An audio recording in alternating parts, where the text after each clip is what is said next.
Chapter 969, Evolved Effects. _ I should be able to evolve it, right?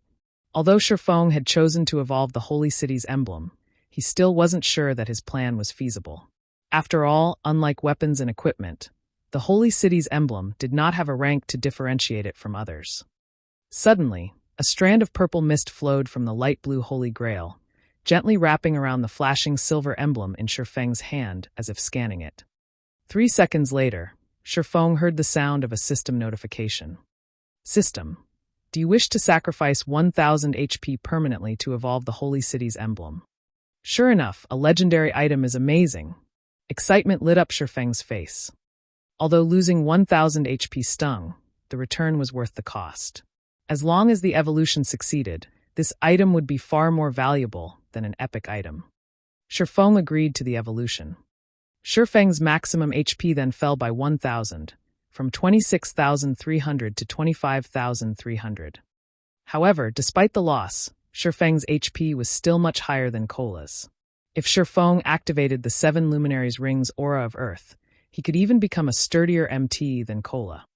As Feng's HP decreased, streams of green liquid flowed from his body and into the Holy Grail. In turn, the Holy Grail radiated a dazzling purple glow that gradually melded with the Holy City's emblem. Suddenly, the emblem radiated a dazzling golden glow that enveloped the warehouse. Was it a success? Feng stared at the Holy City's emblem, tension tightening his features. If the evolution were a success, the Candlelight trading firm's future would be limitless. While other guilds were expending effort and resources to nurture advanced lifestyle players, he could easily nurture one batch after another, giving the Candlelight trading firm a massive advantage over other trading firms. At that time, even if Candlelight lacked shops, it could easily overwhelm its rivals with a large stock of advanced products. If they could nurture a master rank player, they could earn staggering amounts of money. If the evolution failed, though, he would have to wait another 10 days before he could try again. He would also have to sacrifice another 1000 HP. The thought soured Feng's mood. However, as depressing as it was, he would gladly sacrifice another 1000 HP. After all, Titan City held the key to the Candlelight trading firm's future. After the golden glow dissipated, the originally silver Holy City's emblem shone a pale gold. Moreover, tiny divine runes had been carved on the emblem, which gathered surrounding mana. It almost seemed like a faint mist had wrapped around the emblem, giving it an aura of mystery. Following which, Feng inspected the Holy City's emblem statistics. Holy City's emblem opens a transfer gate to Titan City. A maximum of 20 people may pass through the gate. Each time the wielder of the Holy City's emblem enters the Holy City of Titan, they can extend their stay by up to 2 days.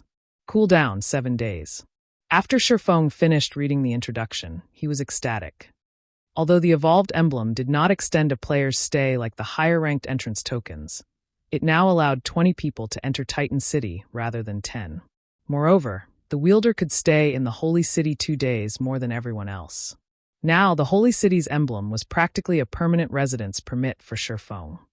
Generally, ordinary players could only stay in Titan City for 3 days, while Feng, as one of the city's honorary citizens, could stay up to 5 days. Including the emblem's new effects, he could extend his stay in the Holy City to 7 days, which was exactly how long the cooldown lasted. With this, even if Feng did not raise his reputation, he could stay in Titan City as long as he wanted. Titan City was heavenly for both lifestyle players and combat players. Not bad. With this, I won't have to worry about time constraints when I'm questing in Titan City. Feng smiled at the pale gold emblem in his hand. Titan City was a holy land to both lifestyle players and combat players. Only, as the slots to enter the city were extremely valuable, most guilds that possessed them only used them on lifestyle players who could contribute more to the guild than combat players. However, as more players reached Titan City, combat players would discover the Holy City's benefits. They would also discover that they would enjoy just as many benefits as lifestyle players. Only the various guilds had only discovered late in the game. By then, Titan City's benefits were no longer useful to Apex experts. Starmoon City, Ouroboros' guild residence. Due to the Blackwater Corporation's visit, the entire guild was a mess. Many of the players lounged around the guild residence's main hall, not in the mood to level up. Instead, they chatted among themselves about the guild's situation. At the same time, an argument raged in the residence's meeting room. Do your companies really intend to side with the Blackwater Corporation? Have you never considered the fact that Blackwater is simply trying to annex Ouroboros and turn it into one of its toys?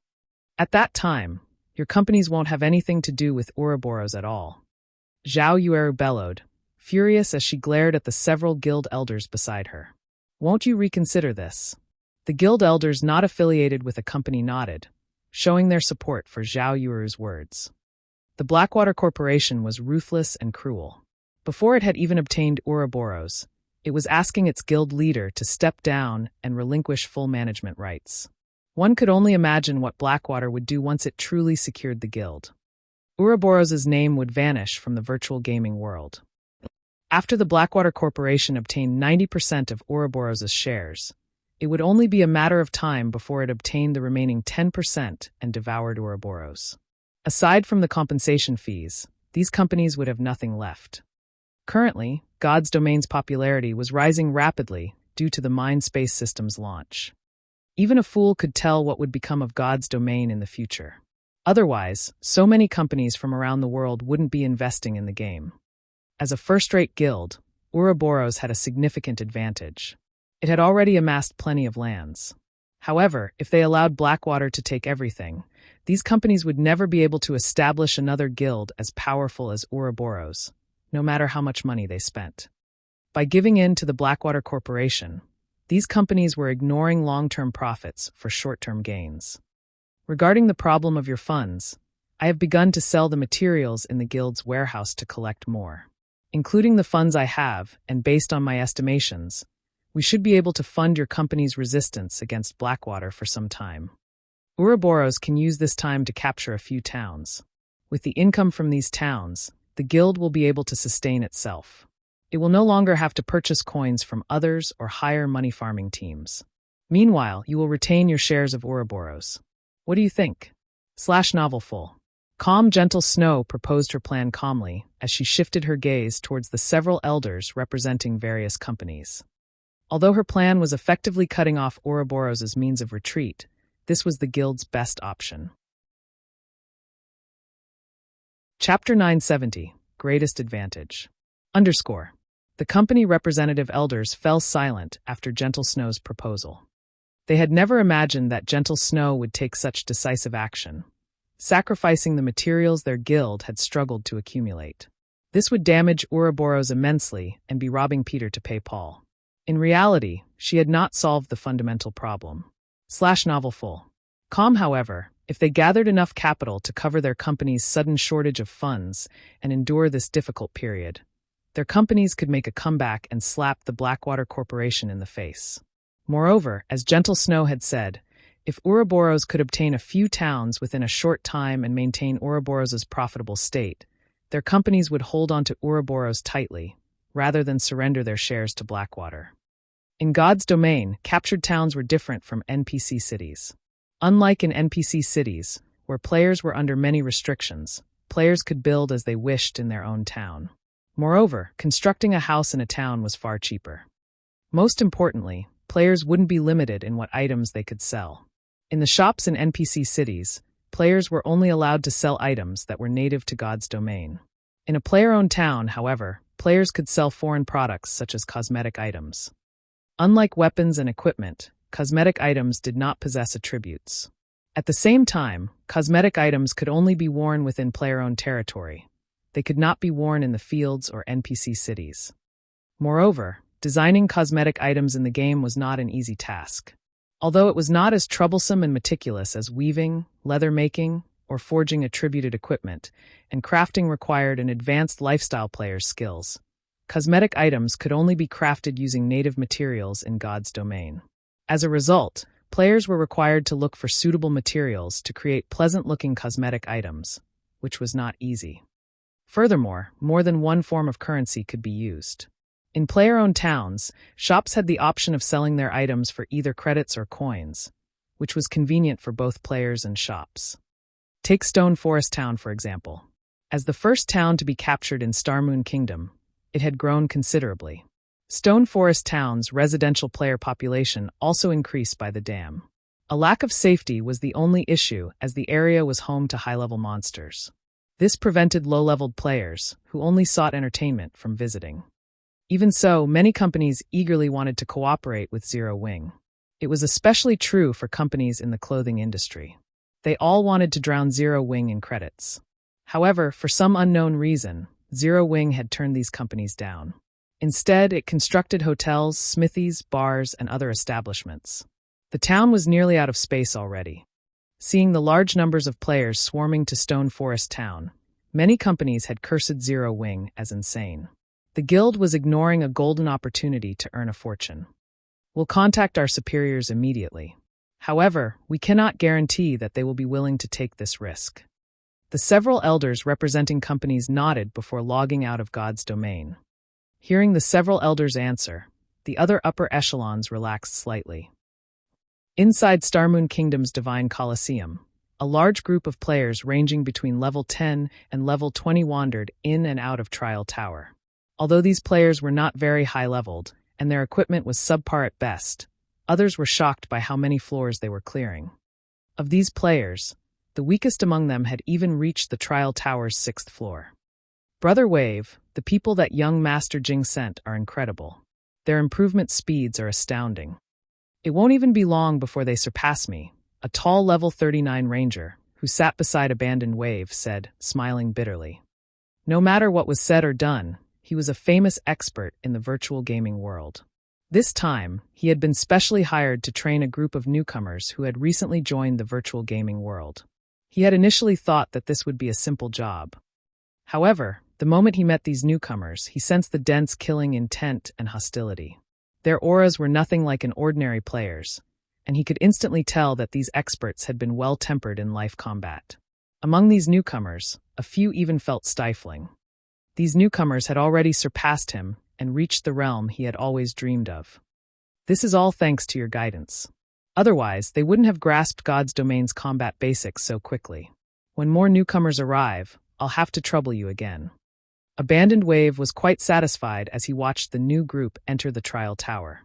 As long as he raised these people's levels, it would only be a matter of time before Blackwater took over Starmoon Kingdom. Before he had joined the game, he would never have imagined that combat in God's domain was as realistic as real-world combat. The only differences were players' skills and superhuman physiques. To the Blackwater Corporation, the game's realistic combat was its greatest advantage. After all, Blackwater was a giant in the fighting world. No one had more combat experts or method of nurturing experts than Blackwater. Unlike other companies, which struggled to nurture their own gaming experts in God's domain, it was a simple task for the Blackwater Corporation. Blackwater only needed to assist players in adapting to God's domain's combat style. Suddenly, a bald, robust man rushed up to Abandoned Wave and whispered, "Big Brother Wave, a message has arrived from Ouroboros. It seems that Gentle Snow is trying to use the guild's collected materials to compensate the companies for their missing funds. Moreover, someone in White River City has already agreed to purchase all of Ouroboros' rare herbs and ores. Should we do something to stop her?" Haha. Interesting. It seems that Gentle Snow is good for more than just her pretty face. She is a daring beauty. It makes me somewhat reluctant to let her go. Abandoned Wave could not help but roar with laughter. It's a pity that her efforts are pointless. She doesn't understand Blackwater's power. She doesn't know these companies' true intentions either. Gentle Snow has a considerable amount of Ouroboros' shares. Even if those companies pressure her, they can't stop her from selling the materials. However, I can't let her have her way. Notify Gale and the others and have them warn the buyer. I don't want Ouroboros to have a raw material shortage when I take control. Understood. After Abandoned Wave finished issuing his instructions, the bald man left the Divine Colosseum.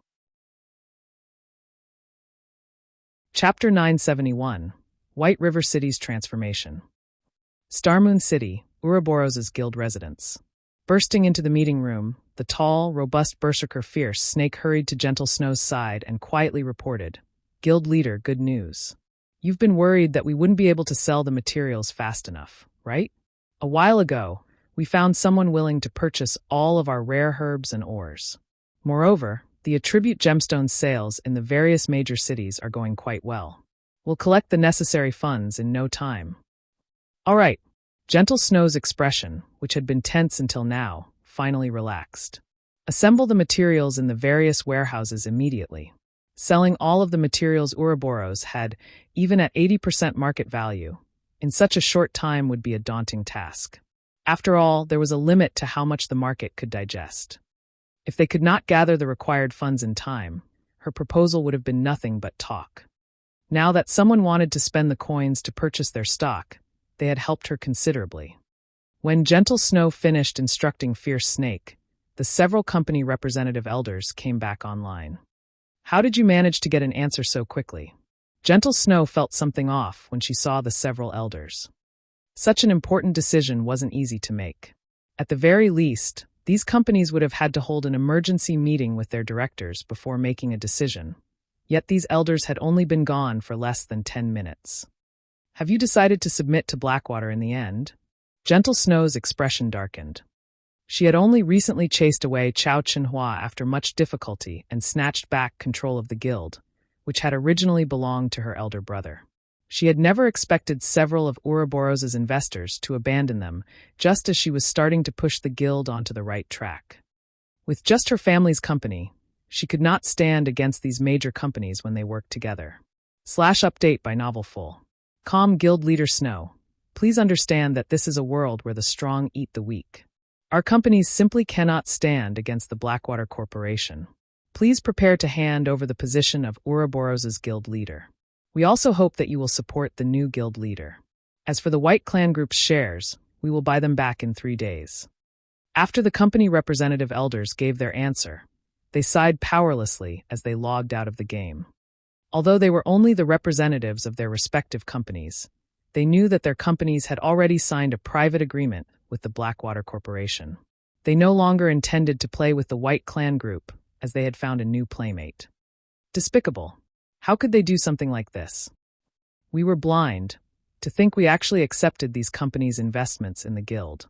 The dozen or so elders, who had fought long and hard with Ouroboros, started to bash the investors. To them, Ouroboros was their home.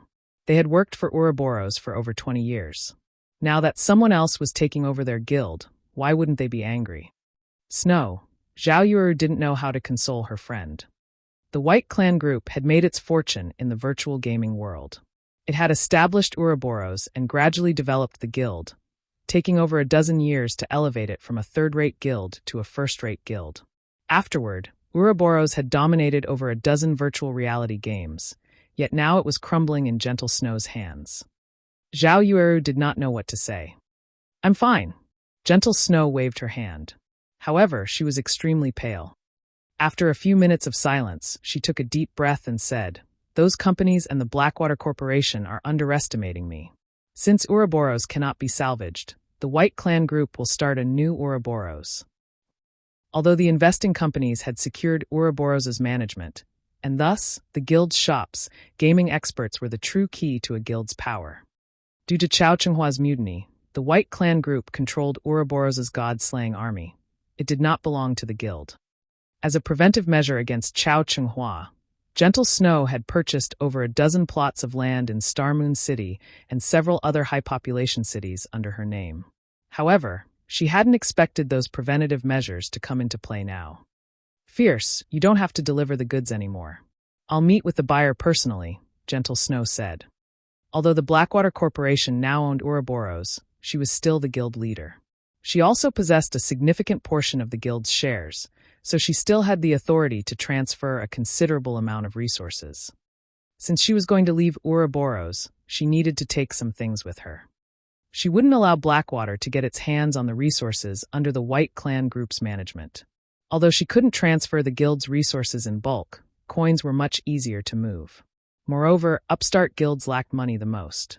With the money from selling the materials, she could easily build a sturdy foundation for her new guild. Following which, Gentle Snow left the meeting room.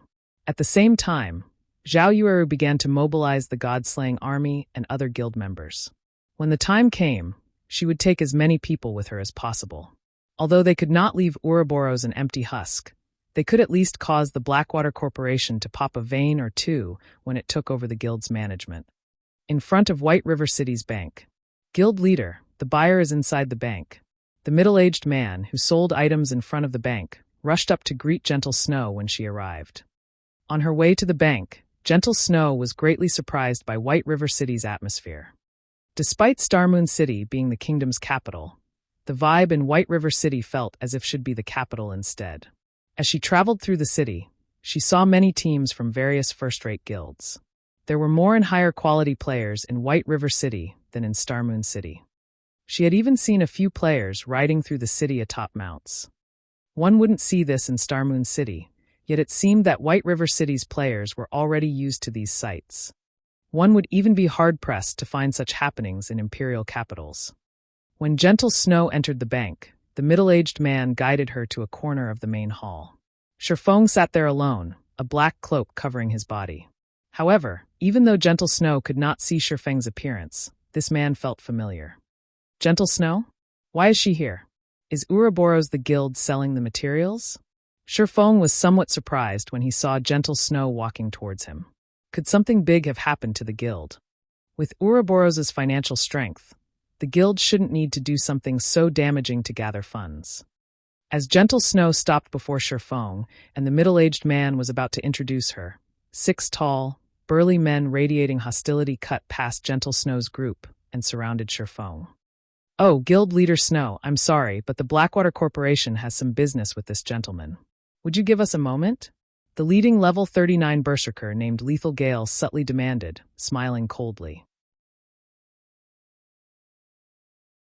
Chapter 972, Test of Strength. As Gentle Snow was pushed aside, the middle-aged man quickly stepped forward to speak up. However, before he could do so, Lethal Gale shot him a penetrating glare. With the one look, the middle-aged man froze. Even though the middle-aged man knew that players wouldn't dare attack another in a place like this, Lethal Gale's sharp gaze had left him petrified. The dense killing intent within that gaze felt as if a blade had been pressed against the middle-aged man's throat, and if he moved, his head would leave his body. This is killing intent. Gentle Snow could also feel the frightening pressure that Lethal Gale exuded, and she could not help but stare at the berserker. To put it simply, killing intent was a kind of mental suppression. Although killing intent couldn't be seen or touched, the human mind could sense the threat of danger. As a person could not perceive the danger with their 5 senses, the mind employed a self-preservation mechanism, halting the body from making any sudden movements. It was the same mechanism that was responsible for small animals freezing when surprised. There was a saying in the real world that looks could kill. Although it sounded like a joke, a person's gaze could indeed transmit certain signals. Take wild animals, for example. When 2 wild animals faced off against one another, if one of the wild animals received a ferocious glare from the other, the former would hesitate. Wild animals were born with much keener senses than humans, so they could pick up on these signals easier. Normally, it was very difficult for ordinary players. However, for experts who had experienced many life or death situations, their will and instincts had already been hardened and sharpened. Hence, they could transmit more powerful signals, which even ordinary people could pick up on. Lethal Gale was one such expert. /update by Novel Full. However, Gentle Snow had not focused on Lethal Gale due to his killing intent, but rather because his was somewhat different from other gaming experts. His killing intent was much colder and sharper. Unlike the killing intent other experts radiated, which only served as a warning signal, the killing intent Gentle Snow felt from Lethal Gale showed that the berserker truly wanted to murder his target. More importantly, the berserker wore a calm and natural expression while he radiated such killing intent. The fact that Lethal Gale could do this told her that his hands were stained with real-world blood. One should always act on a first-come, first-served basis. Do the Blackwater Corporation's people not respect this rule? Gentle Snow asked as she pulled her subordinate away and glanced at Lethal Gale. Sneering, she continued, "Or do you need me to teach you a lesson in manners?" Although Gentle Snow's tone was soft and not particularly loud, everyone who heard her trembled involuntarily. It seems the rumored snow goddess isn't just a pushover. Lethal Gale thought, surprised by Gentle Snow's aura. In his eyes, virtual gaming experts did not know what it truly meant to fight and kill. These people were nothing to them. people who had seen hell and walked the boundaries of life and death. However, the aura Gentle Snow radiated showed that she was not one bit weaker than him. He had not expected this revelation. Sure, since Guild Leader Snow made the offer, I'm interested to see just how tough you really are. If you can defeat me, my men and I will leave. If I win, however, you will have to wait for us to finish our chat with this gentleman. Although Gentle Snow's aura had surprised him, that was all. In an actual fight, one could only rely on their own skill. He refused to believe that his skills, which he had honed in true battle, would lose to someone like Gentle Snow, was all style and no substance. Moreover, if he beat Gentle Snow, Abandoned Wave would have an easier time taking over Ouroboros. Lethal Gale's companions wore mocking smiles as they watched Gentle Snow. He was absurdly strong. He had even defeated a famous expert from the Dark Knight Empire, who ranked 354th on the God's Domain experts list. As for Gentle Snow, in the latest update of the experts list, she only ranked within the top 900. Defeating her would be a piece of cake for Lethal Gale. Okay, I want to see just what kind of experts the Blackwater Corporation has nurtured, Gentle Snow said. She then turned to Feng, and in an apologetic tone she said, "Excuse me, sir, but will you wait for a little while longer? I'll finish this match very quickly. We can proceed with the trade once I'm done." Blackwater's people had not initially been looking to cause Feng any trouble. It was only because of her that these ruffians had done so. Hence, it was only right that she deal with this matter. Trying his best to hold back a chuckle, Feng said in a deep tone, "It's fine. I am more than happy to watch a good show." He had to admit that the black cloak was an excellent item for hiding one's identity. Even as he stood before Gentle Snow, she didn't recognize him at all. Right now, all she could discern was his gender. In reality, Feng could have revealed his identity and put an end to this match. However, he was curious to see how strong Gentle Snow was. Both Gentle Snow and Lethal Gale were level 39 berserkers. Both wore equipment of similar standards, with both wearing level 40 dark gold equipment. It was obvious that they both possessed top-tier equipment that could reduce item level requirements. Their weapons were the only difference between them. Although Feng did not know the quality of Gentle Snow's silver greatsword, seeing the greatsword gather traces of mana from the area, it was definitely stronger than a dark gold weapon. On the other hand, Lethal Gale's greatsword was slightly weaker. Even so, it was a top-tier dark gold weapon. With almost a negligible difference between them, this match would come down to their combat techniques. Feng had already been observing Lethal Gale. Although he was a berserker, a class famed for violence, his actions felt light and gentle. It was obvious that his physical control had already reached a very high standard. It was highly possible that he had reached the refinement realm. Refinement realm experts were considered apex experts in first-rate guilds. After all, unless one had the benefit of a simulation training system or some miracle, it was extremely difficult to reach the refinement realm. Hence, it was quite impressive if a first-rate guild had a few such experts. As for experts of higher combat standards, that depended on luck. It was similar to some unrated guilds' luck, as they saw a refinement realm expert arise from among their members. Unfortunately, the probability of such at this stage of the game was extremely small unless the player was also an extremely powerful martial artist in the real world. As for Gentle Snow, Feng did not notice any sign that she had reached the refinement realm. In that case, where was her confidence coming from? Of course, it was also possible that Gentle Snow intentionally hid the subtle signs. If so, even Feng would not be able to determine her combat standard. He could only confirm his doubts by watching an intense battle. Once Gentle Snow agreed to the match, they all headed for the Divine Coliseum above White River City, _. Chapter 973, Match of the Century, _. Inside the Divine Coliseum, players came and went. It was even more lively than White River City's auction house. The Divine Coliseum had become the most populated location in the city. Sitting along the rest bar, many players chatted as they watched battle videos on the screens hovering in the main hall. The drinks here are awesome. It's a pity that they're so expensive. Unlike everywhere else, where we can pay with copper and silver coins, can only buy drinks here with magic crystals or the points we accumulated in the Divine Battlefield. Each bottle costs 100 points. I need to win at least 3 team battles to earn that many. I'll never afford more drinks at this rate. That's nothing. A few days ago, someone spent 3,000 battle points to buy one bottle of Icefire Spirit. I heard that not only is it calming, but its effects last for 5 hours. Its calming effects are far better than the Trial Towers. It also tastes magnificent. What? I could drink for half a month with 3,000 points. The Icefire Spirit isn't the best alcohol available. I heard that if one reached the Trial Tower's 8th floor, they can purchase the Witch's Tear. One costs 5,000 points. Some time ago, I heard that a player from another kingdom bought one. I wonder what it tastes like. Stop dreaming. Only God's Domain's apex experts can reach the 8th floor. Getting past the 4th floor is difficult enough for us, much less the 8th floor. As the Divine Colosseum became a larger factor in players' lives, players grew stronger. Players also used the Trial Tower's results as a way to judge someone's true abilities. As for tycoons who used their equipment to suppress others, they weren't experts, just rich. Hence, guilds and independent teams now recruited members using the Trial Tower's results as a benchmark. Players who could reach the 5th floor were considered ordinary experts. Players who reached the 6th floor, even in a large guild, were experts of the next level. Players who could reach the 7th floor were of the more powerful experts, even in first-rate guilds. As for those who managed to reach the second half of the 7th floor, they were top-ranking experts in a first-rate guild. One would be hard-pressed to find players in a first-rate guild who could reach the 8th floor. While the players in the main hall chatted amongst themselves, Lethal Gale and the others, who had just arrived, immediately attracted everyone's attention.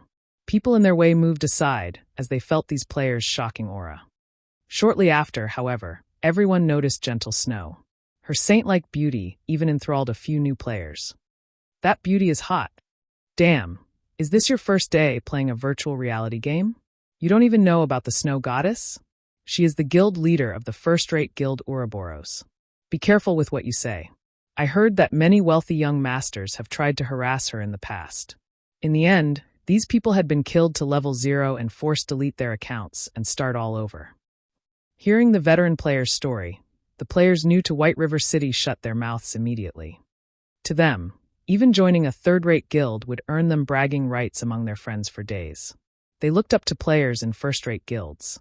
They were also aware of the massive differences between third-rate and first-rate guilds. In the current God's Domain, unrated guilds were forced to develop in smaller NPC towns.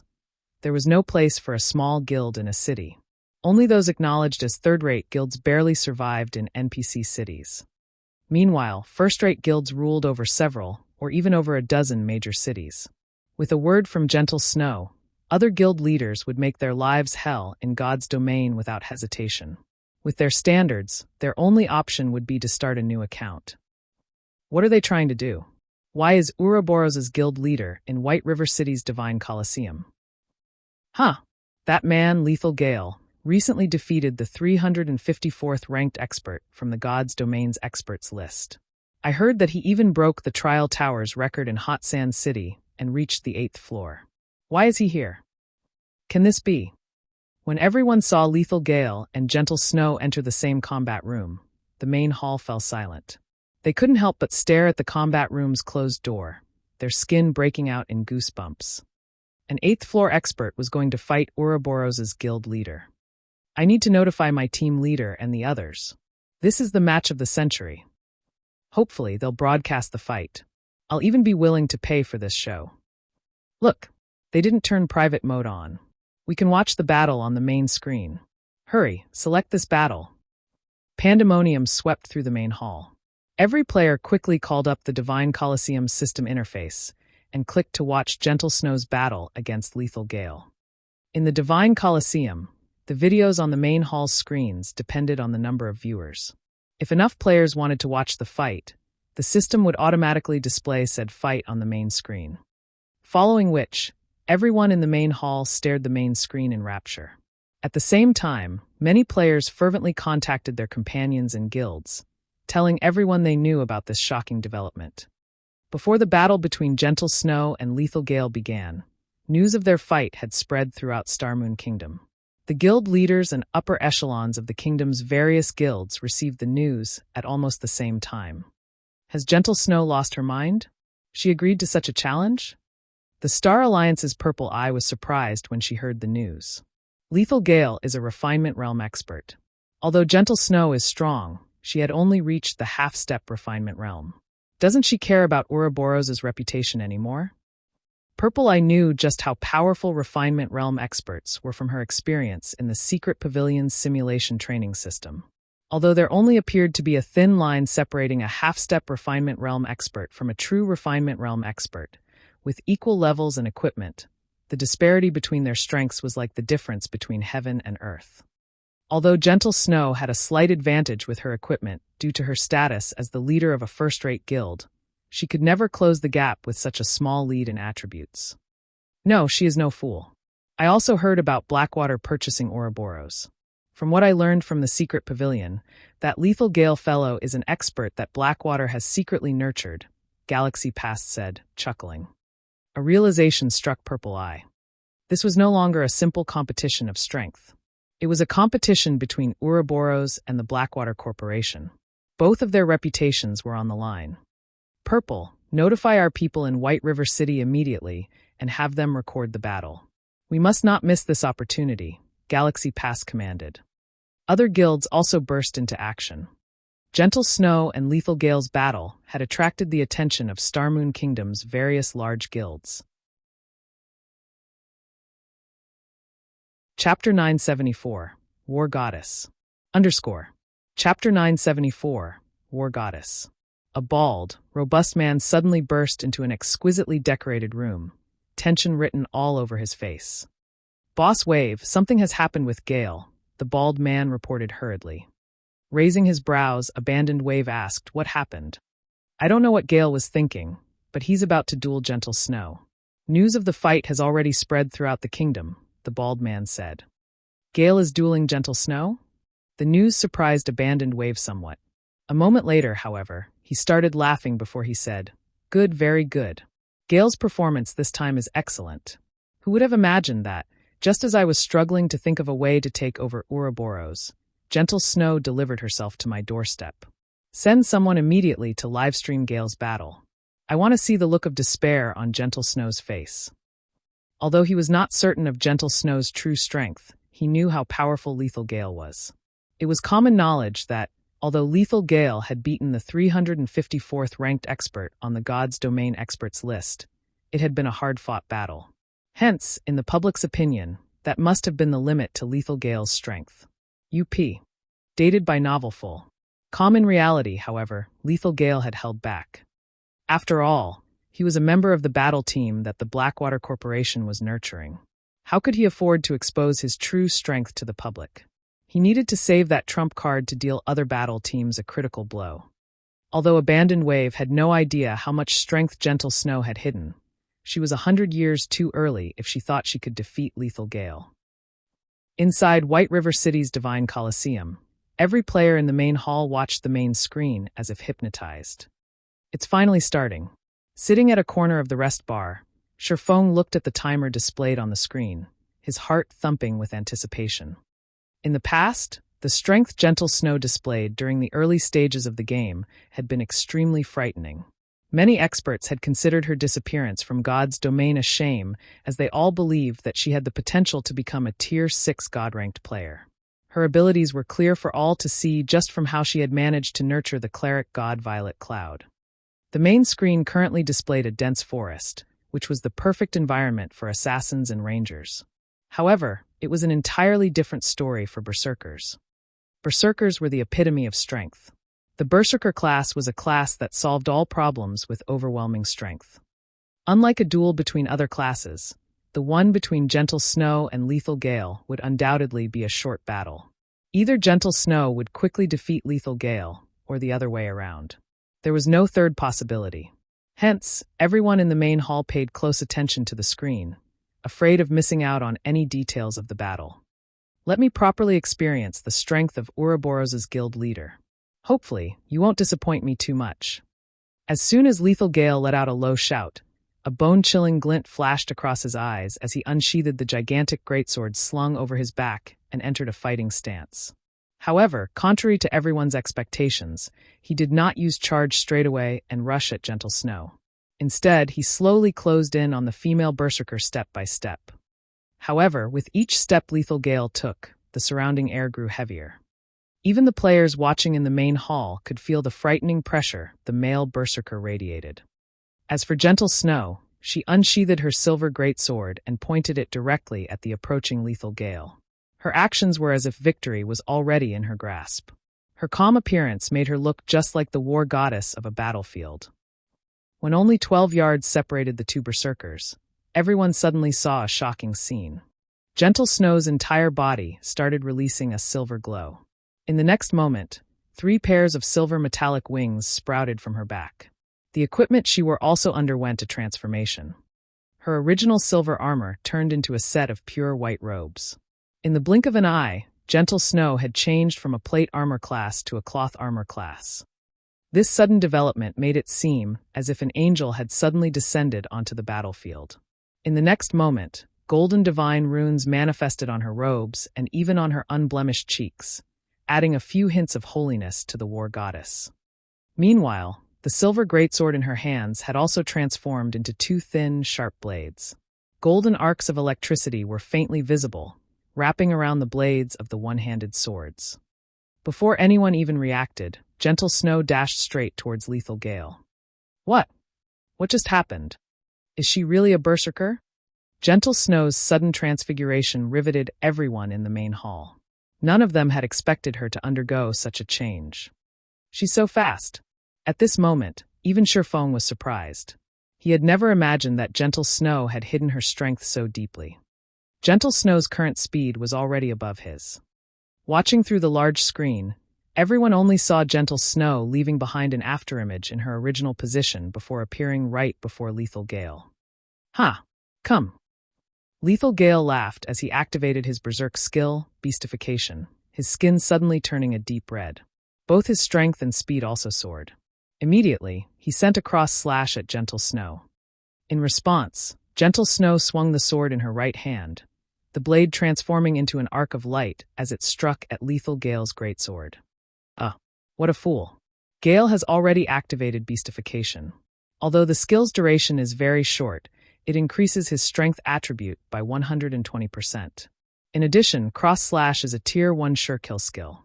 Even Great Lords won't be able to block this attack, yet Gentle Snow actually dares to receive it directly? Could she have abandoned herself to despair because of losing Ouroboros? Abandoned Wave's lips curled into a smile as he watched Gentle Snow's actions. He could already see the scene of Lethal Gale heavily injuring the female berserker. Has Gentle Snow really lost her mind? She actually made such a rash counter. Purple Eye looked at Gentle Snow with eyes filled with worry.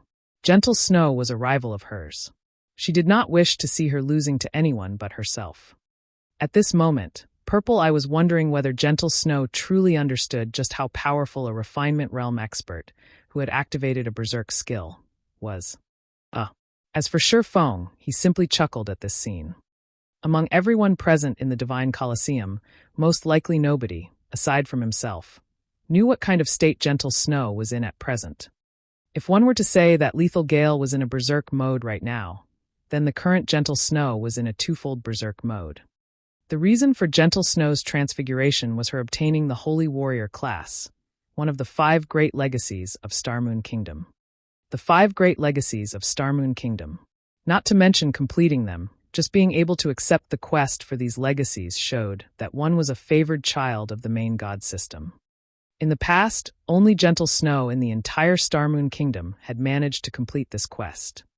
Feng had never imagined that she would actually succeed in class changing into a holy warrior ahead of time. The 5 great legacies were all peak legacies. The legacy skills that Gentle Snow learned were naturally extraordinary. At this moment, the skill that Gentle Snow had used was one unique to the Holy Warrior class, the Legacy Berserk skill Starlight Saint. Not only did the skill increase her attributes significantly, but it also altered the external appearances of her weapons and equipment at the same time. Currently, although it might seem as though Gentle Snow was equipped in cloth armor, in reality, it was holy armor. The soft, white robes she was wearing were tougher than even adamantite. The defensive capabilities of those robes far surpassed those of plate armor. Chapter 975, Taboo Skill Life Return. Underscore. Chapter 975, Taboo Skill Life Return.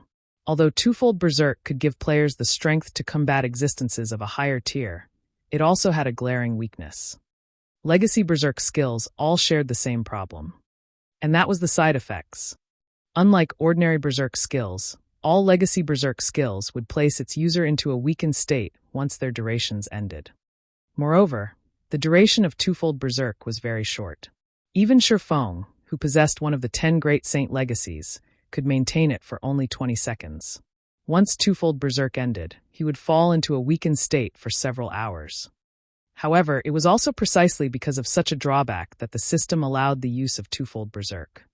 Based on Feng's estimates, Gentle Snow's Starlight Saint should have a shorter duration than his Blade Liberation. If she could not finish off Lethal Gale within this period, once her Berserk skill ended, she would lose without a doubt. One could say that Gentle Snow was taking a gamble. Boom! The collision of the two weapons created a shockwave. The ground under both fighters instantly collapsed as the clear sound of metal clashing against metal echoed throughout the surrounding forest. Pung! Half a second later, Lethal Blade's entire person went flying out of the crater, his body breaking several large trees before slamming heavily into the ground. His HP instantly decreased by over -1,800 as well. The difference in strength between both sides was clear for all to see. He flew. How is she so strong? Is this the guild leader of Ouroboros? This scene staggered everyone inside the main hall. The players who had previously entertained unscrupulous thoughts about Gentle Snow now had shivers running down their backs. Lethal Gale, who had defeated the 354th ranker on the God's Domain Experts list, actually got sent flying with a single hit. If it were them in the male berserker's place, they would have gotten killed instantly by Gentle Snow's lightning-quick attack. Gentle Snow. Abandoned Wave's countenance turned grim when he saw Lethal Gale repulsed. To him, Lethal Gale losing in a contest of strength even after activating beastification was simply inconceivable. This was equivalent to Gentle Snow sending a great lord of the same level flying. How is her strength so high? After standing back up, Lethal Gale looked at the rapidly approaching war goddess in shock.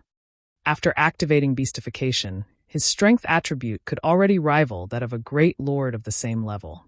Coupling it with his cross slash, even a great lord would be pushed back, not to mention a player. Despite that, Gentle Snow had managed to send him flying with a single strike, without using any skills. His mind just could not figure out how this was possible. However, Lethal Gale did not have the luxury of pondering this. If he did not cope with Gentle Snow's next attack properly, he might very well lose directly. In a flash, Gentle Snow appeared before Lethal Gale once again. This time, he no longer dared to clash weapons with the female berserker. Instead, he chose to take a large step backwards before defending himself with his great sword. Pung! Lethal Gale was forced back once more. This time, however, he only received -400 damage or so. Moreover, the impact of the attack allowed him to pull away from Gentle Snow. Suddenly, a cat-and-mouse game commenced on the battlefield. Every time the two fighters clashed, Lethal Gale would manage to buy himself some time by sacrificing a small amount of HP. Lethal Gale was no fool. He knew that Gentle Snow's current equipment was only slightly better than his. The fact that there was still such a huge disparity between them pointed to just one thing: a difference in skills.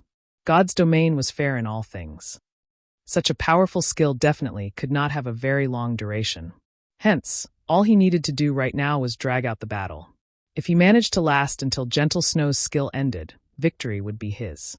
He could tell that Gentle Snow had yet to reach the refinement realm and was only at the half-step refinement realm. She did not possess perfect control over her own body. Moreover, she was clearly not used to this sudden increase in power, since she would expose plenty of weaknesses when she attacked. This was the reason why he could deflect the trajectory of her attacks, dampening the collision of the attacks significantly and taking only a small amount of damage each time. This Lethal Gale fellow really is something. Feng was slightly surprised when he looked at Lethal Gale successfully deflecting Gentle Snow's attacks one after another. Rather than the refinement realm, the combat standard the male berserker was displaying right now already approached the flowing water realm. One could say that he had reached the half-step flowing water realm. Players at the refinement realm would have precise control over their own bodies. Even in high-speed combat, they would be capable of impromptu changes. However, just having such a combat standard would not be enough for one to deflect Gentle Snow's attacks. One also needed to understand the Holy Warrior's every action and predict her attack trajectories in advance. Only with this would one be able to keep up with Gentle Snow's superior attack speed and turn aside her attacks. Although it sounded straightforward, experts at the refinement realm would find such a feat extremely difficult to achieve. Had Gentle Snow not activated Twofold Berserk, she really wouldn't have any chance of victory against Lethal Gale. The seconds ticked by quickly. 10 seconds after the battle began, over half of the terrain of the combat room lay ravaged. At this moment, Lethal Gale was in a very miserable state and only a quarter of his HP remained. Gentle Snow would need just a few more seconds to defeat the male berserker. UP. Dated by Novelful. I have to admit, you are by far the strongest opponent I have faced in battle since I entered God's domain. However, I believe your skill's duration should be almost up. Originally, I did not intend to use this move. However, I acknowledge that your strength indeed deserves my going all out. Lethal Gale said excitedly. Lethal Gale's HP began recovering rapidly. At the same time, the aura he exuded also strengthened apace. Not good. That's the Tier 1 Taboo skill Life Return. Feng immediately recognized the skill Lethal Gale used when he noticed a green mist circling the male berserker's body along with his growing aura. As a Tier 1 Taboo skill, Life Return was very powerful. When activated, the skill completely recovered its user's HP within a short period. Moreover, the more HP the user lost previously, the more bonus strength and agility attributes the user would gain, up to a maximum of 600 strength and 600 agility. 600 strength was practically equal to the total strength of a well-equipped level 40 berserker. With such a massive increase in strength, even if Lethal Gale's strength attribute was still not a match for Gentle Snow's, there would no longer be such a great disparity as before. With Lethal Gale's standards, it would be enough for him to defeat Gentle Snow. To make matters worse, Gentle Snow's Twofold Berserk was already nearing its end. Gentle Snow, I admit that you are amazing. Unfortunately, you chose the wrong opponent to go up against. Abandoned Wave could not help but guffaw when he saw the gloomy expression on Gentle Snow's face. Although Lethal Blade had used his final trump card, which would probably impact his future performance in the Dark Arena, being able to thoroughly defeat Gentle Snow now was also a good thing. Immediately, Lethal Gale used Charge and took the initiative to dash towards Gentle Snow. Chapter 976, Sudden Kill. Chapter 976, Sudden Kill. After using the Taboo skill, Lethal Gale's attributes and speed both increased by a large margin. With the inclusion of the speed boost from Charge, everyone only saw the male berserker leaving behind an afterimage as he crossed over a dozen yards and arrived before Gentle Snow instantly. Die! Lethal Gale shouted, a bloodthirsty glint flashing across his eyes. Without even waiting for the fainted effect of his charge to settle in, he raised his greatsword and used Beheaded. Although he took less than a breath's time to complete this entire process, Gentle Snow still managed to activate a control removal skill and counter the male berserker's attack with Chop. Boom! Dazzling sparks flew as the clangor of metal resounded throughout the entire forest. Unlike before, however, Lethal Gale was not sent airborne this time. Instead, he had to retreat just a single step. The impact of the collision also cost him only around 100 HP. To Lethal Gale, who had recovered back to full HP, this loss was barely a scratch. Although his attack had failed to finish off Gentle Snow, Lethal Gale did not mind one little bit. He had long since figured out how powerful Gentle Snow's current attributes were. This first attack of his was merely to gauge how much of a difference there remained between their strength attributes. In a quick follow-up to his attack, Lethal Gale's body flashed. Then he appeared beside Gentle Snow and abruptly swung his greatsword upwards, the massive weapon slashing straight at her blind spot. UP. Dated by Novelful. Calm as Gentle Snow was still unaccustomed to her greater strength, the clash with Lethal Gale had thrown her stance off. Hence, her defense was full of holes right now. Had Gentle Snow reached the refinement realm, even with the suddenness of the increase in strength, she would have been able to control it skillfully. Unfortunately, that was not the case. Lethal Gale's greatsword suddenly split into 4 afterimages, each one striking at one of Gentle Snow's weak points. Caught off guard, Gentle Snow no longer had the time to adjust her stance to defend against Lethal Gale's attacks. In the end, she forcefully used Whirlwind Slash. In the next moment, a silver whirlwind suddenly formed around her. When the 4 afterimages of Lethal Gale's greatsword collided against the silver whirlwind, they immediately got dispelled into nothingness. Meanwhile, Lethal Gale himself had to take a step back, giving Gentle Snow a chance to catch a breather. What a terrifying expert. After Gentle Snow retreated to a safe distance, she could not help breaking out in a cold sweat when she thought back to Lethal Gale's previous attack. The difference between their combat standards was clear for all to see. Despite her advantage in strength, Lethal Gale always managed to maintain his stance after receiving her attacks. Moreover, even after his attributes had increased significantly, he was still able to receive all her attacks without fail, as well as launch attacks from various positions. On the other hand, it was taking her all just to handle her sudden increase in strength, which made it very difficult to maintain her stance after a direct clash. Unlike ordinary computer games, fights in virtual reality games were no different from fights in the real world.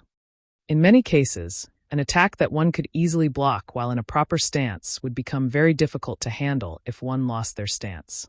This was true even with a very normal attack.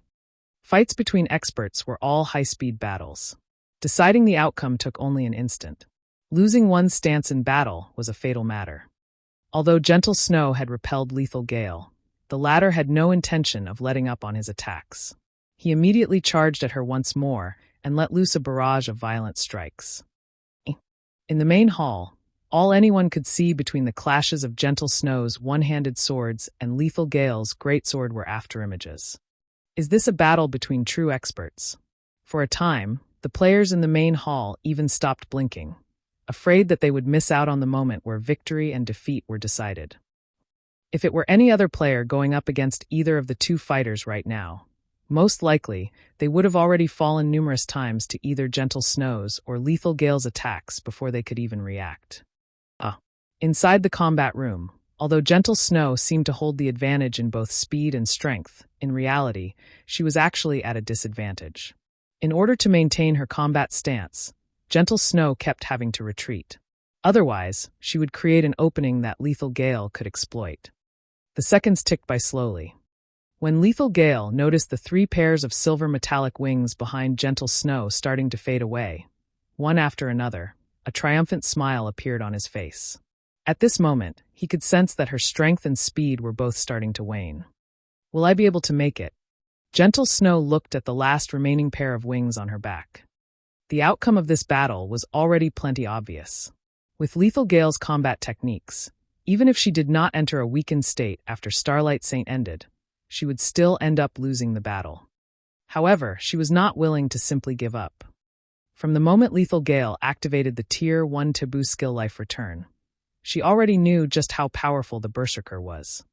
The only reason she had fought desperately up until this point was for this final strike.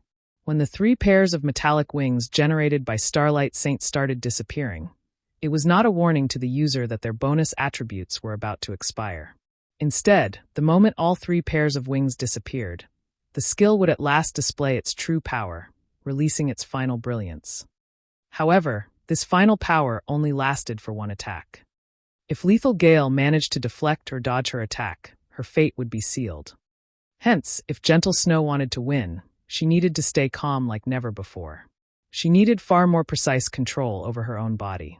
She also had to push her mental concentration to its very limits. Thus, when her wings began fading, Gentle Snow had deliberately repressed her own strength to the point where she could control it perfectly. Meanwhile, from Lethal Gale's perspective, it seemed as if Gentle Snow's strength was continuously deteriorating. Upon seeing the final pair of metallic wings disappear, Lethal Gale immediately used the Tier 1 skill Energy Slash. Energy Slash not only increased the power of an attack, but also extended the attack range by 5 yards. 6 ultimate flashes. Gentle Snow, on the other hand, had forsaken all her excess power and concentrated the remainder into one final attack. The collision of swords and greatsword generated a blinding glare, followed by a thundering boom. Pung, pung, pung. As the glare dissipated, the shrill of metallic armor being pierced echoed throughout the entire forest, as well as the entire main hall of the Divine Colosseum. 5 penetrating cuts appeared on Lethal Gale's armor. His HP had also instantly fallen to 0. As for the victor of this battle, Gentle Snow, her complexion looked somewhat pale right now. The extraordinary concentration she displayed at the final moment depleted her mental strength, so much so that she was on the brink of collapse. With the side effects of the Starlight Saint kicking in, she appeared extremely frail. The players in the main hall of the Divine Colosseum, however, clamored at this scene. "It's over. What happened in that instant? I didn't even manage to see anything. Gentle Snow won, just like that. This is a lie, right? All hail the goddess." Everyone simply could not figure out what had happened in that final moment. Lethal Gale clearly had the upper hand just then and was about to finish her off. Yet such a shocking reversal had actually taken place. The tables had turned so suddenly that even Lethal Gale himself did not know how she had defeated him. With the end of the duel, Gentle Snow and Lethal Gale both walked out of the combat room. Due to their previous agreement, even if Lethal Gale was reluctant, he no longer had the face to look for trouble with Feng at the moment. He could only watch as Gentle Snow slowly walked over to Feng. Defeated. Gale was actually defeated. He even lost while every guild in Starmoon Kingdom was watching. When Abandoned Wave saw the outcome of the match, he threw the bottle of Witch's Tear, which was worth 5,000 battle points, to the floor. Immediately notify Gale and the others. Since they've embarrassed the Blackwater Corporation, they need to make up for their actions. Have them think of a way to get rid of Gentle Snow within White River City. Currently, Gentle Snow's complexion was pale, and she looked extremely weak. She was clearly suffering the backlash of using that powerful skill from before. With her in such a weak state, even with the deterrence of the city guards, killing her would be child's play for Lethal Gale's party of 6. As long as the Blackwater Corporation killed Gentle Snow inside White River City, they would be able to regain the reputation they lost before in one fell swoop. As for Lethal Gale's party members getting jailed by the NPC guards, that was irrelevant to Abandoned Wave. Understood. Lethal Gale accepted to the instructions he received without hesitation. A cold glint flashed across his eyes as he shifted his gaze towards Feng and Gentle Snow, who were chatting with each other. Chapter 977. Feng takes action. Following the Gentle Snow's battle, the players throughout Starmoon Kingdom were in an uproar.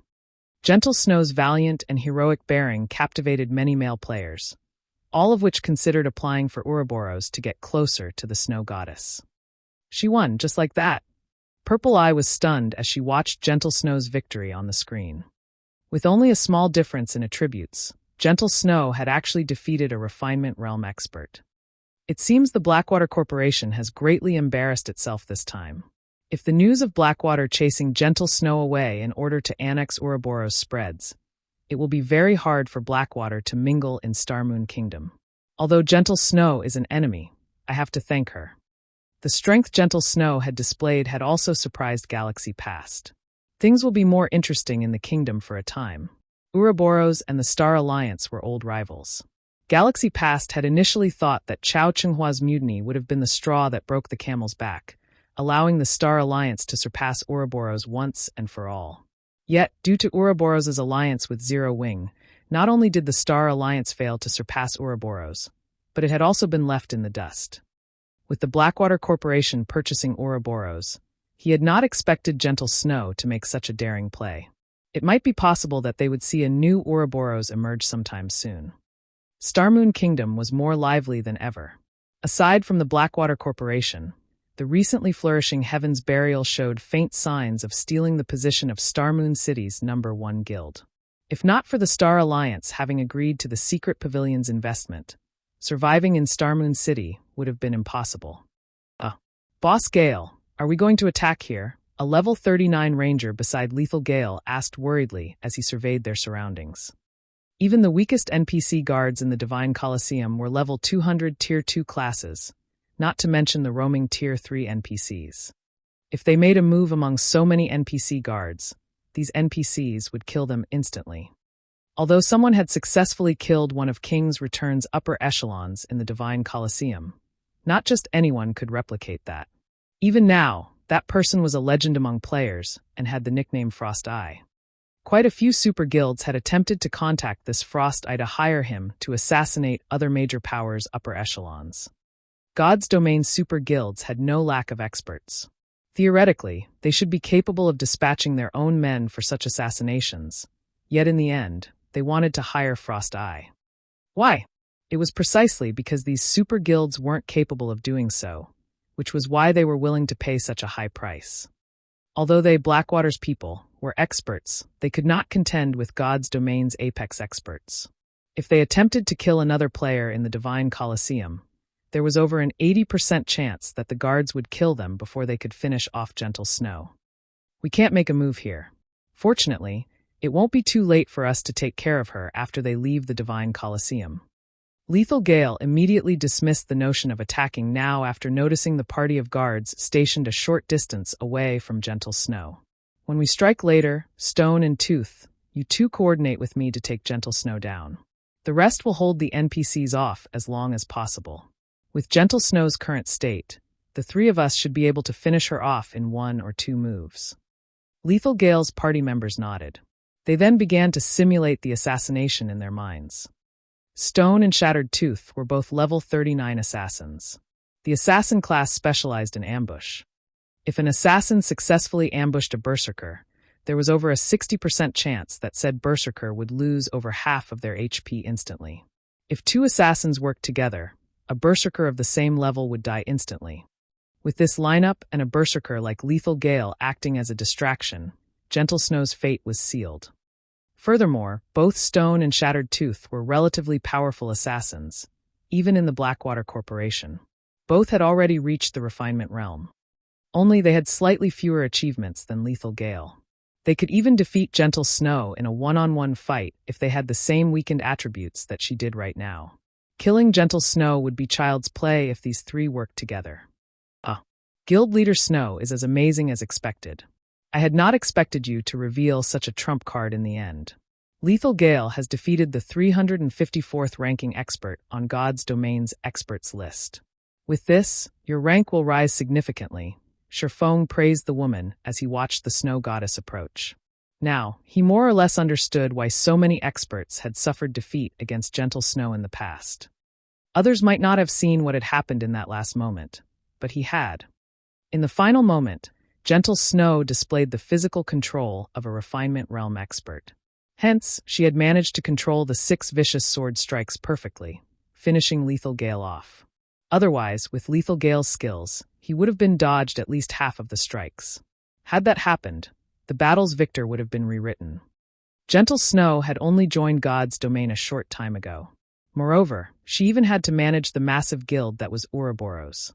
Yet, without any guidance, Gentle Snow had reached the refinement realm. She was devilishly talented. Feng had only reached his current realm after experiencing 10 years of fights in God's Domain and the many miraculous encounters he had chanced upon. Even Violet Cloud, whom he had taught carefully, had only recently reached the refinement realm. Meanwhile, Aqua Rose still had not done so. I was just lucky. Gentle Snow shook her head. There was not a hint of joy on her face. Rather, more worry than before gripped her heart. The Blackwater Corporation had yet to join God's Domain officially, yet it had already dispatched an expert like Lethal Gale to take her out. Now that she had confirmed that the corporation would start its conquest in Starmoon Kingdom, it would not be as easy for her and her companions to start a new guild as she had expected. I assume that Guild Leader Snow hasn't sought me out just to trade the small stock of herbs and ores, right? Feng asked, chuckling. Indeed, as you say, I would like to discuss some other with you. However, this is not a place for such a conversation. Why don't we continue our chat in the high-class restaurant below? Gentle Snow nodded. She did not try to hide the reason for her visit. She had many more resources on hand that she could sell. Unfortunately, it was impossible to find someone who could afford so many resources in a short time. In her opinion, if Feng could afford her stock of herbs and ores, he should be able to purchase her other resources as well. Let's go then. Feng agreed with Gentle Snow's sentiment. With so many eyes on them right now, this was an inappropriate place for their chat. Following which, as Feng and Gentle Snow left the Divine Colosseum, Lethal Gale's party followed closely behind. Although guards patrolled White River City's streets, the patrols were sparse. Moreover, the city guards were much lower leveled than the Divine Colosseum's guards. Once they found an opportune moment, Lethal Gale's party approached Gentle Snow silently. As for Stone and Shattered Tooth, they had long since gone into stealth. When there were only 30 yards separating Lethal Gale and Gentle Snow, the former used charge. Guild Leader Snow, I am sorry for this, but you must die today. Lethal Gale sneered. He then executed cross-slash against the weakened female berserker. Simultaneously, two black figures appeared on either side of Gentle Snow, for snow-white daggers thrusting towards the female berserker's blind spots. Gentle Snow's expression darkened. She had not imagined that Lethal Gale would go to such insane lengths. The punishment for attacking another player in the city was no laughing matter. Unfortunately, even though Gentle Snow could see Lethal Gale rapidly approach, she could do nothing about it. In her weakened state, all her attributes had dropped by 80%. Moreover, the debuff lasted 5 hours. With only 20% of her attributes, she could not survive against Lethal Gale. Not to mention, she had just sensed 2 assassin experts. As the great sword and the 4 daggers were about to plunge into Gentle Snow's body, a low voice suddenly entered everyone's ears. The almighty Blackwater Corporation is really a sore loser. Are you in such a hurry to restore your wounded reputation? As his voice faded, 5 streaks of blue light surrounded Gentle Snow. Pung, pung, pung. The clang of metal colliding echoed down the street 5 times. Lethal Gale and the 2 assassins were then thrown over 5 yards back. Who are you? You dare to stick your nose in Blackwater's business. Lethal Gale glared at the cloaked swordsman. However, his eyes contained a hint of fear. When experts fought, one clash was enough to gauge the opponent's strength. Lethal Gale could tell that the swordsman was stronger than him. The fact that the swordsman had repelled all 3 of their attacks told him that this man was more than an ordinary expert. Who am I? This is White River City. You dare to make a move in my territory and still ask who I am? Feng sneered as he glanced at Lethal Gale and the 2 assassins. Chuckling, he took off his black cloak. Feng. Gentle Snow was shocked when she saw who had hidden beneath the black cloak. Although the man had felt familiar, that did not help her to identify him.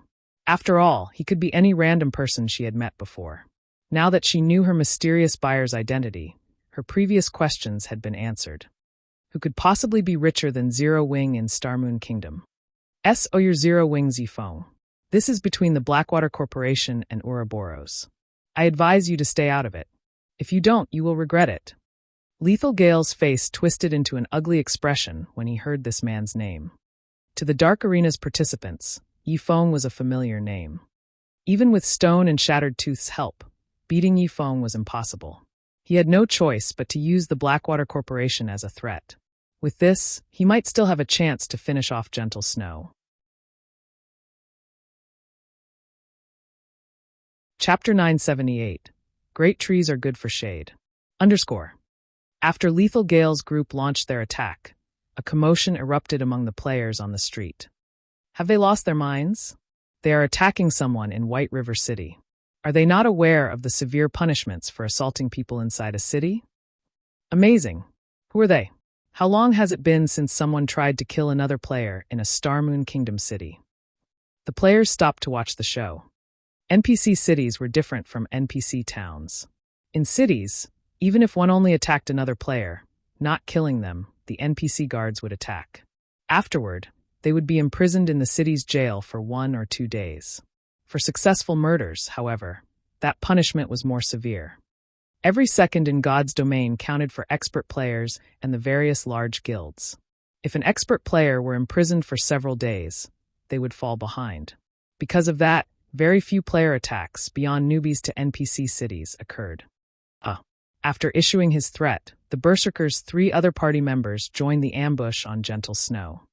Their task was one of no return. Moreover, the nearby NPC guards had discovered their transgression and were heading their way. If they could not kill Gentle Snow before these NPC guards arrived, it would be much harder to kill her later. I've already stated that this is Zero Wing's territory. Guild Leader Snow is an ally. Do you really believe that I'll just sit by while you kill my ally? Feng rolled his eyes at Lethal Gale. Or do you think you can use the Blackwater Corporation's name to frighten Zero Wing? Do you really intend to make Blackwater an enemy? Feng's response caught Lethal Gale off guard. Feng acted as if he had never heard of the Blackwater Corporation. However, time waited for no one. With no other choice, Lethal Gale ground his teeth as he growled in the party chat, "I'll deal with you, Feng. Stone and Tooth, assist me. Everyone else, kill Gentle Snow as quickly as possible."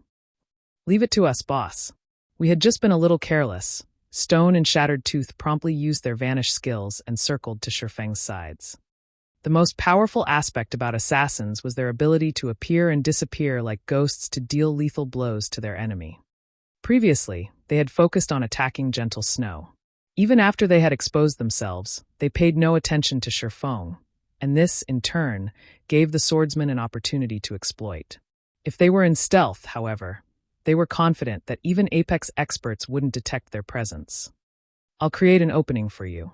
Don't worry about hitting me in the process." After Lethal Gale calmed himself, he lifted his greatsword and charged towards Feng. He was very familiar with Stone and Shattered Tooth's strengths. He had also watched Feng's fight in the Dark Arena. In terms of combat techniques, he was weaker than Feng. However, live combat was different from a competition. Many factors could affect a battle's outcome. The cooperation of several experts, in particular, would raise their combat power exponentially. Even he would find himself in trouble when Stone and Shattered Tooth worked together. Their psychedelic footwork allowed them to move silent, only revealing themselves barely as they struck. Although Feng was strong, if two assassins that he could not perceive attacked him, his mental state would suffer an immense pressure. Even if he tried to ignore it, his subconscious would constantly search for the sudden appearance of enemies, and this would affect his focus. He could use this opportunity to kill Feng. If he killed both Ouroboros' guild leader and Zero Wing's Feng, even if the NPC guards imprisoned him, the fight would be worth the loss. "Feng, you need to be careful. Those two assassins are strong." Gentle Snow warned the swordsman as Stone and Shattered Tooth disappeared. Although she was in a weakened state, her perception had not dulled. On the contrary, her duel with Lethal Gale had heightened her senses. Even so, she had only detected the two assassins after they had exposed themselves. As Gentle Snow finished speaking, Lethal Gale's 3 other party members moved into range and began to launch their ranged attacks. Over a dozen arrows and fireballs rushed at Gentle Snow, sealing her paths of retreat. If the Snow Goddess were at her peak, dodging and blocking these attacks wouldn't be difficult. She could even afford to be hit. However, with her attributes reduced by 80%, one of these players' normal attacks was unbearable. At the same time, Lethal Gale slashed at Feng with precise timing. "You dare to look down on the Blackwater Corporation? Do you really believe that you can protect Gentle Snow?" If Feng blocked his attack, the swordsman would not be able to protect Gentle Snow. On the other hand, if Feng defended Gentle Snow, the swordsman would receive his merciless blow. Moreover, he still had Stone and Shattered Tooth's assistance. If Feng slipped up, they could very well take his life in one fell swoop. Once the hindrance was gone, it would be much easier to kill Gentle Snow. Suddenly, Feng madly brandished his sword, tracing one trajectory after another in the air. This move was none other than the combat technique he had inadvertently learned in the Titan Library, Sword's Orbit. By tracing the 32 sword trajectories with his blades, Feng formed an impenetrable defense around him. Although a swordsman did not have a long attack range, his attacks could cover a 5-yard stretch in front of him, which just so happened to envelop Gentle Snow, who stood roughly 3 yards from him. While Feng had yet to master the sophisticated Sword's Orbit, his combat techniques were more than enough to block Lethal Gale and his people's attacks. As the incoming arrows, fireballs, and Lethal Gale's beheaded skill came within 5 yards of Feng, he blocked them. None of the attacks struck Gentle Snow or Feng. A skill. Lethal Gale's heart pounded as he watched Feng block all of the attacks. From his prior attack, he knew when his greatsword was within 5 yards of Feng, and it felt as if he had struck a protective barrier. He hadn't been able to push his greatsword an inch further. On the contrary, a powerful force had repelled his blade, preventing him from launching further attacks. As for Gentle Snow, who had stood frozen this entire time, She stared at Feng with an odd gaze. Unlike Lethal Gale, however, she did not think Feng had used a skill. When she stood within Sword's orbit's protective field, she could feel that Feng's every swing was a normal attack. Yet, this combination of strikes looked like an in-game skill. The technique was divine. How did he do it? Gentle Snow was baffled. Despite only executing normal sword attacks, as if following some sort of rule, he managed to block the attacks that came at him from all directions. As Feng fended off a wave of attacks, Stone and Shattered Tooth took the opportunity when he withdrew his swords to use shadow steps. After appearing behind Feng, both assassins stabbed their daggers towards the back of the swordsman's neck viciously. The process was complete within an instant. However, when the daggers were an inch away from Feng's neck, all four weapons stopped abruptly. No matter how much strength the two assassins employed, they were unable to push their daggers any further. Your footwork is impressive. Feng glanced at the two assassins in admiration. Unfortunately, you tried to take me on. Due to their footwork technique, even Feng found it hard to notice them. If not for omniscient eyes, he might have fallen prey to their sneak attack. He would not have had the time to activate Defensive Blade to defend himself. Knowing that Feng had activated a life-saving skill, Stone and Shattered Tooth began to launch rapid attacks in hopes of depleting his Defensive Blade's block counts quickly. However, Feng did not give them the chance as he used Sword's orbit once more. Suddenly, with Feng as the center, a storm raged. Due to Defensive Blade increasing his attack range, not only did his attacks envelop both Stone and Shattered Tooth, but also Lethal Gale. After learning Sword's orbit, Feng discovered that this combat technique was both an effective defense as well as a powerful offense. By the time he finished the 32 sword trajectories, Stone and Shattered Tooth's bodies fell to the ground lifelessly. Meanwhile, Lethal Gale, who stood some distance away from Feng, had less than 10% of his HP remaining. His body was marred with cuts, fresh blood flowing from his wounds freely. The gruesome scene caused many of the surrounding spectators to shudder involuntarily. Chapter 979, Strength Gap. What happened?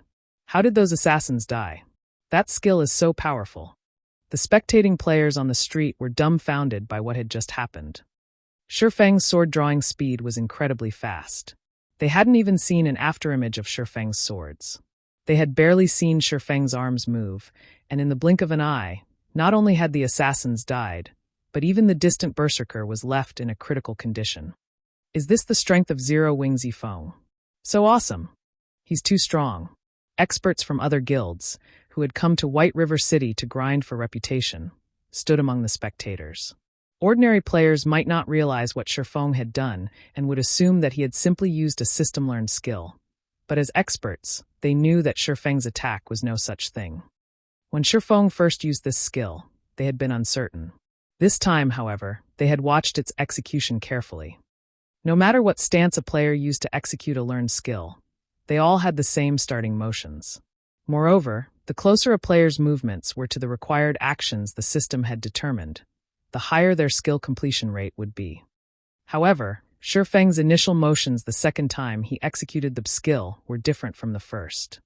Furthermore, how could such a powerful skill be used twice within 1 second? The skill had also been more powerful during its second use. No matter how they thought about it, this was out of line with God's domain's rules. The only explanation was that this was a combat technique.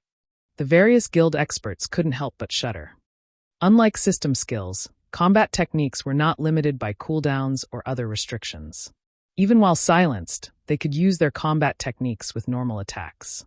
The only downside was the burden on a player's stamina and concentration. Those who attacked using special combat techniques knew that the more powerful a technique was, the more of a burden it had on stamina and concentration. Meanwhile, of the two assassin experts Feng had defeated, both were level 39. Both could easily rank among the top of any kingdom's ranking list.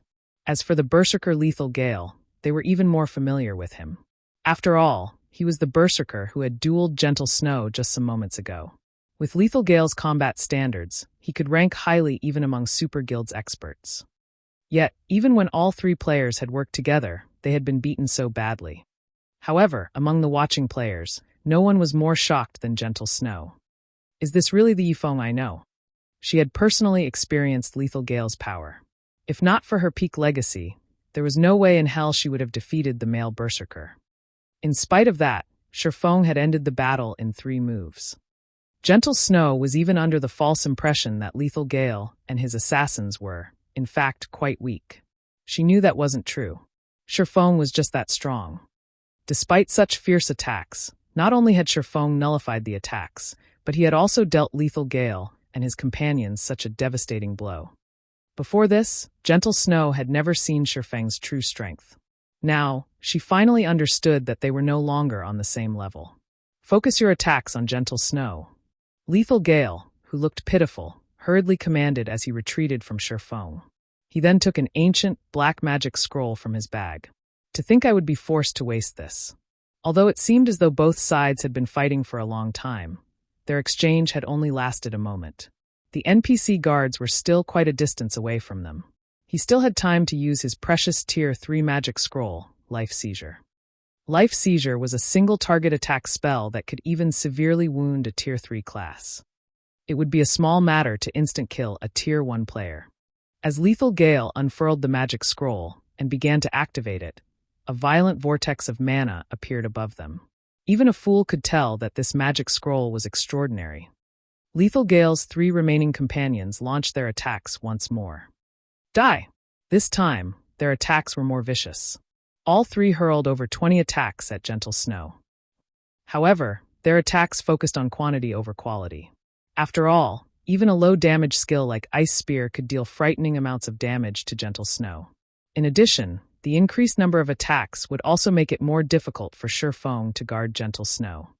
Despicable, the bystanders cursed at Lethal Gale's group as they watched. If this were a fair and proper battle, Lethal Gale's group would be no match for Feng. However, if Feng were forced to remain by Gentle Snow's side, the incoming Tier 3 spell would no doubt kill him.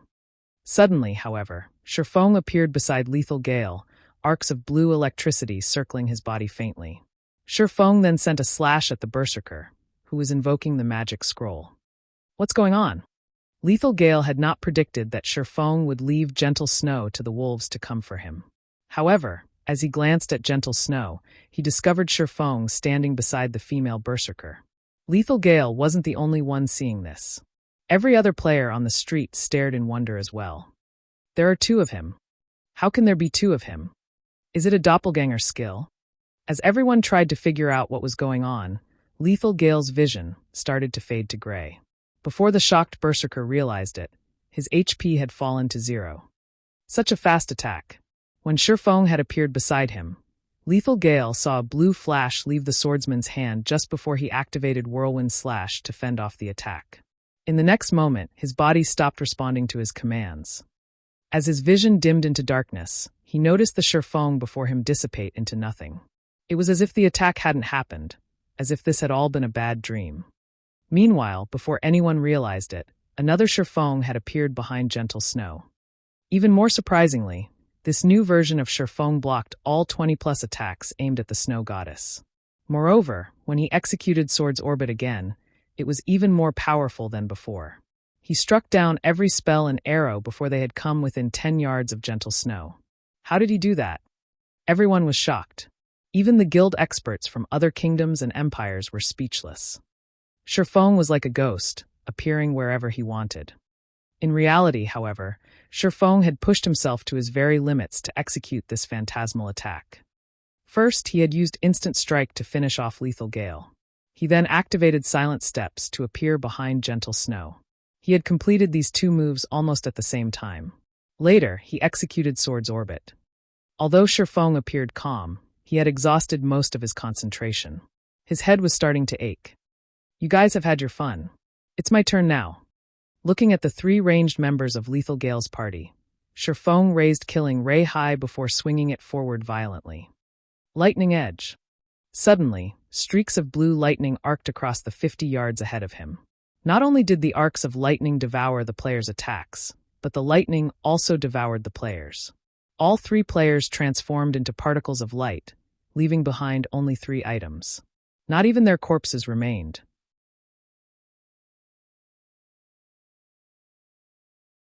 Chapter 980, Feng's Deterrent Force. Every spectator was shocked as they watched Feng instantly kill 3 level 39 expert players. What a powerful AoE attack skill. Is this Zero Wing's strength? After seeing this, the guild experts from other kingdoms and empires began to fear Zero Wing. If Feng decided to ambush their guild's elite teams in the field with such a powerful skill, the consequences would be unimaginable. He was practically a human cannon.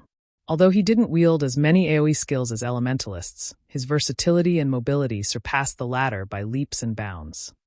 Currently, due to the emergence of the new class, many guilds had dispatched their top teams to grind for merits. As the top combatants of large guilds, they had their own pride. Due to that, they didn't pay any attention to White River City's ruler, Zero Wing. After all, they were not grinding around White River City. They were simply using the teleportation array within the city. Once they reached the Twin Towers Kingdom, Zero Wing would lose its home ground advantage. If Zero Wing wanted any level of authority in the Twin Towers Kingdom, it would have to rely on its team's strength. However, the strength Feng displayed a moment ago was beyond terrifying. He was fully capable of threatening their progress in the Twin Towers Kingdom. From now on, if they accidentally provoked Zero Wing, they would have to take into account the possibility of Zero Wing's teams annihilating them. Immediately, the various large guilds' top teams reined in their arrogance and re-evaluated their opinion of Zero Wing. They had notified their teams in the Twin Towers Kingdom, warning them to avoid conflict with Zero Wing's teams as much as possible. Although they had their own experts, fighting Zero Wing would gain them nothing. Moreover, Zero Wing had another major advantage over the other large guilds. The teleportation house was located in White River City. Their foreign guilds did not have a residence here. They had to foot the additional fee of teleporting from their respective cities to White River City. Of course, it was a different story for wealthy tyrants like super guilds and super first-rate guilds. Super guilds and super first-rate guilds had far more powerful backgrounds than first-rate guilds. It was especially true for their connections. These guilds could set up a residence in any city in God's domain, after which they could dispatch their guild members en masse. Unlike first-rate guilds, these superpowers didn't need to struggle to obtain land. This was why the various large guilds feared super guilds and super first-rate guilds. Not only could these major powers dispatch apex experts to assassinate their guild's upper echelons, but they could also send swarms of elite players to obliterate the guild members.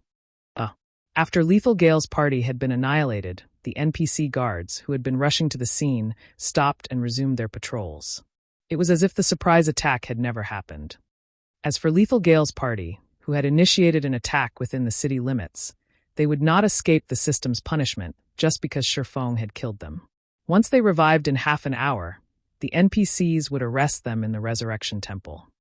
After taking care of Lethal Gale's party, Feng collected his spoils of war. Although the weapons and equipment Lethal Gale's party had dropped were useless to him, they could still enrich Zero Wing's guild warehouse. After Feng finished with the loot, he caught an advanced horse carriage with gentle snow and proceeded towards a high-class restaurant in the nobles' district. From beginning to end, not a single player had dared to step forward to snatch Feng's loot. Only after Feng was truly out of sight did these players launch into heated discussions. What? Zero Wing's Feng wiped out Gale's party. How is that possible? Abandoned Wave was dumbfounded as he listened to his subordinate's report. He could not believe his ears. He then asked, "What about Gentle Snow? Did she die?" Lethal Gale's people were one of the top-ranking parties among those under his control. Usually, he tasked the party with assassinations and dealing with experts that made themselves a hindrance. Until now, they had never failed a job. They had always triumphed, even against a Void Realm expert. Field battles were different from PvP competitions. There were many factors that could affect a player's combat power, not to mention the combat power of a group. Thus, it had been easier to send Lethal Gale to warn away Gentle Snow's mysterious buyer. If words could not sway the buyer, Lethal Gale's party would convince the buyer to submit by force. However, after giving it some thought, this task had been quite dangerous. If he had help from the NPC guards, it wouldn't be impossible for Feng to annihilate Lethal Gale and his companions. Gentle Snow did not die. Gale's party couldn't even lay a finger on her before Feng slaughtered them. the bald, middle-aged man said as he nervously played a recording for Abandoned Wave. The video clip showed the entire process of Feng wiping out Lethal Gale's party. Many curious spectators had recorded the entire battle. This video was already a popular topic on Star Moon Kingdom's official forums. Not only had this incident boosted the fame of Zero Wing's Feng, but it also made a mockery of the Blackwater Corporation. Abandoned Wave's expression darkened as he watched the video. The dense killing intent he radiated could be felt over 30 yards away. Sensing this killing intent, several strong and talented youths rushed over, asking, "Big Brother Wave, what happened? What is you so riled up?" Although these youths' levels were not high, they were greatly admired by the Divine Coliseum's regulars. "It's nothing." Abandoned Wave closed the video, enraged. A cold glint flashed in his eyes as he said, "I've had to make some minor adjustments to my plans. Although young Master Jing has told me that there is no need to bother with Zero Wing, if I don't teach the guild a lesson, be it Black Flame or Feng, neither will acknowledge the Blackwater Corporation's power. I've heard that the Heavenly Dragon Pavilion's Pavilion Master, Nine Dragons Emperor, has quite a grudge against Zero Wing and has been eager to teach Zero Wing a lesson. You, travel to the Black Dragon Empire and tell Qin Muyin this. If Nine Dragons Emperor wants to deal with Zero Wing, I will lend him a hand. Also, dispatch 3 parties to trail Gentle Snow. If there is an opportunity, kill her." Understood. After receiving his instructions, the bald man rushed out of the VIP room. Inside a high-class restaurant in White River City's Nobles District, Zero Wing's elite members filled the restaurant. Furthermore, several of Zero Wing's core members surveyed the area from the establishment's main hall. The high-class restaurant had become an impenetrable fortress. Meanwhile, Feng and Gentle Snow chatted with each other on the top floor. "The Blackwater Corporation is quite eager to take your life," Feng commented as he gazed out the French windows. From his position, he could see at least 8 people stalking the restaurant. While there was a chance that he had earned his own stalkers, it was far easier to believe that these players were hunting Gentle Snow. After all, the Blackwater Corporation had ambushed her once before. Moreover, Gentle Snow was still weakened. He wouldn't be surprised if they tried another 3 or 4 assaults.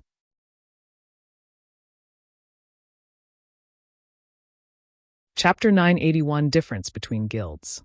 As expected of the Blackwater Corporation, despite paying so little attention to God's domain when it launched, it has so many powerful experts, Feng commented. Prompted by Feng's remark, Gentle Snow followed his gaze out the window. What she saw, however, surprised her. UP dated by Novelful. Calm White River City was even more prosperous than Star Moon City. Even in the costly Nobles District, she could see plenty of players going about their business. From her vantage point, she had a clear view of what these players were doing, and very quickly, several players caught her attention. Although these players seemed to be chatting among themselves, they occasionally turned to look at the room she and Feng occupied. These were not low-leveled players, either. The lowest among them was level 38, while the rest were level 39. Among these experts, a few neglected to hide their auras. Hence, she could feel just how much of a threat these people posed. If she left the building, needless to say, she wouldn't leave White River City alive. The Blackwater Corporation had not prepared overmuch for the first ambush. Feng's presence must have also been unexpected. However, the corporation would prepare from here on out. Relax. As long as you're in here, they can't touch you. If you stay here until you recover from your weakened state, they will eventually give up and leave, Feng assured Gentle Snow. On his way here, he had purchased the latest information regarding Ouroboros from the secret pavilion. Although the purchase had cost him a pretty penny, he had learned both bad and good news. He discovered that the Blackwater Corporation now focused fully on God's domain. In fact, it had already dealt with the companies that had backed Ouroboros. To put it simply, Blackwater now owned Ouroboros, although it had not yet declared so publicly. The good news was that he could finally recruit Gentle Snow. The bad news was that the Blackwater Corporation was not to be trifled with. Among the various international corporations, Blackwater was relatively overbearing. Moreover, the corporation had a powerful affinity for a game like God's Domain. Compared to veteran gamers, fighting experts a much higher starting point when they joined God's Domain. Their lack of familiarity with God's Domain's superhuman combat style was the only thing that held them back. However, once they were comfortable with this combat style, they would quickly become experts in God's domain with the combat techniques they had learned in the real world. The Blackwater Corporation had a perfected system to nurture fighting experts. Moreover, after many years of development, it had various dojos around the globe. Given enough time, even super guilds would be no match for the Blackwater Corporation. Even in the past, shortly after the Mind Space system had launched, the Blackwater Corporation had forced itself into God's domain. Although Blackwater had started later than everyone else, it was one of the first corporations to upgrade its own established guild into a super guild. In contrast, corporations like Open Source could only invest in super guilds and super first-rate guilds to establish themselves in God's domain.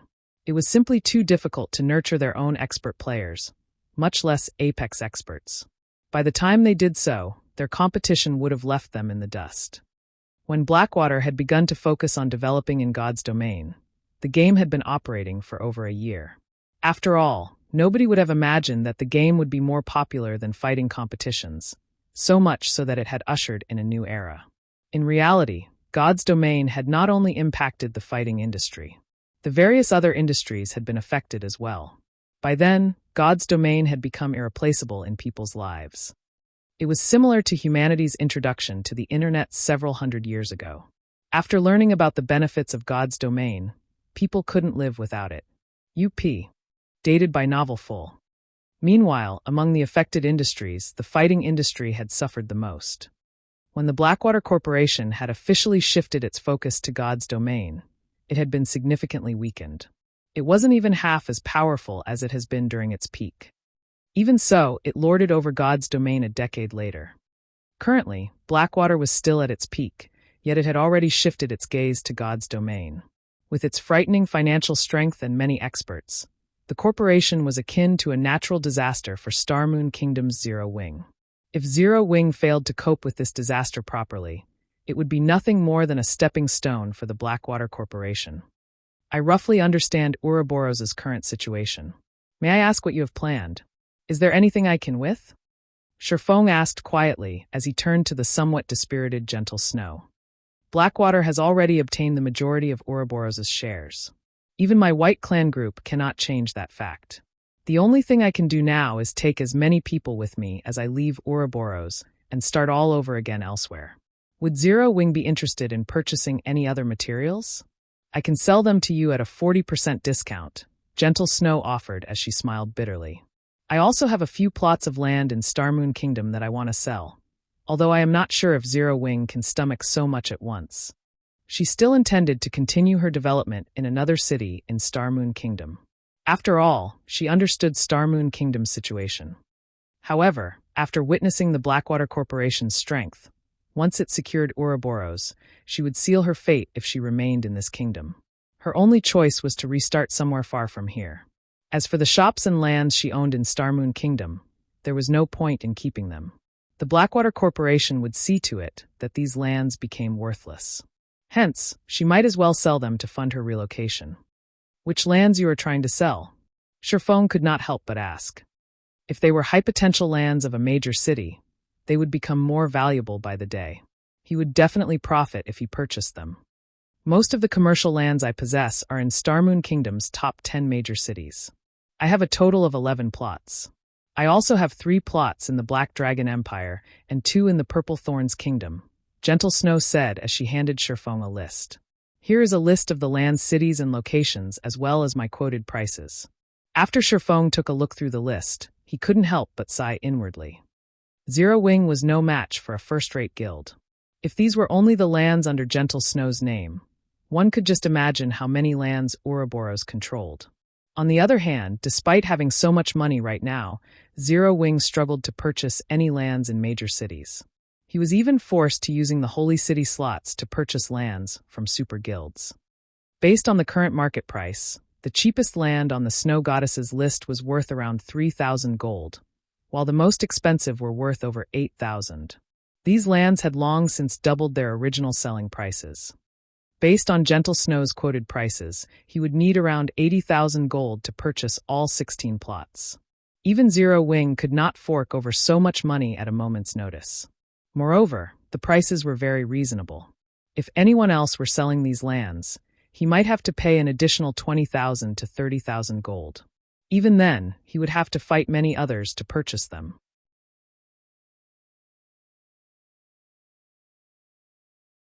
Chapter 982, The Tip of the Iceberg.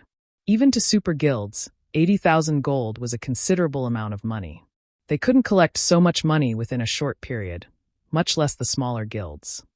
Gentle Snow had little hope that anyone could afford to purchase all of her lands. She would just sell as many plots as she could. Once she collected enough coins, she could proceed with the next part of her plan more smoothly. While Feng carefully inspected the commercial lands, Gentle Snow received a call from Zhao Yueru. Snow, the guild has called an emergency elder meeting and has officially announced that Abandoned Wave will be replacing you as the guild leader. Aside from the raw materials you have, Abandoned Wave has frozen the guild's assets. Furthermore, many of the God-slaying army's members have reported ambushes in the fields and outside of dungeons. They've suffered grievous damages, Zhao Yueru reported, shaking with rage. The Blackwater Corporation was too vicious. The God-slaying army was their asset as they left Ouroboros. The guild had spent many years nurturing these experts. If these experts came them, and they had enough funding, the new Ouroboros could quickly establish a firm foothold in another kingdom. Initially, hiding the locations of the army's members had not been an issue. After all, every member was an expert. With their equipment, killing these players would not be easy. Now, however, the Blackwater Corporation had somehow recruited an army of its own experts and slaughtered the God-slaying army scattered throughout Starmoon Kingdom. The loss of a single level might have been fine, but the lost weapons and equipment was horrendous.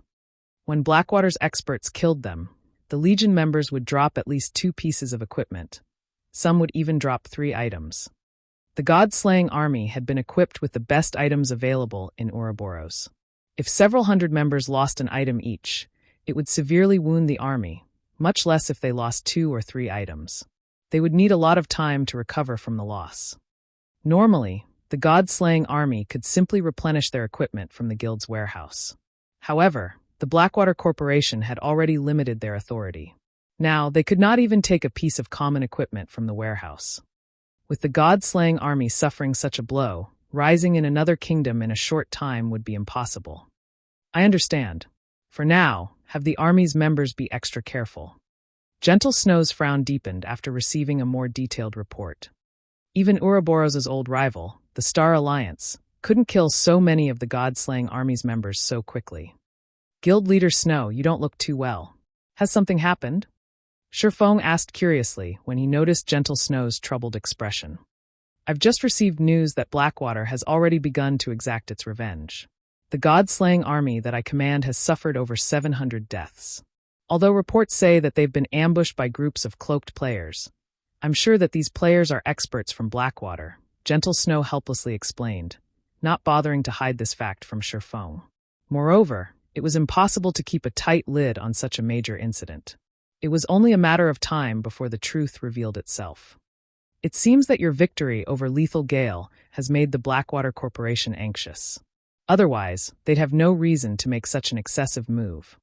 The news surprised Feng. No matter what was said or done, the Blackwater Corporation had already purchased Ouroboros. One could even go so far as to say that Ouroboros was the Blackwater Corporation. If news spread of mysterious players slaughtering Ouroboros' strongest legion on its own turf, it would damage the guild's reputation. Since Blackwater has already gone to such lengths, I'm betting that even if you leave Starmoon Kingdom, they will find some way to crush you, Feng said seriously. How about this? Invest in Zero Wing and become one of its shareholders. With Zero Wing's prestige in Starmoon Kingdom, the fledgling Blackwater Corporation should hesitate before declaring all-out war. This, Gentle Snow was taken aback upon hearing Feng's proposal. The symbol of Ouroboros, which the White Clan group had created, was incredibly important to her. If possible, she wanted to establish a new Ouroboros. However, if she joined Zero Wing with Ouroboros' top players, the Blackwater Corporation would shift its focus to Zero Wing. If you're worried about the percentage of shares that you'd control or how your subordinates would be treated, relax. I can give you 15% of Zero Wing's shares. I'll also give you 50 core member slots and the power to form the Ouroboros Legion, which will be under your full control. What do you think? Feng suggested. Are you not afraid of the backlash from Blackwater? Gentle Snow asked Feng seriously. With Zero Wing's strength and potential, don't you think that you'd be suffering a loss by offering me 15% of the guild's shares for the little manpower and resources in my possession? Zero Wing was no longer the upstart guild it had been. Not only did Zero Wing control Stone Forest Town, but it also owned Starmoon Kingdom's #1 trading firm. Zero Wing was the publicly acknowledged #1 guild in Starmoon Kingdom. Even first-rate guilds were no match for it. There were also many companies and corporations chomping at the bit to invest in Zero Wing. Some major corporations were offering enough to tempt super guilds for as little as 50% of Zero Wing's shares. Unfortunately, Zero Wing had declined every offer. Yet Feng had offered 15% of the guild's shares to recruit her and her people. No one would believe this if she told them. In response to Gentle Snow's query, Feng shook his head and confidently stated, "No. You are worth it." Feng's answer confused Gentle Snow. Even she didn't believe that she was worth this price, yet Feng sounded strangely confident. Moreover, the look in Feng's eyes told her that he was not lying. Gentle Snow also felt a little moved. After so many years in Ouroboros, her trust had long since ceased to exist, yet she trusted Feng, despite so few meetings with him. Yet, despite only coming into contact with Feng several times before, the man had somehow managed to fill her with trust. She didn't know what to say. If Feng were a fool, Zero Wing wouldn't have had so much success. An indistinct feeling made Gentle Snow even more curious about the guild known as Zero Wing. After taking a deep breath, Gentle Snow looked at Feng and replied, "All right then. I agree to your conditions. However, you have to promise me one thing."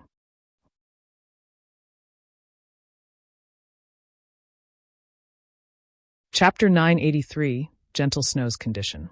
Guild Leader Snow, feel free to state any concerns, Feng said, chuckling. Many of Ouroboros' elite and expert players followed Gentle Snow. If he recruited all of them, it would raise Zero Wing's overall strength by a large margin. Although Zero Wing's member count still wouldn't compare to a first-rate guild's, it would have far more elites than its competition. There was also Gentle Snow's potential to consider. If he could give Gentle Snow access to the secret pavilion's simulation training system, with her talent and his other training resources, it wouldn't be long before she became a true Apex expert. It wouldn't be long before she surpassed him either. What guild wouldn't want such an expert? Moreover, Gentle Snow was different from Fire Dance and Violet Cloud, who lacked management experience. Regarding management capabilities, only Aqua Rose might be a match for Gentle Snow.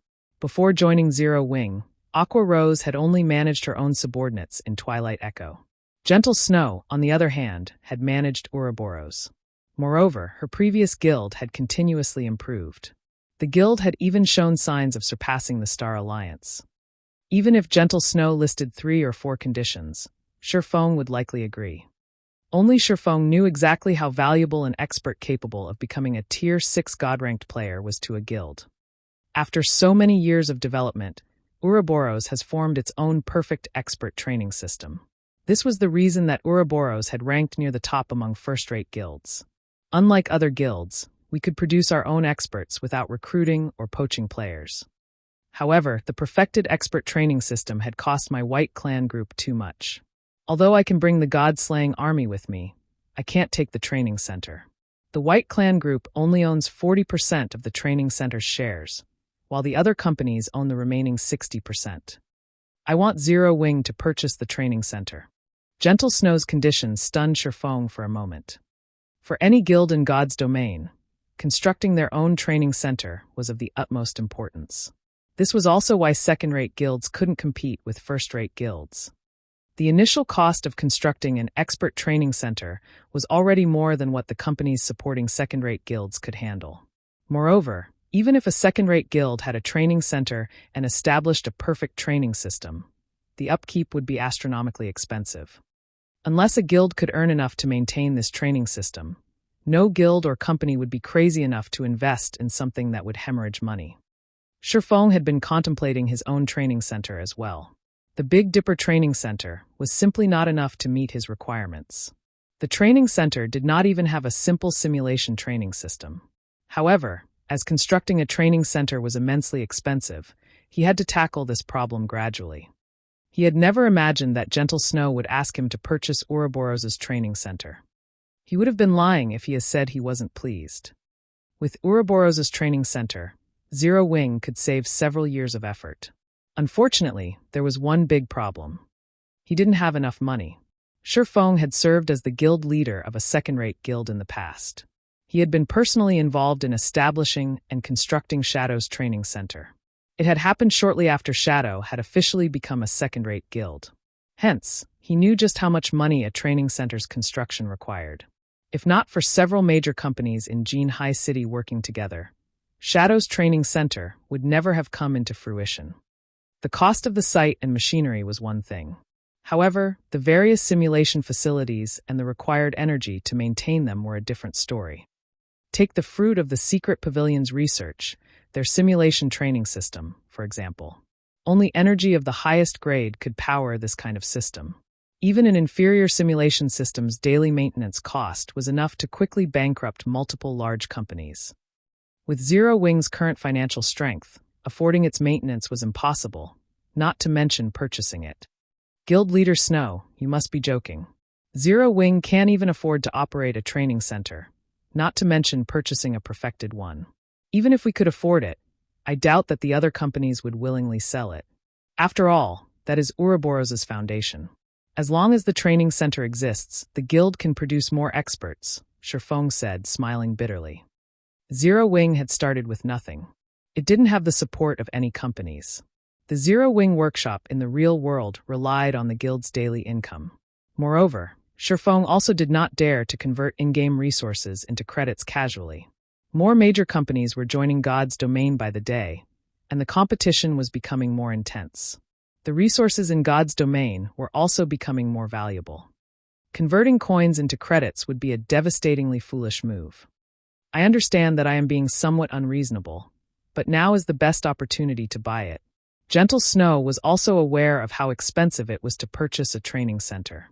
Although Blackwater has purchased Ouroboros's training center is nothing to the corporation. Meanwhile, the training center's daily operation is a huge burden to those companies. They will try to get rid of it as quickly as possible. If we don't buy it now, another corporation that wants to nurture its own experts will. If Zero Wing is willing to buy it, I can try to lower the price as much as possible. I understand. Please wait a moment. I have to contact the guild leader about this first, Feng said, creating an excuse to leave the room. It would be much more convenient to purchase a training center than establishing his own. If he purchased it now, he could save himself a lot of trouble in the future. Zero Wing would not have to risk stagnation as Shadow had in the past due to a lack of experts. With the training center, he could nurture a large number of experts rapidly, sending them out afterward to capture and defend towns. He could then use the money and resources these towns generated to sustain the training center. However, Zero Wing couldn't gather so much money in such a short time span. Forget it. Let's give it a try. After Feng left the room, he contacted Aqua Rose.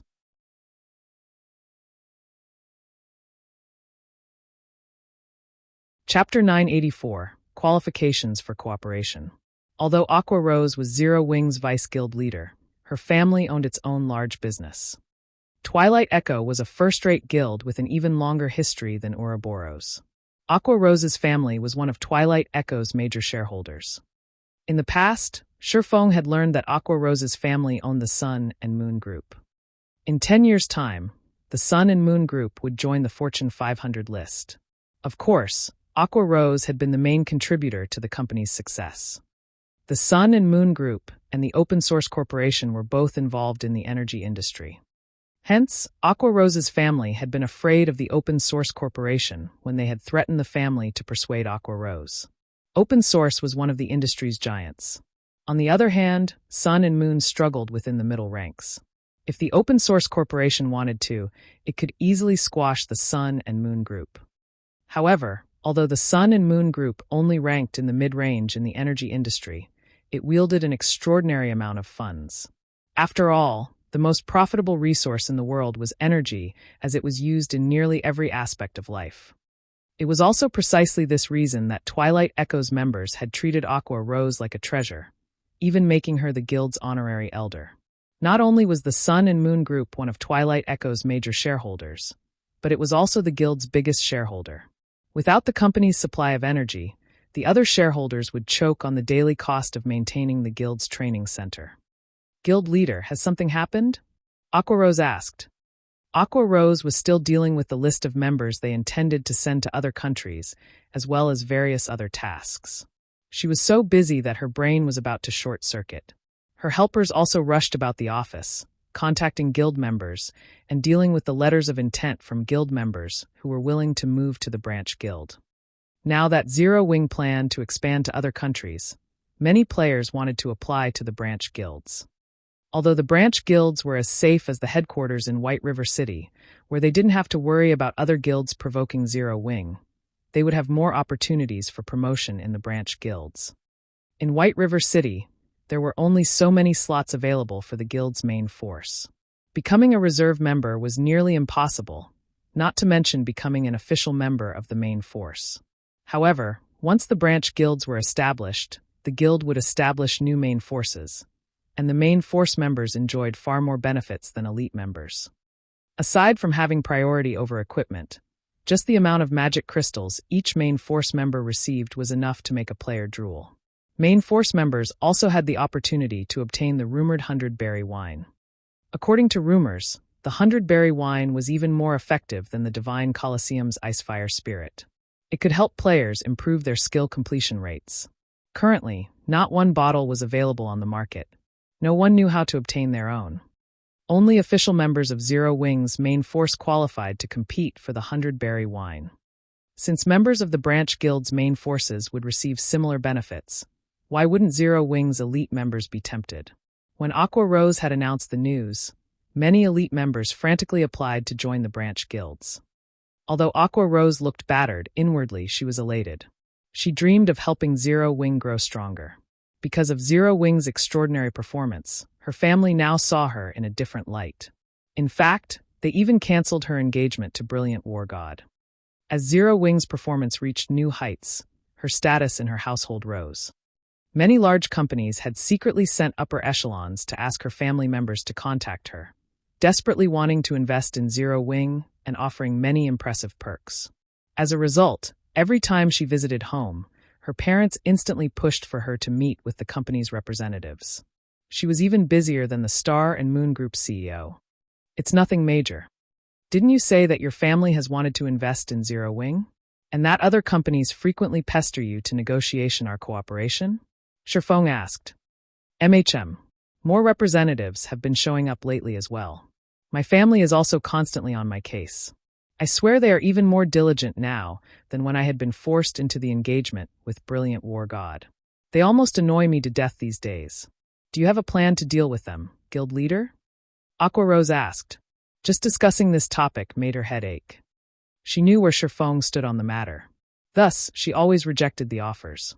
To avoid these people, she had no choice but to hide in her virtual gaming cabin. Only in God's domain would her family leave her alone. I have a method. It also isn't a solution to always have uncle and auntie pressing you for an answer. I can offer them an opportunity to work together, Feng said, chuckling. As for whether or not they want to cooperate with us, that will be up to them. Really? Aqua Rose froze, surprised by Feng's declaration. She couldn't believe this was true. Zero-Wing was very famous in God's domain. This was because it had rejected countless investment offers. Other guilds dreamed of having their own investors, yet Zero-Wing turned them away. Zero-Wing was already known as one of the most difficult guilds to work with. Yes, I intend to rent some plots of land, so I would like you to find a few partners. However, each company must first invest 1 billion credits. I will choose a total of 10 partners. Gentle Snow had already given Feng a rough estimate of the cost. If he wanted to take over Ouroboros's training center, he needed at least 7 or 8 billion credits. Moreover, this was only the initial estimate. After all, Ouroboros's training center was massive. It even had its own independent research team. The training center was also located in a top-tier city. Considering, Gentle Snow's price was exceedingly low. Guild leader, are you talking about Stone Forest Town's lands? Aqua Rose was so shocked that she had to ask for confirmation. Feng nodded, replying seriously, "That's right. Guild leader, although the player traffic in Stone Forest Town is high, as expensive as the town's lands are, they will never be worth as much as the golden lands in kingdoms and imperial capitals. Moreover, even those golden lands aren't worth that much money. Only a sucker would accept your offer." "No one will agree to that," Aqua Rose said helplessly. For some reason, Aqua Rose constantly had the feeling that Feng lived in a different world. She was clearly the rich heiress here, yet when Feng talked about 1 billion credits, it sounded as if he were talking about chump change. That was 1 billion credits they were talking about. While the Sun and Moon Group could collect that much money, the other companies would likely hesitate. "What if I have this item?" Feng laughed as he retrieved an old parchment from his bag. This parchment was none other than the Star Moon Kingdom City building order. With this, he could claim one unassigned location within Star Moon Kingdom and construct a city.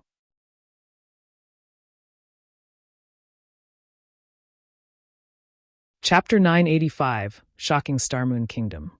This is... Aqua Rose was astonished when she took a closer look at the old parchment's information on the screen. A city building order. This item was far more valuable than any captured town. Yet, while super guilds were investing time and effort into capturing towns, Feng had procured a city building order. Aqua Rose rubbed her eyes. She was sure that they were playing tricks on her. What was a Star Moon Kingdom city building order? That was proof that one had the rights to construct a player city in Star Moon Kingdom. Currently, player towns in God's domain generally accommodated 30 to 50,000 people. However, none of the guilds that had captured various towns allowed had built houses in their towns. They had all built hotels. This way, the towns would accommodate more mobile players, which would, in turn, generate more income. Aside from guild members, players had practically no options to become permanent residents. Even so, a player town could only handle a limited amount of traffic. Take Stone Forest Town, for example. Stone Forest Town was very close to the Stoneclaw Mountains. Because most of God's Domain's players had already reached level 30, the town's traffic grew with each passing day, giving it an even livelier atmosphere than White River City. In the end, Zero Wing had no choice but to limit the amount of time each player could reside in Stone Forest Town's hotels. This was also why many companies desperately wanted to work with Zero Wing. However, a town had its limits. Not only was the area around Stone Forest Town small, but the local environment also posed a huge problem. It was not suitable for players seeking entertainment, which greatly limited the benefits a real-world company could reap from setting up a virtual shop. A city, on the other hand, was many times larger than a town. Generally, a town could house over 200,000 resident players, not including mobile players. If they chose an appropriate location, they could easily attract many entertainment seekers who disliked adventuring and fighting to live in the city. You've seen the city building order for yourself. Companies that cooperate with Zero Wing will be given priority when purchasing a large plot of land in the city. As for the 1 billion credits, that is only a deposit. However, before you let them in on this secret, find companies that truly intend to cooperate. Moreover, they must sign a confidentiality agreement. "I don't want news of this to leak, attracting everyone's attention," Feng explained. In truth, he did not want to sell any of the city's lands because of how much more valuable they would become in the future. If he nurtured his city to have a population in the millions, he could drown Zero Wing in money each day with the profits from renting the city's lands. Unfortunately, he had no avenues to earn so much money in such a short time. "I understand. I will see to the necessary arrangements right away." Aqua Rose nodded excitedly. Currently, the value of Stone Forest Town's lands could rival those with high potential in major cities. However, if they chose a strategic location to set up their city, the city's lands would easily surpass Stone Forest Town's by several, or even over 10 times. If she advertised this news, many corporations would be eager to work with them. "How many days do you need to get this done?" Feng asked. "I'm in somewhat of a hurry for the money right now. Roughly 3 to 5 days. After all, most major companies would be hard-pressed to collect so much money on such short notice." After giving it some thought, Aqua Rose suggested, "If you are in a rush for money, I can have my family pay for you first, or offer them a few more plots of land in the new city. I believe they will be more than willing." Although the new city had yet to be built, if a company could enter the city and construct its own virtual shop immediately, it would massively benefit the company's development in God's domain. After all, once the new city was complete, plenty of entertainment seekers were bound to visit the city. If a company could leave a deep impression on these players, more people would recognize them as they started shops in other cities. This would create brand awareness.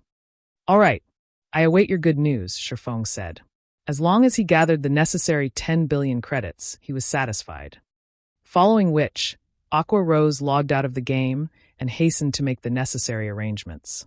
As for Feng, he went back into the room. Guild Leader Snow, Zero Wing agrees to your conditions. However, we'll need some time to collect the required credits. It is unlikely that we can do so in 1 or 2 days, Feng explained. That won't be a problem. In any case, the training center won't sell quickly. That will also give me more time to drive down the price, Gentle Snow said, smiling. Initially, she had expected Zero Wing to reject her condition.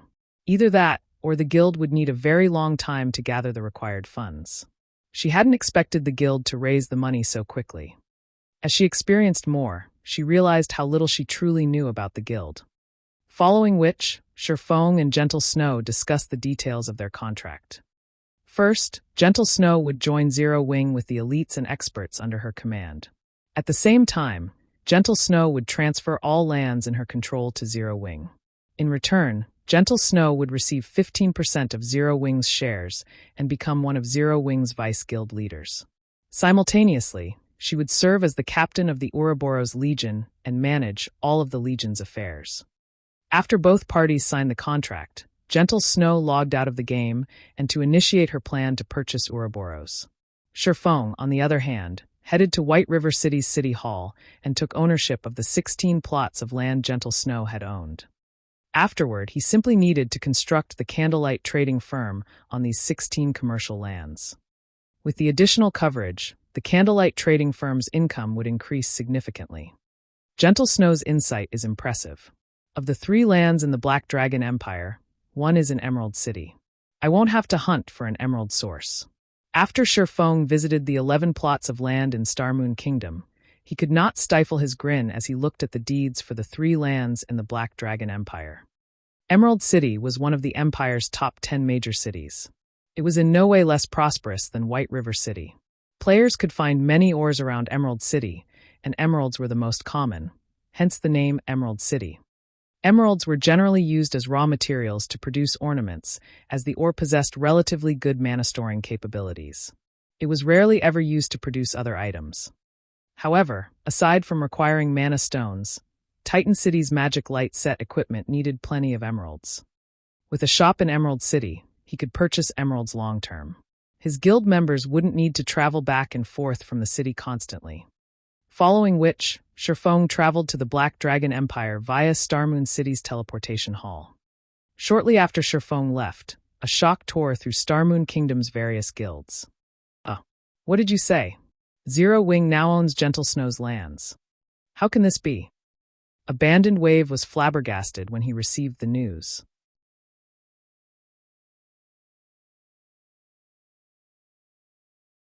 Chapter 986, War of First-Rate Guilds.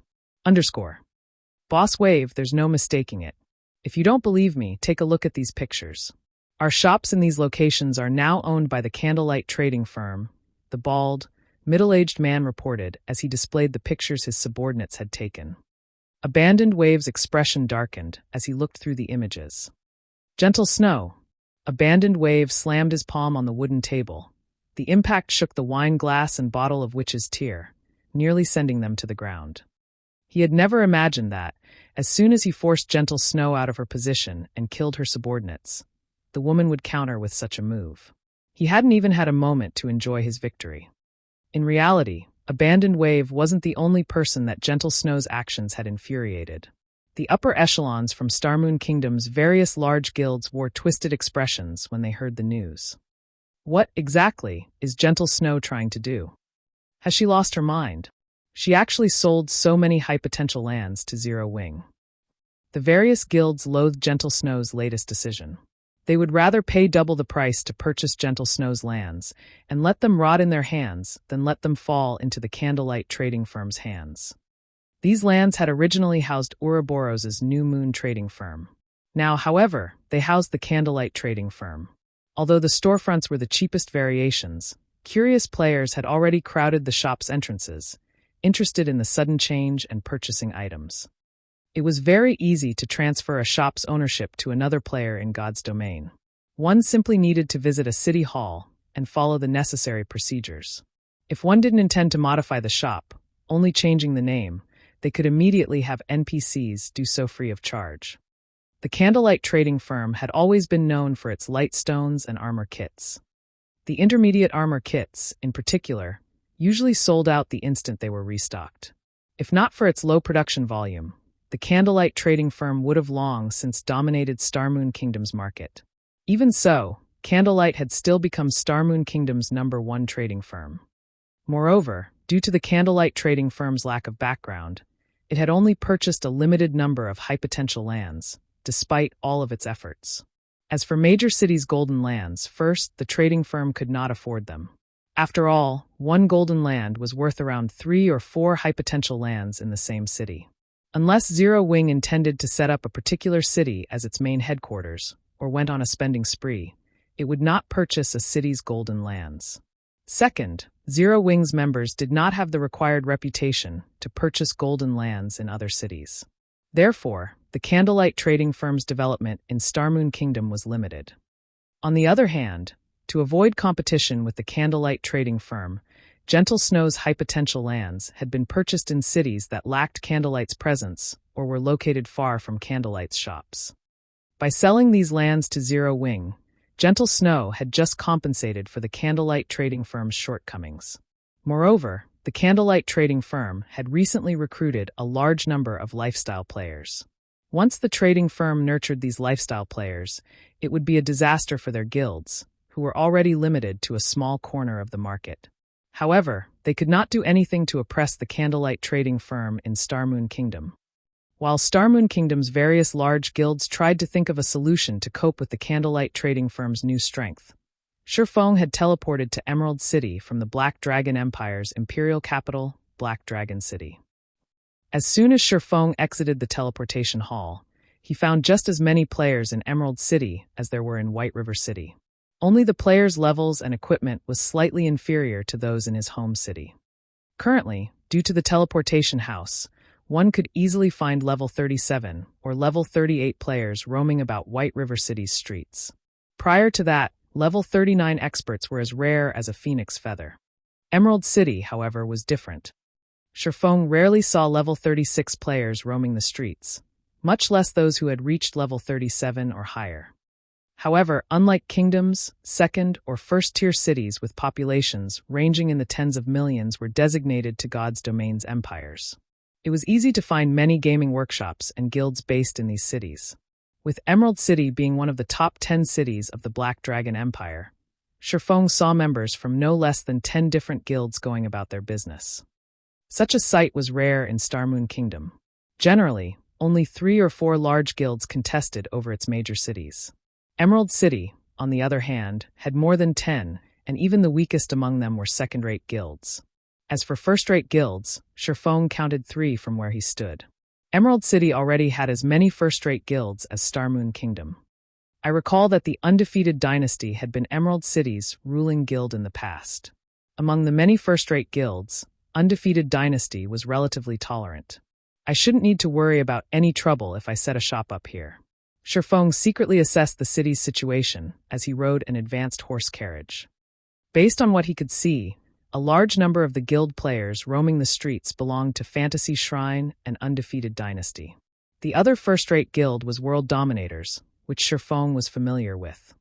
Ever since Zero Wing had become White River City's overlord, World Dominators had withdrawn from Starmoon Kingdom, shifting its focus to the Black Dragon Empire and other kingdoms.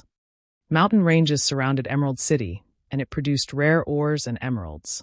It was considered a strategic city in the Black Dragon Empire. There were only so many guilds in the city right now because the Dragon Phoenix Pavilion paid little attention to them. After Feng alighted from the horse carriage, He saw over a dozen independent players leaving the New Moon trading firm. These players had very high levels, with the lowest among them being level 36 and the rest being level 37. In a large guild, they would be elite members. As for their combat standards, at this stage of the game, it was very difficult for independent players who hadn't reached the Trial Tower's 5th floor to reach level 37. Moreover, these players were well equipped. Even the most inferior piece of equipment they wore was a level 35 secret silver rank. In the eyes of ordinary players, they would definitely be considered experts. Damn it, to think that intermediate regeneration potions and intermediate mana recovery potions would sell out so quickly. If I had known that something like this would happen, I would have stockpiled. Now, I won't be able to earn a little bounty reward no matter how much I try. There's nothing we can do. Who would have expected Fantasy Shrine and Undefeated Dynasty to start a war against each other in Emerald City? They are even placing bounties on each other's members. Really though, what is up with these guilds? Why did they suddenly declare war on each other? Haven't they tolerated each other pretty well until now? Based on some insider information I obtained, it seems that the two guilds have discovered a town above a mithril vein. If the town is captured, players can mine the vein freely. A mithril vein. Won't they be rich if they capture the town? I know, right? However, the NPCs guarding that town are extraordinary. Capturing the town will be very difficult. If one guild ambushes the other, the latter's efforts will go to waste. That's why both sides are trying to chase each other out of Emerald City. Large guild members sure have it easy. While independent players like us are exhausting ourselves just to find ordinary ores, they get to mine mithril or in the safety of a town. As these players spoke of the mithril vein, they nearly drooled. Although mithril ore was not particularly valuable, it was frequently used to forge weapons and equipment. Generally, selling the mithril ore one had was very easy. If they could harvest a steady supply of the ore, they could earn more money than they could imagine. A mithril vein? Feng's lips curled into a smile as he watched the departing independent players.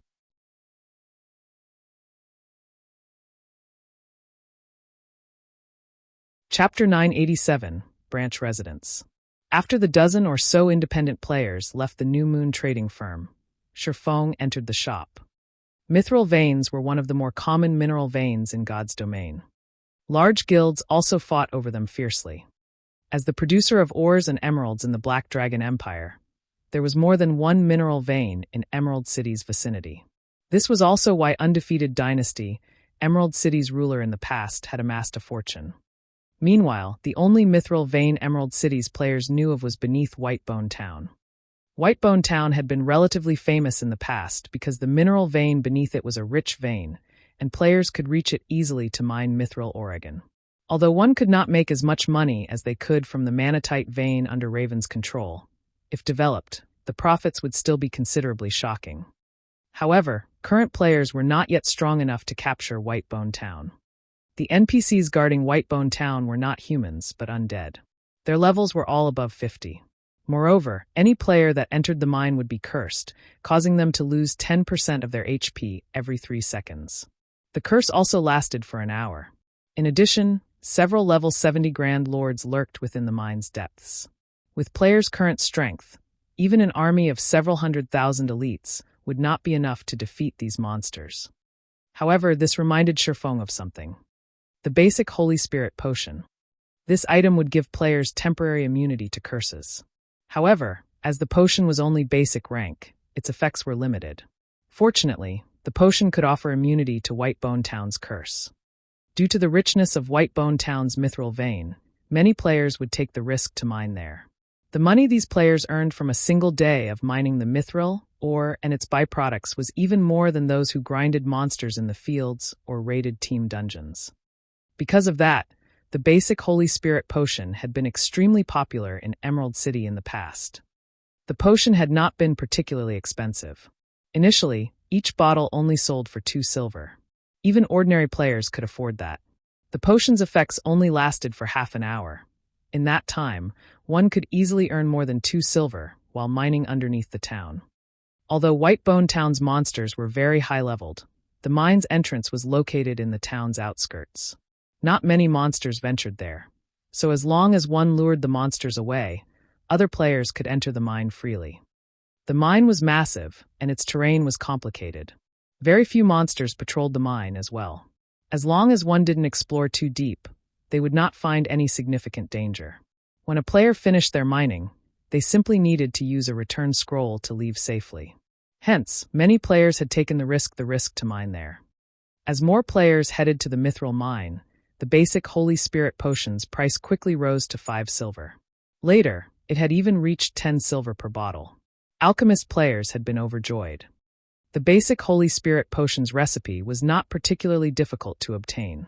Level 30 and above team dungeons had a chance of dropping it.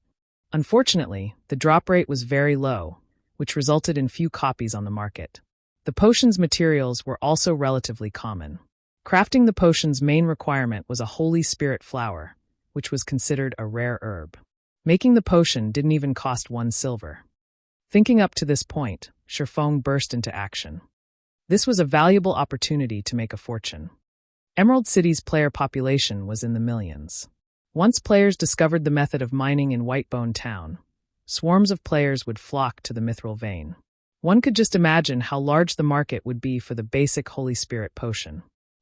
Following which, Feng changed the New Moon Trading Firm's name to the Candlelight Trading Firm and removed the lifestyle players and products in the shop. He then made a trip to the City Hall and spent 1,000 gold to upgrade the shop front to the highest ranking available. He also hired NPCs to purchase various kinds of ores, herbs, and emeralds.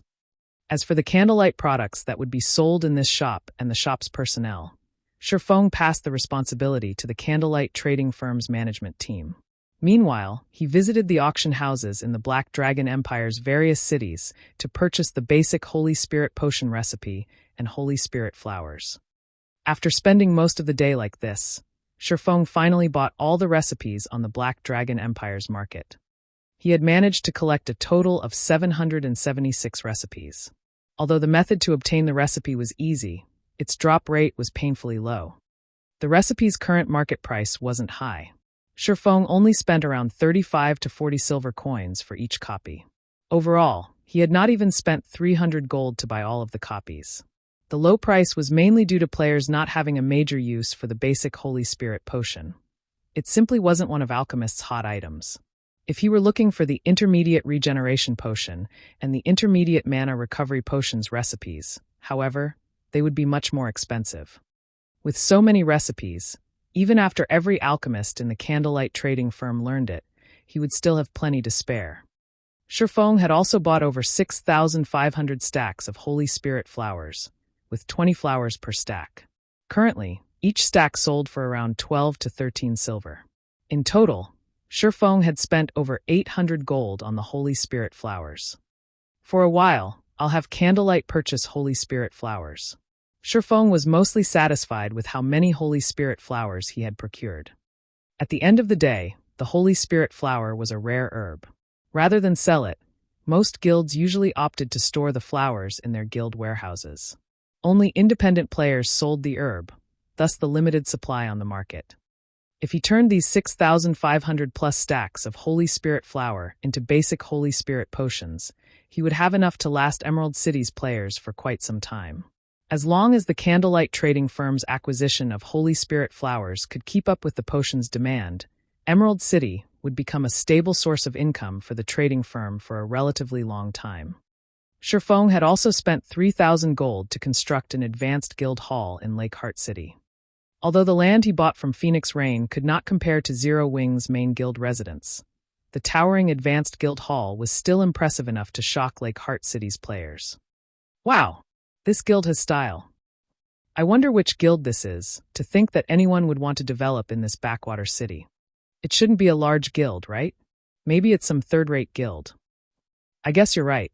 There is no way a large guild would fancy our Lakeheart City. There were not many players residing in Lakeheart City due to its location on an island. There were not many good leveling spots around, either. The city's current population was slightly over 100,000. No first-rate guild would waste their efforts on a desolate city like this. As a result, only a second-rate guild ruled over Lakeheart City. Moreover, its main headquarters wasn't located in the city. Rather, it was based in a major city with a player population of over 500,000. Furthermore, the guild residences in Lake Heart City. They were a far cry from Zero Wing's magnificent advanced guild hall. Huh. Wait a minute. Look at the emblem on that guild flag. Doesn't that look like Zero Wing's six-winged emblem?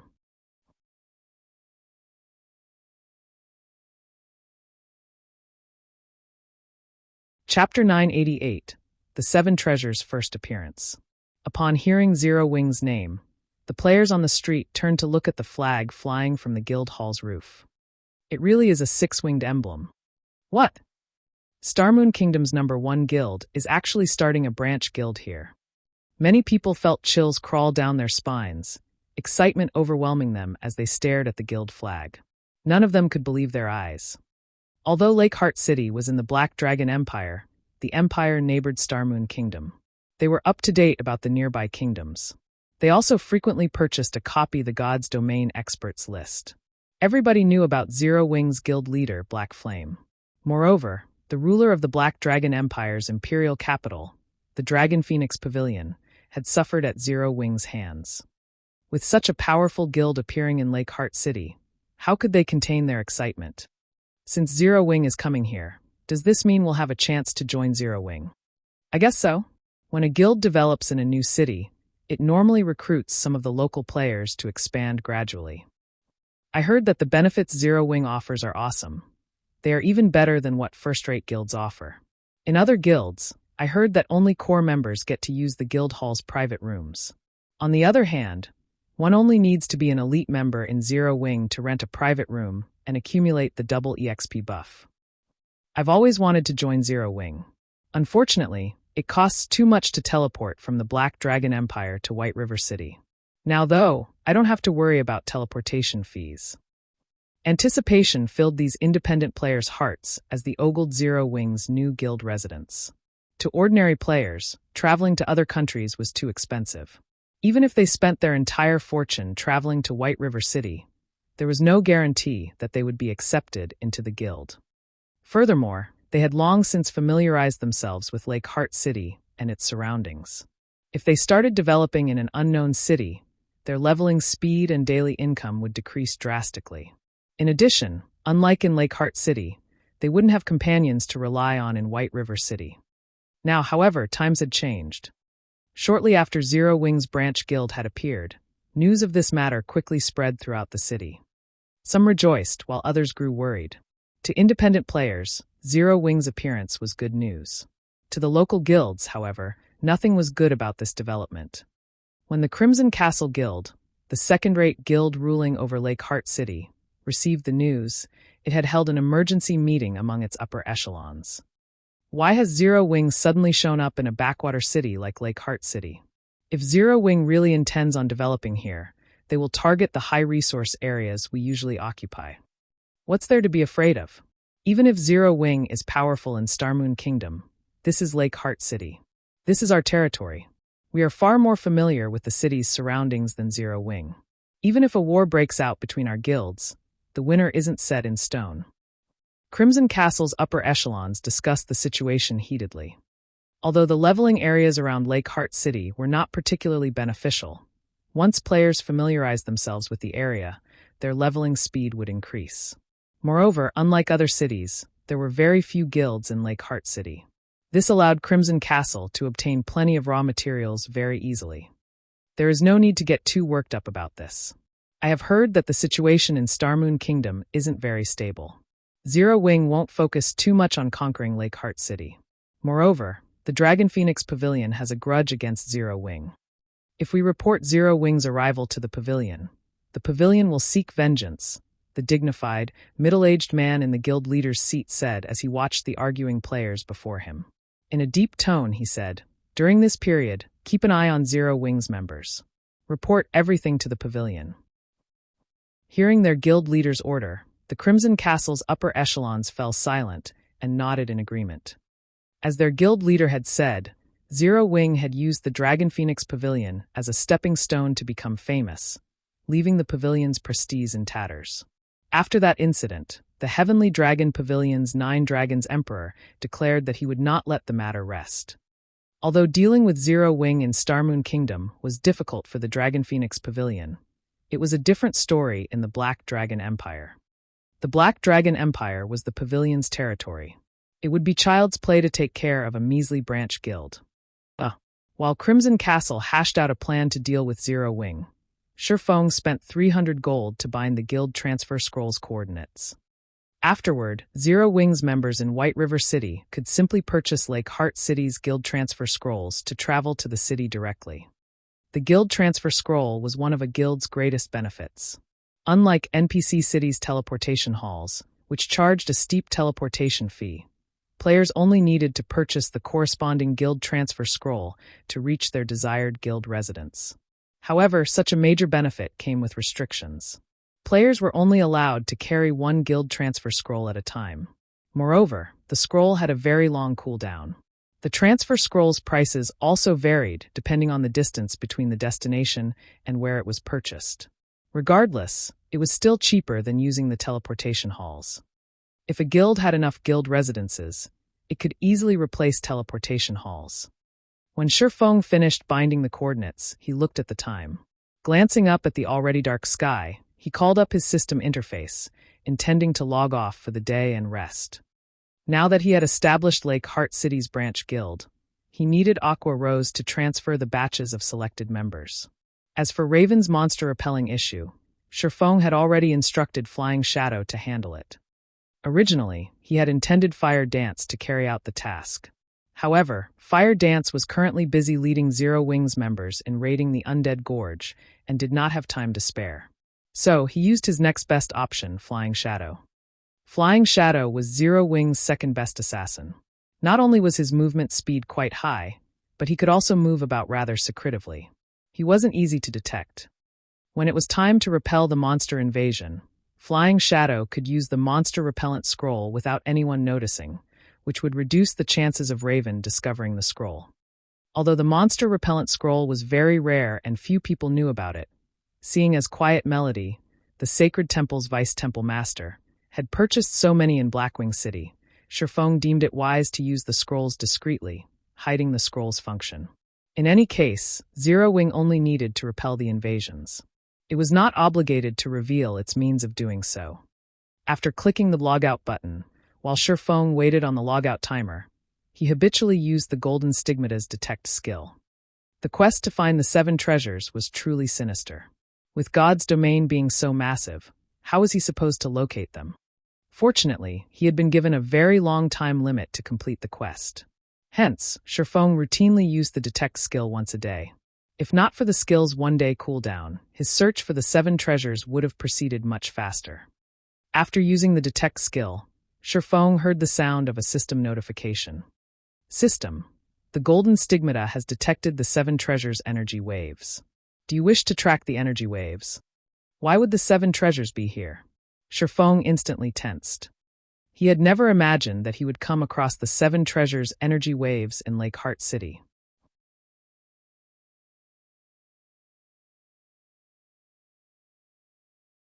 Chapter 989, Special Set Equipment. Upon hearing the system notification, Feng immediately stopped the logout process and chose to track the energy waves. The Golden Stigmata's detect had a 50,000-yard range, which was not particularly large. The skill just managed to cover Lake Heart City, as well as the surrounding forest and fields. There should not be any monsters within that range, and it was even less likely for there to be any relics. Otherwise, someone would have long since discovered them. After all, it was impossible for an NPC city to be constructed above a relic. Yet, the 7 treasures, which had been lost for many years, had appeared in the middle of nowhere. It was inconceivable. As expected, it is inside the city. Feng could not help his surprise when he saw the perceived location on his map. This should be in the Nobles District. Although Feng knew that the 7 treasures could be anywhere, who could have thought that he would find the legendary 7 treasures in Lake Heart City's Nobles District? If the War God's Temple knew that the 7 treasures were in the Black Dragon Empire, they would have turned the Empire over in their search, not to mention the insignificant Lake Heart City. After checking the general location, Feng summoned the demonic flame tiger and charged towards the Nobles District. A monster! A monster has appeared in the city. Crap, that's a mount. What kind of mount is that? It's so cool. When the players on the street saw the demonic flame tiger charge out of Zero Wing's residence, they were stupefied. A city like Lake Heart City didn't even have one level 40 player, much less a mount. Hence, when these players saw the majestic, towering demonic flame tiger, they grew more enthusiastic to join Zero Wing. Black Dragon Empire, Dragon Phoenix Pavilion's guild residence. Entering the guild leader's office, a beautiful, tall female summoner reported respectfully, "Vice Guild Leader, the Crimson Castle's guild leader requests a meeting with you. He claims that it is related to Zero Wing." "I understand. It seems that quite a few people are displeased with Zero Wing today, Blood Dragon, the guild leader of the Dragon Phoenix Pavilion's Black Dragon Empire branch guild," said, chuckling. "Ghost, bring him in." The female summoner, Beautiful Ghost, nodded. She left the office to guide Crimson Castle's guild leader.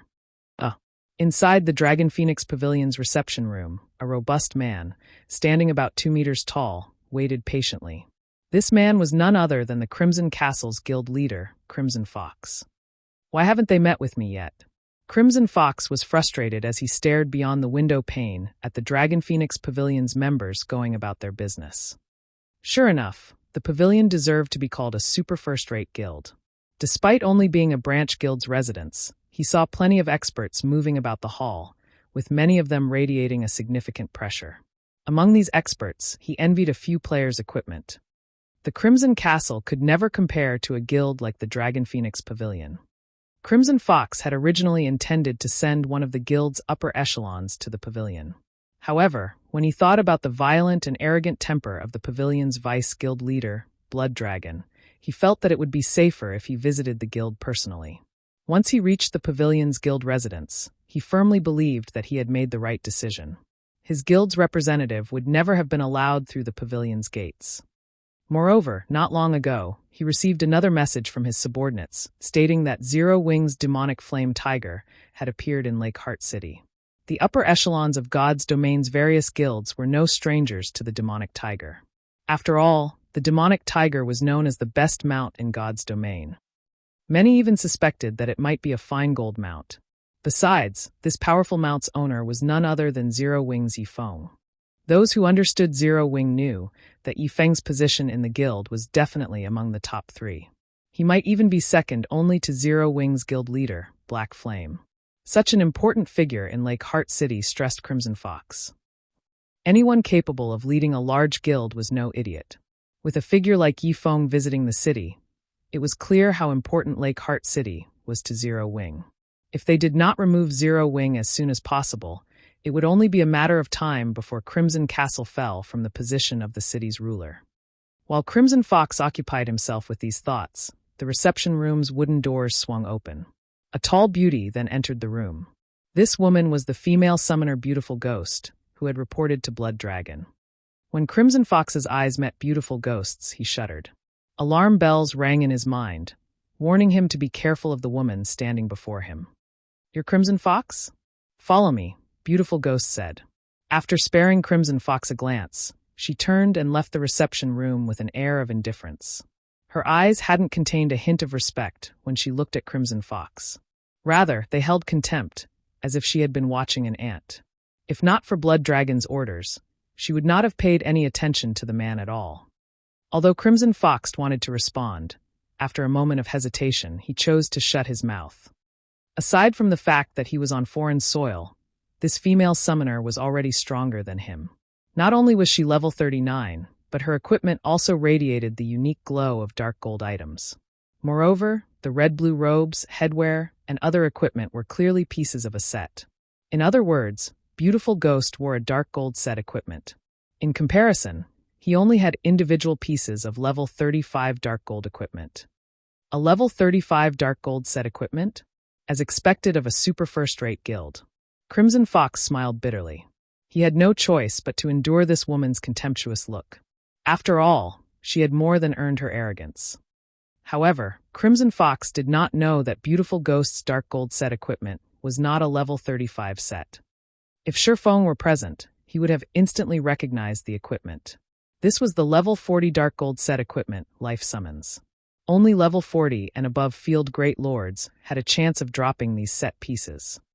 Initially, Only level 40 summoners could equip the Life Summons set. However, this equipment was somewhat special. If one had all 5 pieces of the set, the level requirement would drop by 5 levels. Under Beautiful Ghost's lead, Crimson Fox quickly arrived before the guild leader's office on the 3rd floor. On his way, Crimson Fox had seen many level 50 NPC guards.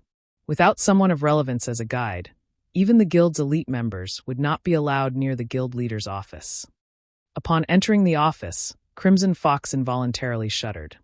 He felt an immense pressure, almost as if a boss monster were in the room with him. Moreover, it didn't feel like any ordinary boss monster. At the very least, it felt like a lord boss or stronger. How is this possible? Crimson Fox stared at Blood Dragon, who leaned against his office chair while enjoying a glass of wine, shock filling his heart. Is this the Dragon Phoenix Pavilion's vice guild leader? At this moment, Crimson Fox struggled to breathe. Compared to Blood Dragon, the pressure he felt from Beautiful Ghost before was a joke. Against Beautiful Ghost, he could more or less move unaffected. However, when faced with Blood Dragon, his movements were somewhat sluggish. In battle, this pressure would greatly impact his combat power. However, the scene inside the office was even more shocking. Seated opposite of Blood Dragon was a gorgeous woman who, despite the powerful mental oppression in the room, seemed utterly unaffected.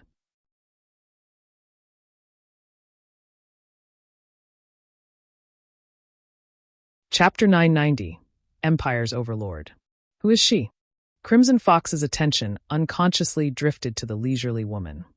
Currently, Blood Dragon was level 40, and only a handful of players throughout the Black Dragon Empire had reached this level. Level 40 players were much stronger than level 39 players in terms of attributes, as they could equip level 40 equipment. If even he, someone who wore a full collection of level 35 dark gold equipment, felt such immense pressure from Blood Dragon, one could just imagine how intense of a pressure a level 20 player would feel in Blood Dragon's aura. Yet, the mysterious woman before him treated Blood Dragon's undisguised aura as if it were a spring breeze. In addition, the mysterious woman herself exuded a noble and graceful aura that coaxed one into submission. Sit, Blood Dragon told Crimson Fox as he pointed to one of the wooden chairs on the other side of his desk. Let me introduce you. This beauty is the Blackwater Corporation's representative, Qin Muyun. Like you, she is here for Zero Wing. The Blackwater Corporation? Crimson Fox was taken aback. Everyone had heard of the Blackwater Corporation. It was a Fortune 500 company. Meanwhile, the young woman before him had been chosen to represent such a major corporation. Guild Leader Crimson, if you have any information regarding Zero Wing that you wish to share, please tell us. I believe that Miss Muyun is also interested to hear it, Blood Dragon said, chuckling. Crimson Fox nodded nervously. He then relayed everything about Zero Wing's development in Lakeheart City. Vice Guild Leader Blood, you've seen Zero Wing's ambition for yourself. If we let Zero Wing develop any further, no one will be able to guarantee that Zero Wing won't set its sights on the Black Dragon Empire. If we don't take measures to contain the guild, with its development speed thus far, it won't be long before it grows so big that even you will be helpless against it, Qin Muyun said, smiling. You should consider my earlier proposal. Qin Muyun had the voice of a siren. Her words were intoxicating. Even an expert like Crimson Fox was not completely unaffected. Initially, Qin Muyun had worried that the Dragon Phoenix Pavilion would reject their offer of cooperation. Now, however, her worries had been resolved. Before this, Zero Wing's operations had been limited to Starmoon Kingdom. No matter how strong it became, it wouldn't impact the pavilion's operations in the Black Dragon Empire. However, she had never imagined that, of all places, Zero Wing would choose to expand into the Black Dragon Empire. The Black Dragon Empire was the Dragon Phoenix Pavilion's territory. For the sake of its reputation, the pavilion couldn't let Zero Wing enjoy itself here. Otherwise, Nine Dragons Emperor's prior declaration would be nothing more than his own disgrace. Since Miss Muyun has already said as much, I agree to provide support in resources, products, coins, and experts to help you defeat Zero Wing. Once the deed is done, however, the pavilion wants full authority over Stone Forest Town. Please rest assured, as long as the pavilion helps us from the sidelines, the Blackwater Corporation will deal with the rest. Qin Muyun smiled. If there isn't anything else to discuss, I must leave to report the good news to my superiors. Blood Dragon nodded before sending Qin Muyan off with his gaze. Vice Guild Leader Blood, what about Lake Heart City? Crimson Fox asked anxiously. Lake Heart City was an important source of income for the Crimson Castle. Without it, the guild's development would deteriorate significantly. Relax. Since Zero Wing dares to enter the Black Dragon Empire, the pavilion won't let the guild off the hook. I will send the Blood Legion to assist the Crimson Castle. We'll make sure that Zero Wing regrets ever setting foot in the Black Dragon Empire. Blood Dragon could not help but chuckle. Turning to Crimson Fox, he spoke in a domineering tone. I'll appoint my aide, Beautiful Ghost, to command the operation. I believe that you do not have any arguments, right?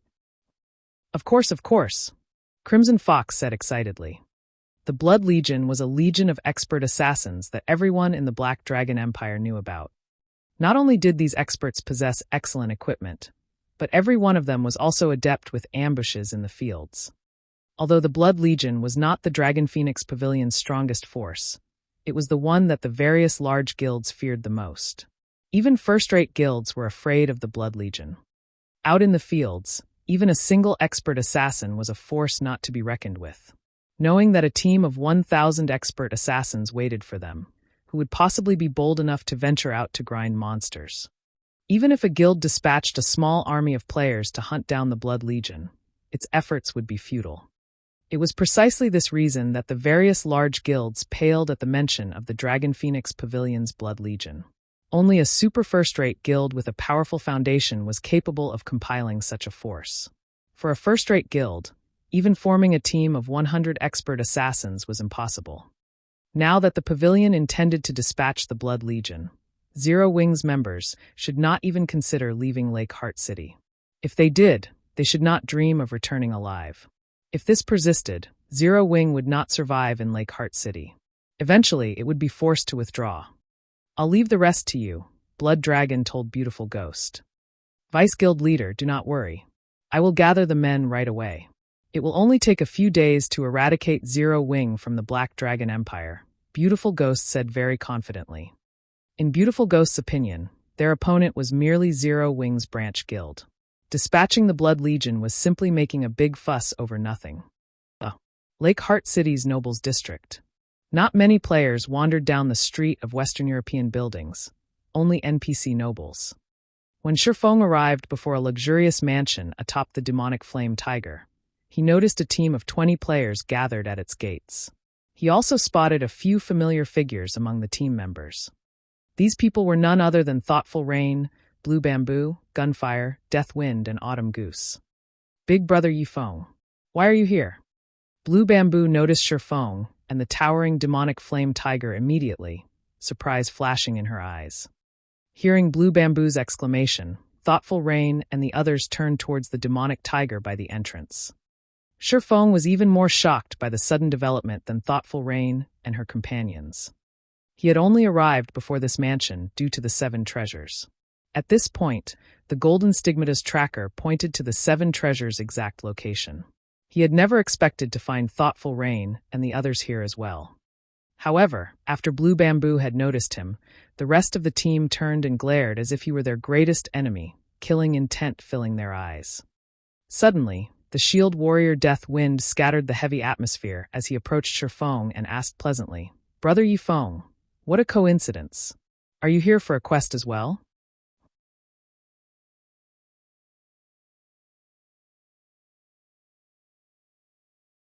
Chapter 991, Cost of Contempt. An acquaintance. When everyone in the team saw Death Wind greet Feng, their gazes softened slightly. Even so, they remained very cautious with him. Currently, Feng wore his black cloak, so they could not see his information. However, the fact that he rode a mount showed that he was extraordinarily strong. Otherwise, he wouldn't have reached level 40 so quickly. They wouldn't mind a weak acquaintance. However, Feng's strength was precisely the reason that they remained wary. Autumn, you guys know him? A robust man asked Autumn Goose, who stood beside him. This robust man, weathered appearance spoke of years of life's vicissitudes. A suit of silvery gray knight's armor protected his body, and he carried a tower shield that was nearly as tall as he was. At his waist, he carried a luxurious golden knight's sword. Furthermore, he had already reached level 40. He He's one of Zero Wing's elders. He is incredibly strong. It was thanks to him that we had completed our previous quest. Autumn Goose nodded to the robust man's question.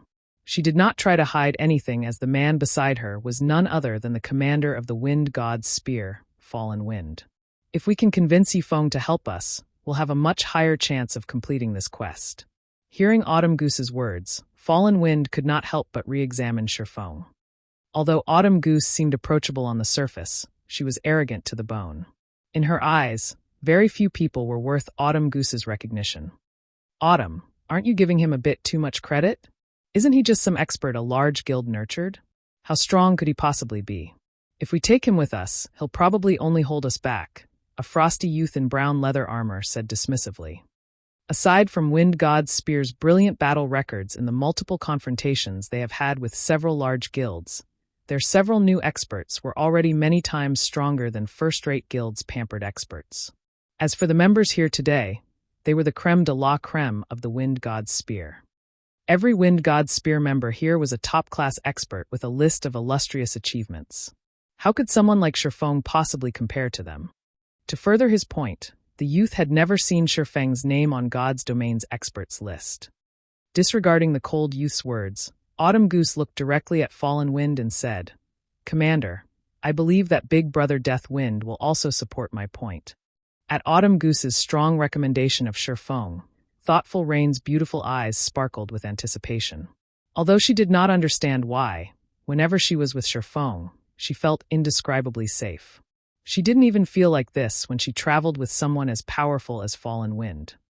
This is interesting. Fallen Wind could not help but watch the cloaked Feng, curiosity flashing in his eyes. Naturally, there was no need to mention Feng's level.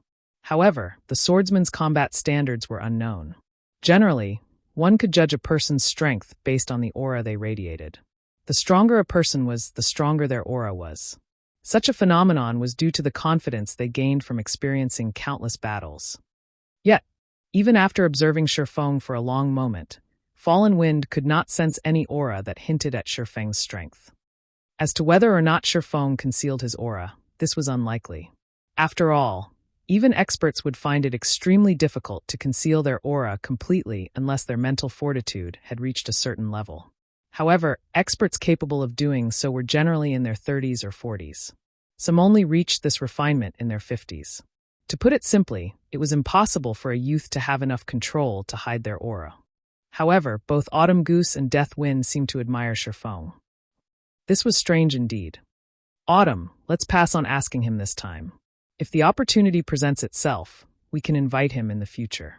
We've already determined our team's roster. Sudden adjustments to the team will increase our chances of failure, Fallen Wind said after giving it some thought. We cannot afford to fail this quest. If we complete this quest, the Wind God's Spear's strength will climb to a new level. The Wind God's Spear won't have to shuffle around in the Dark Knight Empire's shadows anymore. Instead, the Empire's large guilds will have to hide like rats. I understand, Autumn Goose dejectedly replied. She understood Fallen Wind's sentiment. They had invested a lot of effort into this quest. Now that they had reached the final phase and were prepared, they would be taking unnecessary risks if they replaced one of the team members. Our commander knows best.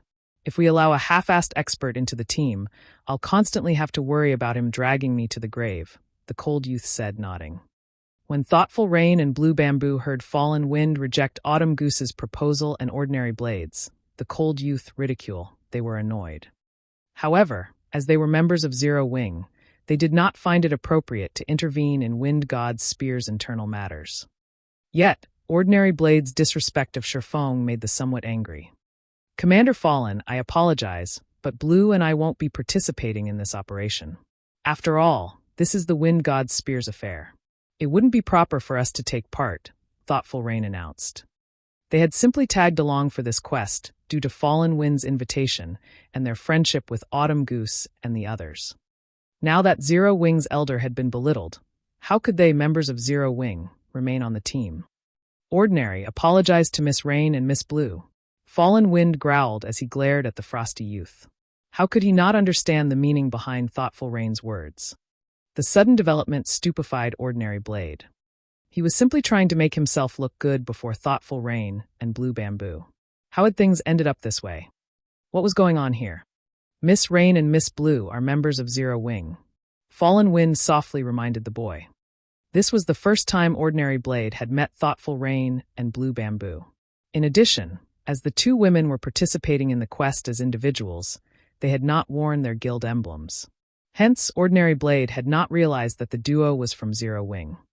Miss Rain, I misspoke. Please forgive me. Ordinary Blade quickly apologized after realizing his blunder. He very much felt like digging a hole and jumping in. Seeing Ordinary Blade's distress, Autumn Goose, who was familiar with the youth, could not help but giggle. In the Wind God's Spear, Ordinary Blade was famous for his indifference. However, when the youth had met Thoughtful Rain for the first time, his eyes had nearly fallen from their sockets. It was obvious that the youth was interested in Thoughtful Rain. Unfortunately, his attempt to impress her had backfired magnificently. This time, even their commander couldn't save him. She and Thoughtful Rain were as close as sisters. She was very familiar with Thoughtful Rain's personality. When Thoughtful Rain made a decision, even a force of nature wouldn't change her mind. She remembered Thoughtful Rain's decision to join Zero Wing. No matter how much she had tried to dissuade the girl, hadn't Thoughtful Rain still joined the guild?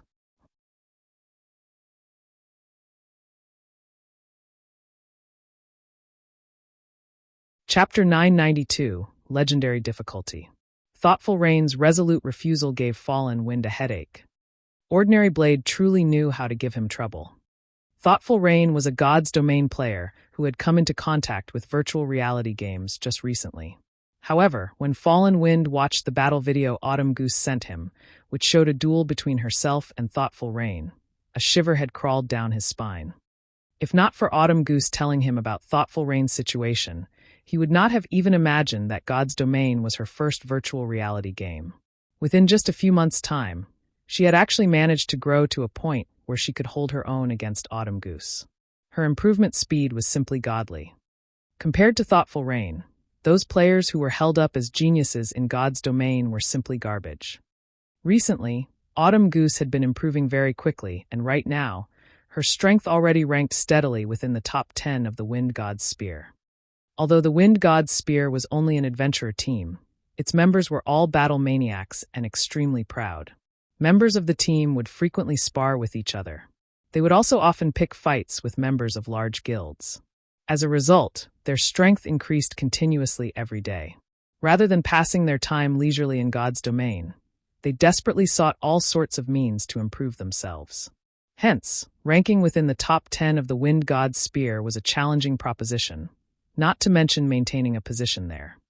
Yet, when Autumn Goose reunited with Thoughtful Rain after not meeting her for a short time, Autumn Goose had actually lost to Thoughtful Rain, who was significantly weaker than herself before, in a duel. Moreover, when Thoughtful Rain defeated Autumn Goose, it was obvious she had not used her full strength.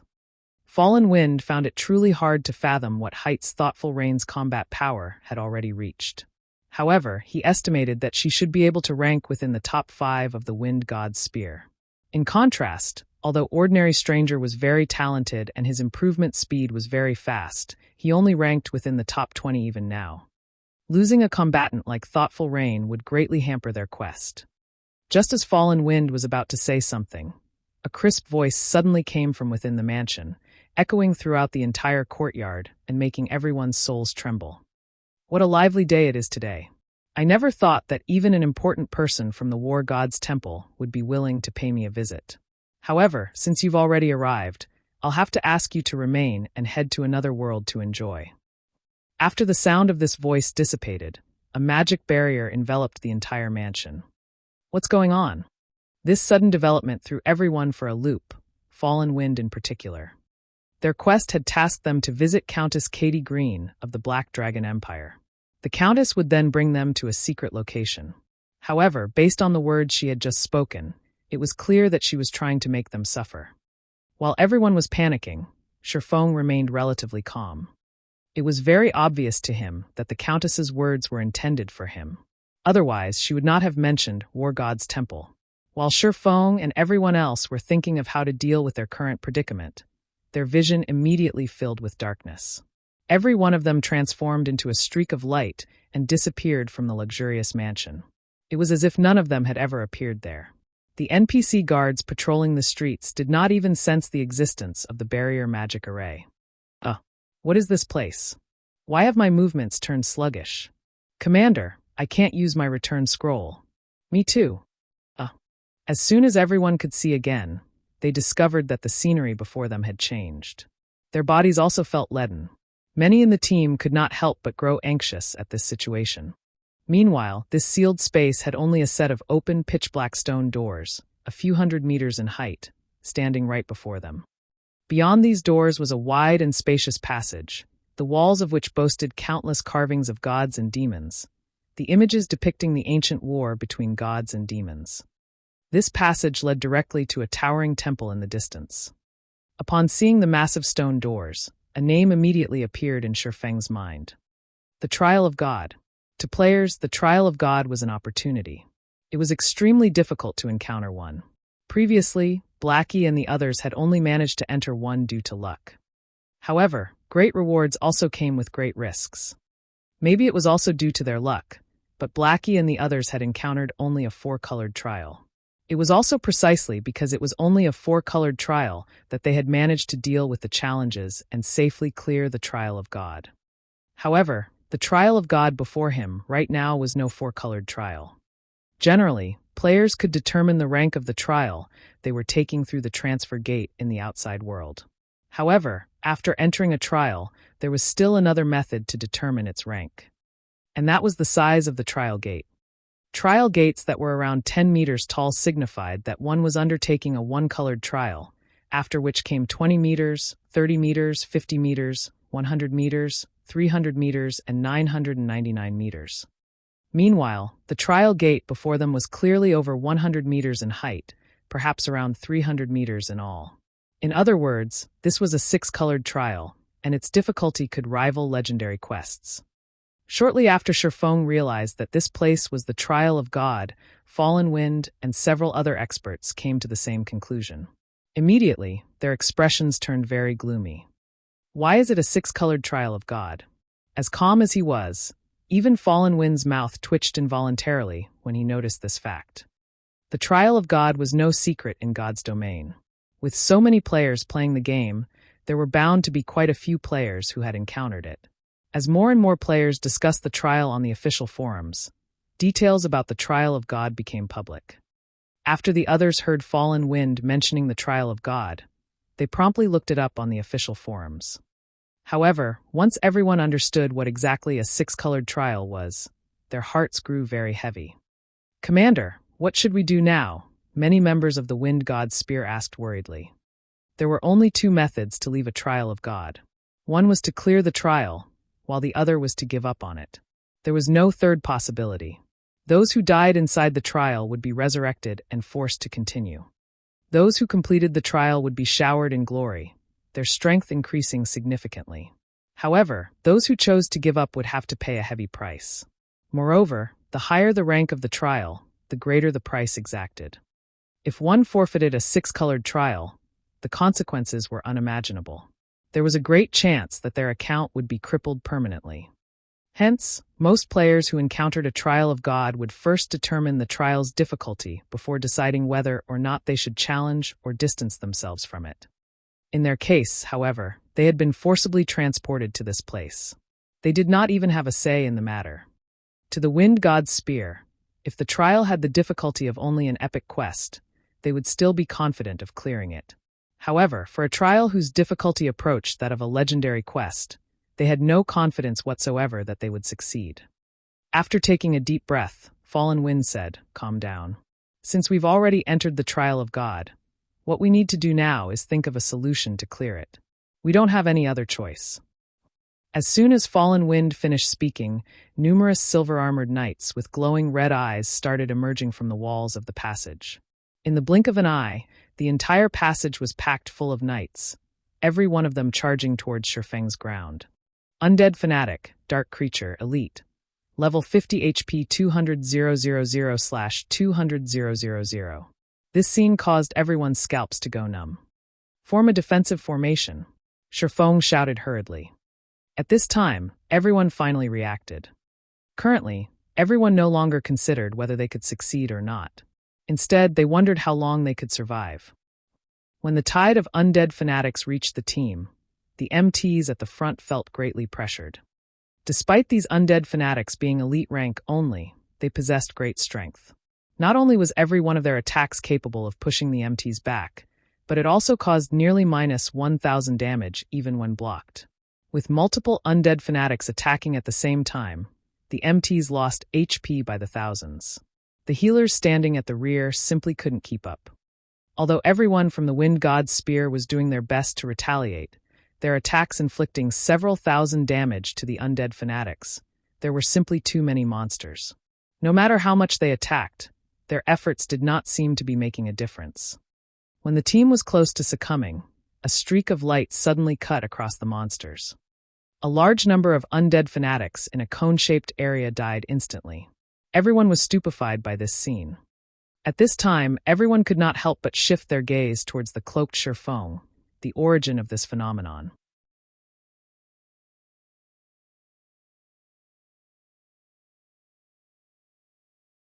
Chapter 993, Soaring Life Force. Is this the person that caught Autumn Goose's eye? Fallen Wind was astounded at the sight. He was a level 40 Guardian Knight, as well as the lead MT of the team. He had been fighting at the front line all this time, so he knew very clearly just how powerful these undead fanatics were. If there was just one of these elites, anyone on their team could easily solo it. Although the undead fanatics possessed great strength, far surpassing even that of their team's level 40 Berserker, Autumn Goose, their attack speed and reaction speed were not particularly fast. Given enough space, even an MT could slowly wear one down by themselves.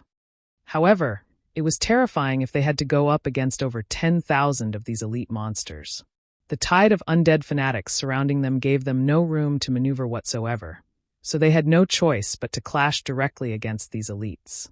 Moreover, the undead fanatics possessed 200,000 HP, above average HPs for level 50 elite undead. In addition, the inherent magic resistance of undead was very high. Even when someone in their team used an AoE attack spell, they only managed to deal around minus 2,000 damage to the elites. Even after multiple applications, they barely did any damage to the undead fanatics. It was only a matter of time before the team would get annihilated. Yet, with just a single swing of his sword, Feng had vaporized nearly 1,000 undead fanatics. Aside from Fallen Wind, everyone else in the team was stupefied by Feng's performance as well. Autumn, just how did you get acquainted with such a monster? A level 39 female cursemancer asked softly. I met him when I was doing a quest with Rain. Back then, just like you guys, we thought that guild experts were merely pampered players. When Autumn Goose recalled how she had the same thoughts that the members of the Wind God's Spear had right now, she could not help but feel ashamed of herself. Hearing the conversation between the cursemancer and Autumn Goose, thoughtful Rain and Blue Bamboo felt a surge of pride overwhelm their earlier anger. I've said it before, right? Big Brother Feng is very powerful. Some time ago, Big Brother Feng managed to kill a level 50 Field Great Lord with just me and Rain in the party. It is naturally not a problem for him to deal with these level 50 elite monsters right now, Blue Bamboo said proudly, puffing out her chest. Although they had relied mainly on Feng's 2 personal guards to defeat the level 50 Great Lord, Blue Bamboo considered the personal guards part of Feng's strength. After all, she had never seen anyone else with the ability to recruit such powerful personal guards. What? He managed to solo a level 50 Field Great Lord with just you 2 magical classes. That's impossible, right? Previously, even after our Wind God's Spear had gathered a team of 100 players, we managed to defeat a level 40 Field Great Lord only after utilizing many rare tools. Everyone from the Wind God's Spear was shocked by Blue Bamboo's revelation. The feat of killing a level 50 Great Lord was much more amazing than directly wiping out hundreds of undead fanatics. After entering God's domain, they had fought against plenty of monsters. Hence, they knew full well just how frightening a level 50 Field Great Lord could be. Current players simply had no chance of contending against such a boss. Level 50 was a major milestone. Players could begin challenging their Tier 2 class change at this level and greatly improve their attributes. Their skills could reach Tier 2 as well. Overall, upon reaching level 50, players could receive a tremendous boost to their combat power. Hence, the system had made it so that level 50 monsters were stronger than level 49 monsters by a large margin. This gap was also the reason why even a Berserker expert like Autumn Goose was no match for the level 50 undead fanatics in terms of strength. Immediately, everyone looked at Feng with astonishment. Meanwhile, when Ordinary Blade, who previously still felt contempt towards Feng, noticed thoughtful Rain constantly looking at Feng, jealousy sprouted in his heart. "Just you wait. I will definitely surpass you one day," Ordinary Blade swore to himself. He had only been in contact with God's domain for a short time. His strength was still rising rapidly. Besides, he had recently managed to apprentice himself to a martial arts master in the real world. Said master had even acknowledged him as a martial arts genius. With the virtual environment of God's domain practically the same as the real world, he refused to believe he would fail to surpass Feng in the future. "We can't always stay on the defense. I'll open a path for us. Melee classes, protect the magical classes from the sides and follow me," Feng said hurriedly when he noticed that undead fanatics were still pouring out from the walls of the distant passage. "Magical classes, don't bother attacking. Try to use movement speed reduction and imprisonment skills as much as possible." After Feng was done speaking, he cast Firestorm ahead of him. A towering inferno promptly devoured everything. Although the undead fanatics possessed high magic resistance, Feng's killing ray doubled his damage towards dark creatures. As a result, by the time Firestorm's duration ended, none of the undead fanatics caught within the range of the flames remained alive. Unfortunately, as this place was the trial of God, regardless of how many monsters players killed here, they would not receive any EXP. Similarly, the monsters here also did not drop any loot. The only thing players could gain from fighting against the monsters here was skill proficiency. Generally, players would receive rewards only after they cleared a stage. Feng, however, got an additional benefit from killing these undead fanatics. Previously, when he used Lightning Blade to kill the undead fanatics, he discovered that Icarus's heart had absorbed plenty of life force. After he had used the Holy Grail to evolve Icarus's heart, the necklace no longer required him to kill bosses to upgrade it. Instead, he only needed to kill players and absorb their life force. The only downside was the amount of life force required. Currently, he needed 5,000 units of life force to upgrade the necklace to epic rank. Although Feng had killed plenty of players after evolving Icarus's heart, he had also used the necklace's skill numerous times, particularly when he was opening treasure chests and killing bosses. Each use cost him 100 units of life force. He had practically used up all of what he had collected. Hence, he had never been able to upgrade Icarus's heart to epic rank during this time. However, for every 2 or 3 undead fanatics he killed, Icarus's heart's accumulated life force actually increased by 1. After just 2 attacks, Feng had gained over 800 units of life force. The rate at which he was gathering life force right now was much faster than when he was killing players. Following which, Feng activated both Defensive Blade and Thunder God's Descent. He then started brandishing his swords, executing Sword's Orbit as he slaughtered his way forward. The undead fanatics might have had an advantage in strength over Feng's team members, but the same could not be said for Feng himself. When comparing strength attributes, Feng, who possessed a fragmented legendary item and multiple epic weapons and equipment, only needed a single attack to send the undead fanatics flying. In terms of speed, he was many times faster than the elite monsters. Before the monsters could even touch him, his swords would have already struck their weak points, repelling them. Feng was like a meat grinder when he went up against the endless undead fanatics. His swords madly devoured the elite monsters charging at him. With no exception, all undead fanatics within 15 yards of Feng would have their HPs reduced at a speed visible to the naked eye.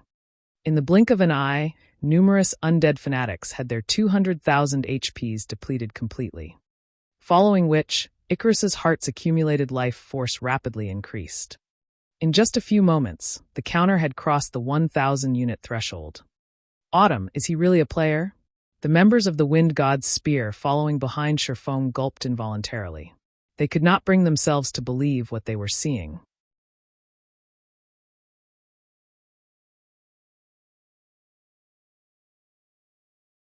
Chapter 994, rising to epic.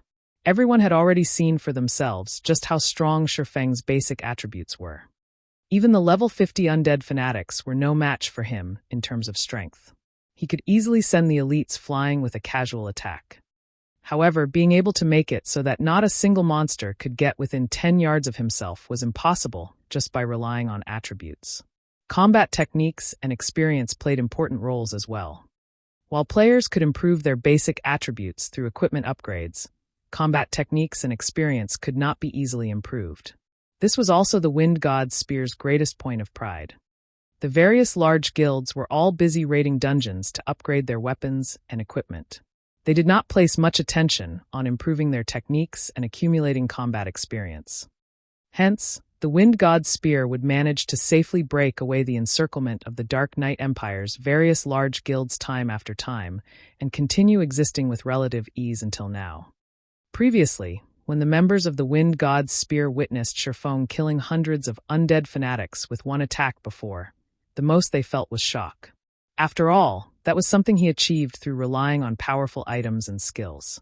However, now that Feng was using an inconceivable combat technique to slaughter the elite monsters, the feeling everyone felt when they looked at Feng was no longer that of shock but admiration and worship instead. Many members on the team had already become deeply mesmerized by the sword's orbit.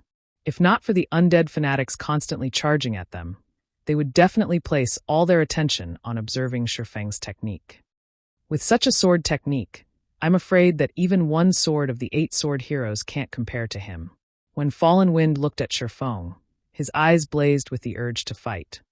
In the entire Dark Knight Empire, the number of experts that received his acknowledgement could be counted with his fingers. Among them, one sword, whom the Secret Pavilion had dubbed one of the 8 sword heroes, was someone Fallen Wind admired greatly. Now, the number of people he admired had increased by one more. If not for the undead fanatics, he really would have wished to fight Feng to his heart's content. If he keeps on using such a powerful combat technique, will his stamina and concentration be able to handle it? Autumn Goose asked somewhat worriedly as she looked at Feng. She was not an ordinary player. Previously, when she had gone up against the encirclement of the Dark Knight Empire's various large guilds, she had also encountered players wielding special combat techniques. While these special combat techniques were indeed powerful, they also had a fatal flaw: they were extremely taxing to use. Utilizing a special combat technique was akin to sprinting all out. The burden it placed on a person's stamina and concentration was many times greater than jogging. In God's domain, even if players only had 1 HP remaining, they could still move freely so long as they did not receive heavy injuries. However, when players' stamina and concentration fell below a certain level, they would no longer be able to enter combat. If Feng exhausted his stamina and concentration right now, the consequences would be unimaginable. In reality, however, Autumn Goose's concerns about Feng were unnecessary. While Sword's orbit did indeed place a huge burden on Feng's stamina, the technique's consumption of concentration was minimal. Moreover, before using Sword's orbit to defend against these undead fanatics, Feng had already activated the basic Tyrant title, increasing his fortitude by 30, maximum stamina by 20%, and all basic attributes by 5%. The additional 30 fortitude reduced his stamina and concentration consumption significantly.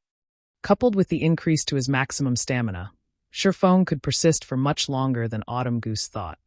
Moreover, even if Feng's current stamina and concentration could not last him until they reached the distant temple, he still possessed the Blood Refining Stone.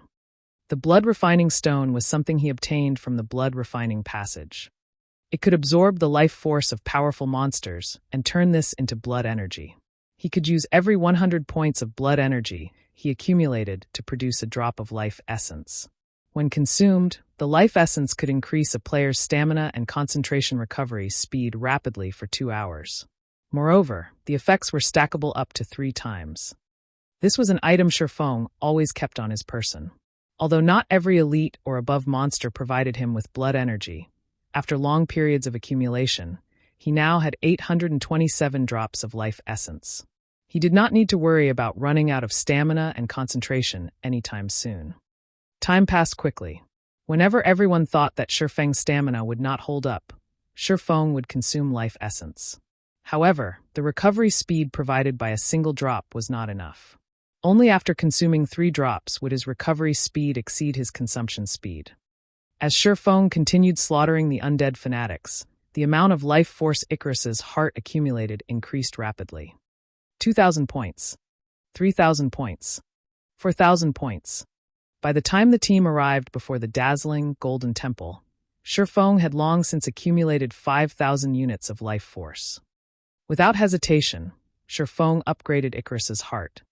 Icarus's heart, necklace, epic rank, equipment requirement. All attributes 120 level 40, level 100, currently level 44. All attributes plus 44 luck plus 18. Additional skill 1, Divine Providence. Temporarily increases players' luck by 50 points for 30 seconds. Cooldown. 30 minutes luck, duration, and cooldown can be increased, prolonged, and reduced by sacrificing life force. Maximum of 200 points of life force allowed to be sacrificed at a single time. Additional skill 2, God's Blessing. Forcefully upgrades all lifestyle classes learned by the user by 1 rank, up to a maximum of master rank, for 1 hour. Cooldown. 5 hours duration and cooldown can be increased, prolonged, and reduced by sacrificing life force. Maximum of 500 points of life force allowed to be sacrificed at a single time. Passive skill Life Storage. Player can accumulate up to 10,000 units of life force. Current amount, 0/10,000. Feng was momentarily stunned when he saw the improved attributes of the epic-ranked Icarus's heart. Although Icarus's heart did not receive much of an improvement in terms of basic attributes, it was definitely a godly item all players would want to have. Setting aside the increased luck attribute Icarus's heart provided, just the necklace's ability to forcibly upgrade a lifestyle class's rank could easily skyrocket a lifestyle player's worth. Particularly during this period when lifestyle players were still low-leveled, being able to upgrade an advanced lifestyle player to the master rank, even if it was only for 1 hour a day, would help a trading firm massively. Currently, Feng could not help but wish he could fly back to the candlelight trading firm right this instant. Unfortunately, he first needed to clear the trial of God. When everyone arrived before the temple, they were still thinking of a way to shake off the undead fanatics' pursuit. However, once everyone entered the main hall of the temple, the mob of undead fanatics suddenly transformed into mists of blood before vanishing into nothingness. There were no signs that those monsters had ever existed. "Are we safe?" Blue Bamboo looked at her surroundings. After failing to find even a single undead fanatic in the vicinity, she automatically breathed out a sigh of relief. Had the battle dragged on any longer, her mana would have definitely run out. Before, in order to keep everyone's HPs above a safe margin, she had never once stopped casting her healing spells. On their way to this temple, she had consumed over a stack of intermediate mana recovery potions. Not only were intermediate mana recovery potions expensive on the market right now, but their supply was also very low. The ones that appeared in trading firms or auction houses would sell out almost instantly. After all, mana was the second life of magical classes. Without mana, magical classes were no different from rubbish. Hence, those who played a magical class would always carry around 3 or 4 bottles of basic or intermediate mana recovery potion at the very least. She had obtained these intermediate mana recovery potions using the guild contribution points she had earned with great difficulty. Now, however, she had used up half of her stockpile in just this short time. Truly a disheartening situation. Just when everyone thought that they were finally safe and could obtain the 7-colored treasure chest sitting atop the towering altar located at the very back of the main hall, the steps of the staircase leading up to the altar suddenly released red beams of light, which then formed into 3-meter-tall, fully armored undead guardians.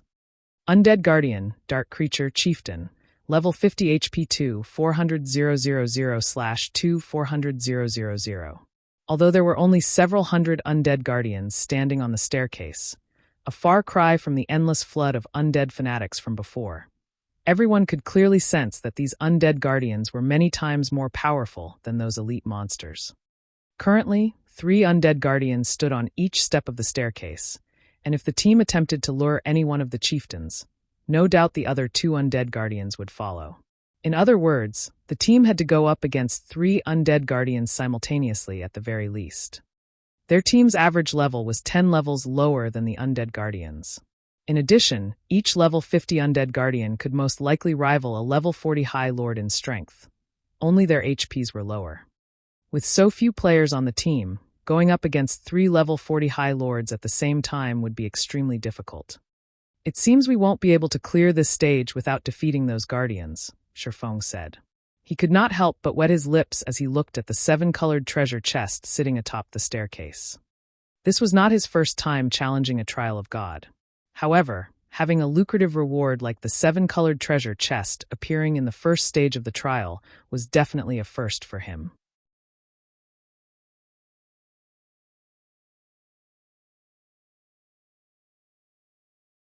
Chapter 995 Guardian. Commander, these undead guardians are too close to each other. Even if we lure them over, we'll have to fight a minimum of 3 at a time, Deathwind said, frowning. While he might be able to hold his ground against a level 40 High Lord for a short time, he couldn't handle 3. He would be lucky if he did not die instantly. Meanwhile, their team only had 2 MTs, himself and the team's leader, Fallen Wind. However, even an expert like Fallen Wind couldn't hold off 2 undead guardians simultaneously. Starfish, can you handle kiting one? Fallen Wind asked as he turned to a lean, muscular ranger. The ranger class possessed high movement speed. In addition, the class had quite a few control skills. Rangers were perfect for kiting monsters. Starfish happened to be one of the top-ranking rangers in Wind God's Spear. If Starfish could lure one guardian away from the team, the MTs could handle the rest. If control skills work on these monsters, it should be doable, Starfish said after observing the hall. He had plenty of space to run, so kiting the undead guardian shouldn't be a problem for him. I don't think control skills are effective against them. None of our control skills worked on the undead fanatics. Only the elementalist's ice walls slowed them down. The stronger undead guardians should have the same settings as the undead fanatics, Autumn Goose said. The other team members agreed with Autumn Goose's deduction. Generally, unless a control skill were very high-tiered, it would have no effect on boss-level monsters. We don't have another choice. Use a Tier 2 summoning scroll, then, Fallen Wind said, gritting his teeth. He had thoroughly prepared to tackle this quest. The Tier 2 summoning scroll was one of his trump cards. Unfortunately, Tier 2 summoning scrolls were rare, and he had only brought 4 with them. Suddenly, Feng offered a suggestion, no need. I can handle one of them. However, we will need to prioritize killing mine. Are you sure? That's a level 50 chieftain we're talking about, Fallen Wind questioned. As high as Feng's basic attributes were, they should not be higher than a level 50 chieftains. Moreover, a swordsman was not an MT. The class's impact resistance and damage reduction were far weaker than the tank classes. I can handle it, Feng said, shrugging. Commander, leave it to Brother Yi Feng. While he might be a swordsman, he is even more capable as a tank than I am, the shield warrior Deathwind piped in. During one of their last meetings, he had watched Feng tank a level 44 Lord-ranked Ice Cheetah. A lot of time had passed since that day. Feng's equipment had definitely improved during this period. He should have no problems tanking a level 50 chieftain. All right, I'll have to trouble you with it then, Fallen Wind said. After hearing Deathwind's confidence and witnessing Feng's shocking performance earlier, Fallen Wind could not help but believe in Feng. Once everyone knew their responsibilities, the team began to move. To start things off, the Ranger Starfish stretched his bow into a full moon and fired 3 arrows at the undead guardians patrolling the staircase's first layer. Not only did his arrows hit all 3 undead guardians, but the arrows also struck the 3 chieftains when they were furthest from the second level. As a result, the attacks had not attracted the second level's guardians. The instant the arrows struck the 3 undead guardians, a damage of around -500 points appeared above each of their heads. Their defense was frighteningly high. Aside from the high defense, these chieftains were also very fast. When they moved, they were as swift as cheetahs.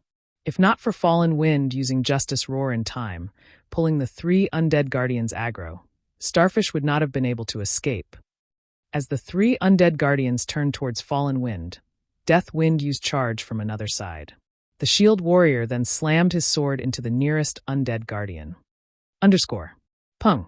The sharp sound of clashing metal echoed throughout the hall. The undead guardian had blocked Deathwind's slash with its greatsword, not receiving a single point of damage. On the other hand, the impact forced Death Wind to retreat by 2 steps, and a damage of over -5,000 points appeared above his head. The shield warrior instantly lost a quarter of his HP. Everyone watching was appalled. Among the MTs in Wind God's Spear, Death Wind's equipment was only second to Fallen Wind's. He was also a level 40 MT, yet not only had the Undead Guardian discovered his sneak attack, but it also had more strength than any of them had expected. Its strength rivals a level 40 strength-based High Lord, and its reaction speed is incredibly high. Melee players, approach it with care. Don't try to fight it head-on. Fallen Wind hurriedly shouted. Understood, the melee players promptly answered, tensing. A level 40 strength-based High Lord could kill any class except for plate armor classes instantly, not to mention a strength-based High Lord with such quick reactions. In their opinion, Death Wind had timed his attack perfectly, yet the Guardian had still blocked his blade.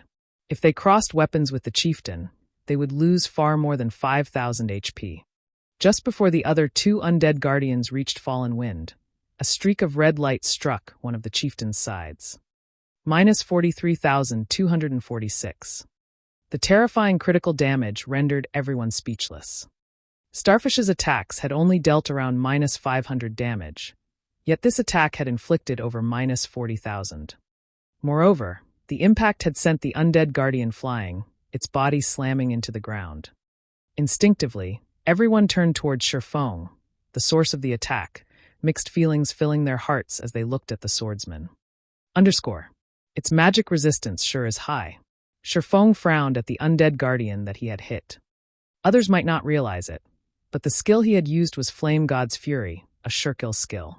In addition, his sacred sword doubled his damage against dark creatures.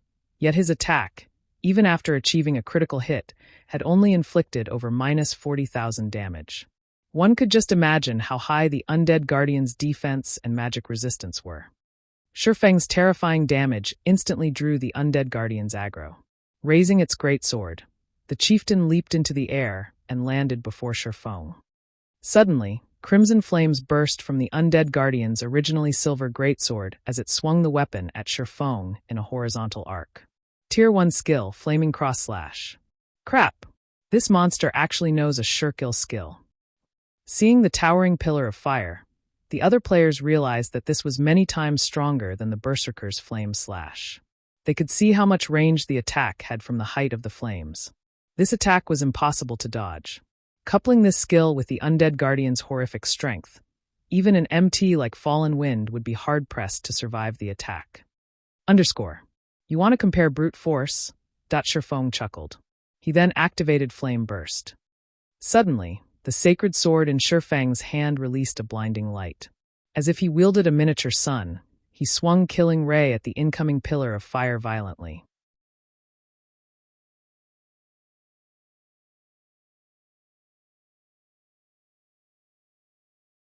Chapter 996, New Guild. Dodge! Fallen Wind shouted when he saw the undead Guardian's pillar of fire. The Guardian's attributes were no laughing matter. Now that it used Flaming Cross Slash, it had an attack range of at least 30 to 40 yards. With such an attack range, the Guardian's attacks could reach over half of the team's members. Even after casting Protection Blessing on himself, Fallen Wind doubted he could survive this attack. Even if he did, he would be very close to death. As for his team members, if they didn't have skills that granted invulnerability or damage immunity, they would not be able to survive the attack at all. We're doomed. Everyone felt the threat of death loom over them. Although they tried to dodge the undead Guardian's Flaming Cross Slash, the chieftain's attack speed was simply too high. By the time they turned to run, the undead Guardian had swung its pillar of fire horizontally. As the pillar was about to devour the team, Feng's sacred sword released a brilliant glow. Boom! The massive pillar stopped abruptly as it struck the ground, scorching the earth black and gouging a 2-meter-deep trench. Overall, however, the pillar of fire hadn't damaged the team. Only Feng had been thrown like a cannonball due to the impact. He crashed into one of the temple's support pillars before he slid to the ground. The other players gaped at this scene. Despite receiving the undead giant's terrifying attack, Feng had only lost around 2,000 HP. When Death Wind had received one of the undead Guardian's attacks, The shield warrior had lost over 5,000 HP, yet despite receiving a far more powerful skill, Feng had only suffered minuscule damage.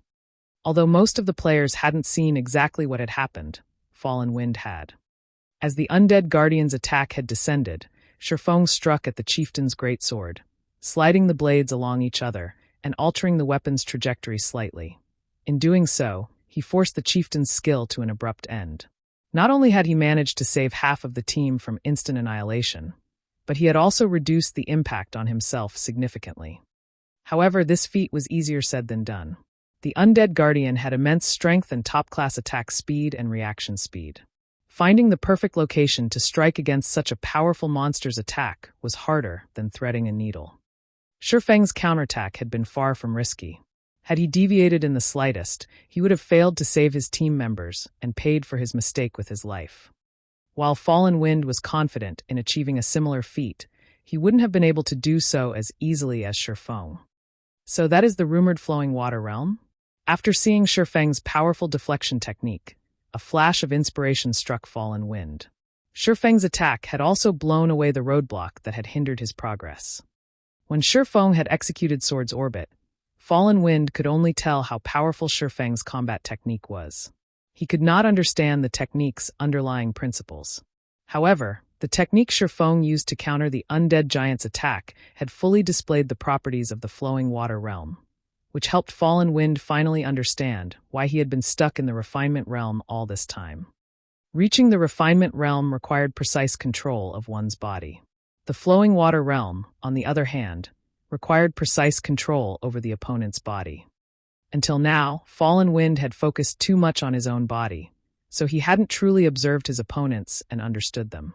However, after seeing Feng effortlessly deflect the undead giant's sword, he finally understood that he didn't have to spend so much energy on his own movements. Rather, he needed to put that energy and focus into his opponents.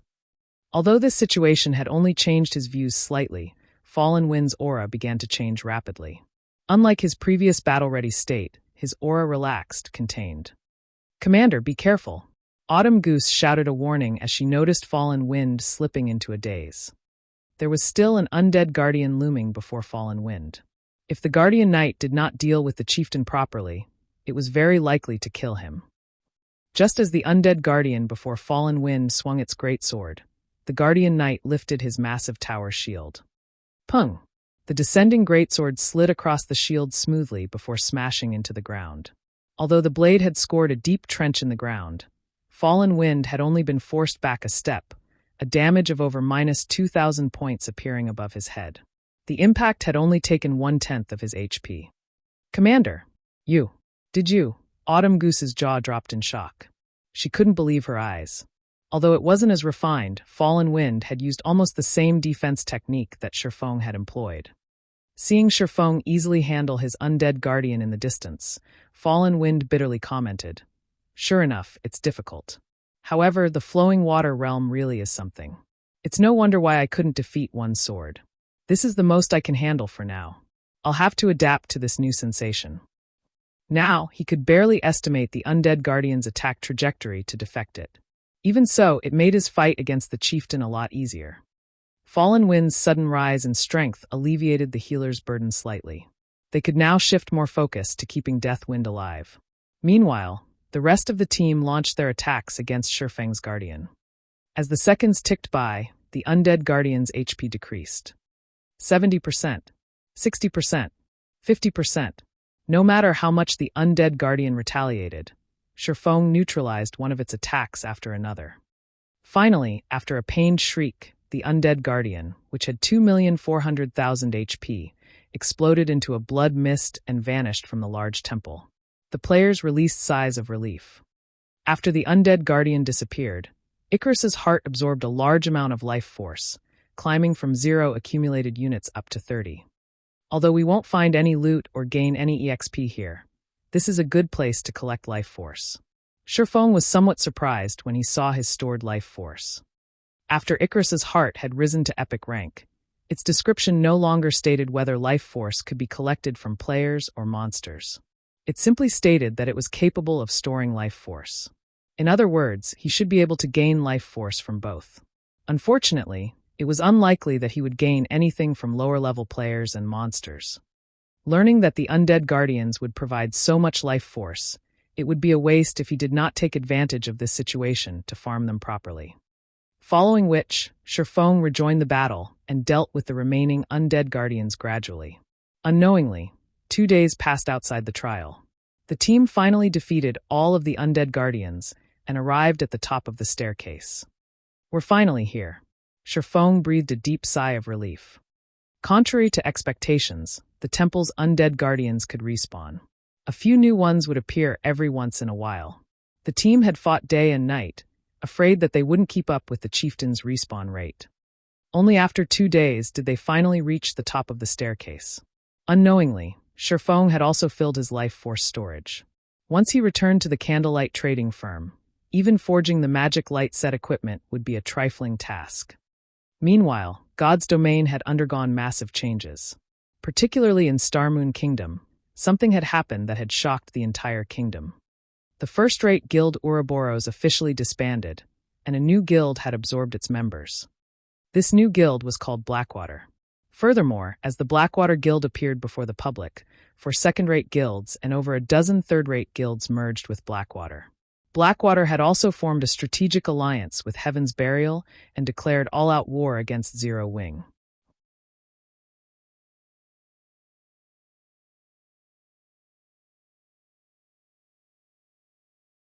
Chapter 997, Cast Steel Armor Kit. The alliance between Blackwater and Heaven's Burial had a huge impact on Starmoon Kingdom's players. Originally, Heaven's Burial's influence in Starmoon City rivaled that of the Star Alliance. Now that it had joined hands with Blackwater, who had annexed Ouroboros, it took control of Starmoon City. Even the Star Alliance would not dare to challenge Blackwater and Heaven's Burial. Almost all of the high-resource maps within the Starmoon City region had fallen under the 2 guilds' control. If anyone unaffiliated to these guilds trespassed in these maps, regardless of whether they were there for monsters, field bosses, or herbs and ores, they would run the risk of falling prey to these guilds' players, dying upon discovery. As a result, the other guilds now struggled to survive in Starmoon City. UP dated by Novelful. Calm to independent players, though nothing much had changed. To begin with, they never visited high-resource areas as these maps always belonged to some guild. Normal leveling spots were their bread and butter. Moreover, even if Heaven's Burial and Blackwater had joined hands, the 2 guilds wouldn't have enough manpower to occupy every map.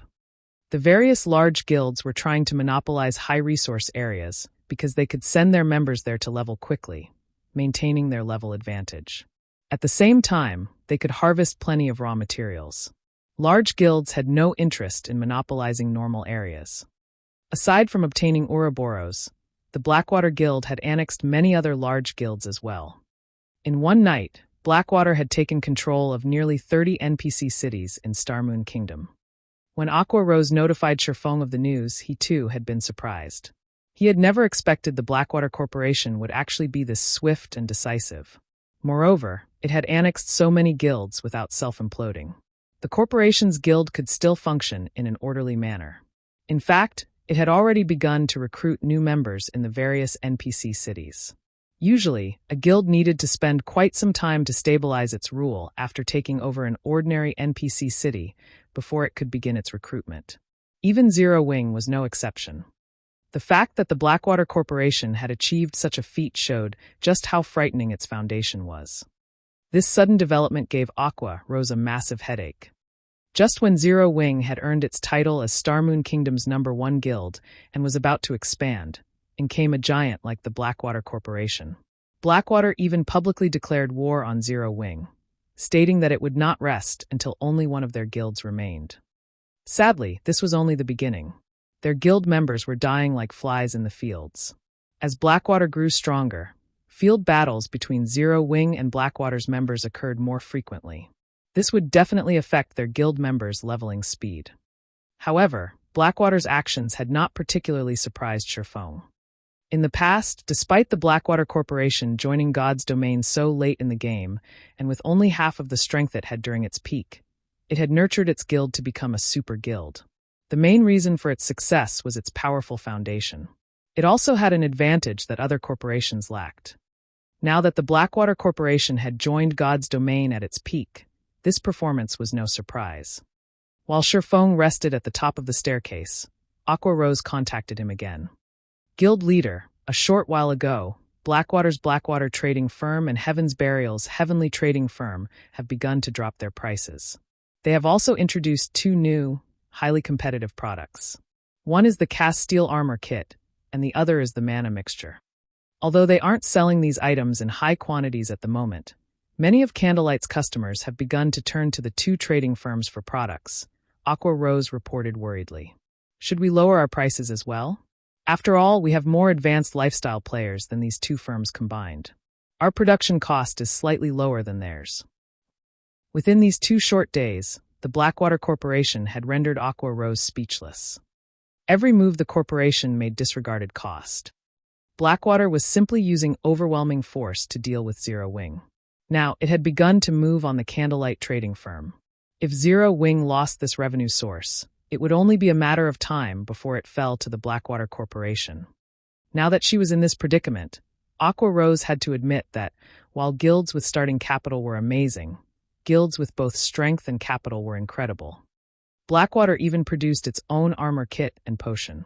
Even the Candlelight trading firm's advanced lifestyle players hadn't accomplished this. The cast steel armor kit was much stronger than the basic strengthened armor kit. Each cast steel armor kit increased defense by 180 points. It could already rival the intermediate mana armor kit. As for basic attributes, it increased roughly the same amount as the basic strengthened armor kit. However, the basic strengthening armor kit could not replicate one aspect of the cast steel armor kit: damage reduction. With each kit that players bound to their armor, they could reduce the damage they received by 1%. As players could bind a maximum of 3 kits, one could gain a maximum of 3% damage reduction. Although 3% did not seem like much, the kits would perform magnificently against bosses. An MT's ordinarily passive skill only provided 5% damage reduction. Unfortunately, such passive damage reduction skills were extremely rare and precious. These skill books easily sold for 10 gold or more. However, even at that price, these skills were hard to find. Guilds and workshops normally kept these for their own use. After all, unlike weapons and equipment, skills would never be outdated. Many skills were still useful after players reached level 200, unless, of course, players found a stronger replacement. However, doing so was easier said than done. As for the mana mixture, it was invaluable to magical class players. When consumed, the mana mixture increased a player's maximum mana capacity by 10% for 2 hours. While the potion did not possess a cooldown, its effects would not stack. Mana was magical class's second life source. The importance of being able to raise one's mana capacity by 10% went without saying. Healers, in particular, would increase their healing abilities by 10% with a 10% mana boost. They could last longer in dungeons. With the revelation of these two products, Candlelight instantly lost nearly half of its customers. The Candlelight trading firm wasn't worried about a price war. The two exclusive products, however, posed a huge threat. In addition, with the Blackwater trading firm and the Heavenly trading firm working with each other, their shops covered far more ground than Candlelight. With this, the increase in their market share would be even more frightening. Do you know their prices? Feng asked casually. These two items had also appeared in God's domain in the past. However, they hadn't appeared this soon. Heaven's Burial had relied on these items as trump cards to take control of Starmoon Kingdom. In this life, Feng hadn't expected Heaven's Burial create these items so soon. Currently, they're selling each cast steel armor kit at 1 gold 50 silver, while 1 bottle of mana mixture costs 12 silver. Moreover, as they created these items personally, they can produce as many designs and recipes as they want. As more people learn these designs and recipes, their production volume will increase, Aqua Rose said. They're selling them so cheaply? Feng's curiosity grew. He clearly remembered that these two items had sold for a considerably high price in the past. Heaven's Burial hadn't been so consumer-friendly.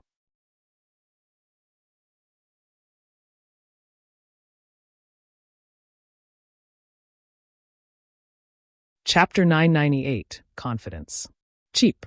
A hint of doubt flashed in Aqua Rose's eyes. Although players could earn more money now, their daily expenditures were increasing just as fast as was their reliance on various tools when grinding monsters. After all, nobody wanted to die, wasting several days of effort in the fields. Ordinary players would have to save for quite some time before they could afford a bottle of mana mixture. The cast steel armor kits, which cost 1 gold and 50 silver, were simply a luxury item. Only fairly powerful teams, independent experts, or those who bought coins with credits could afford the kit.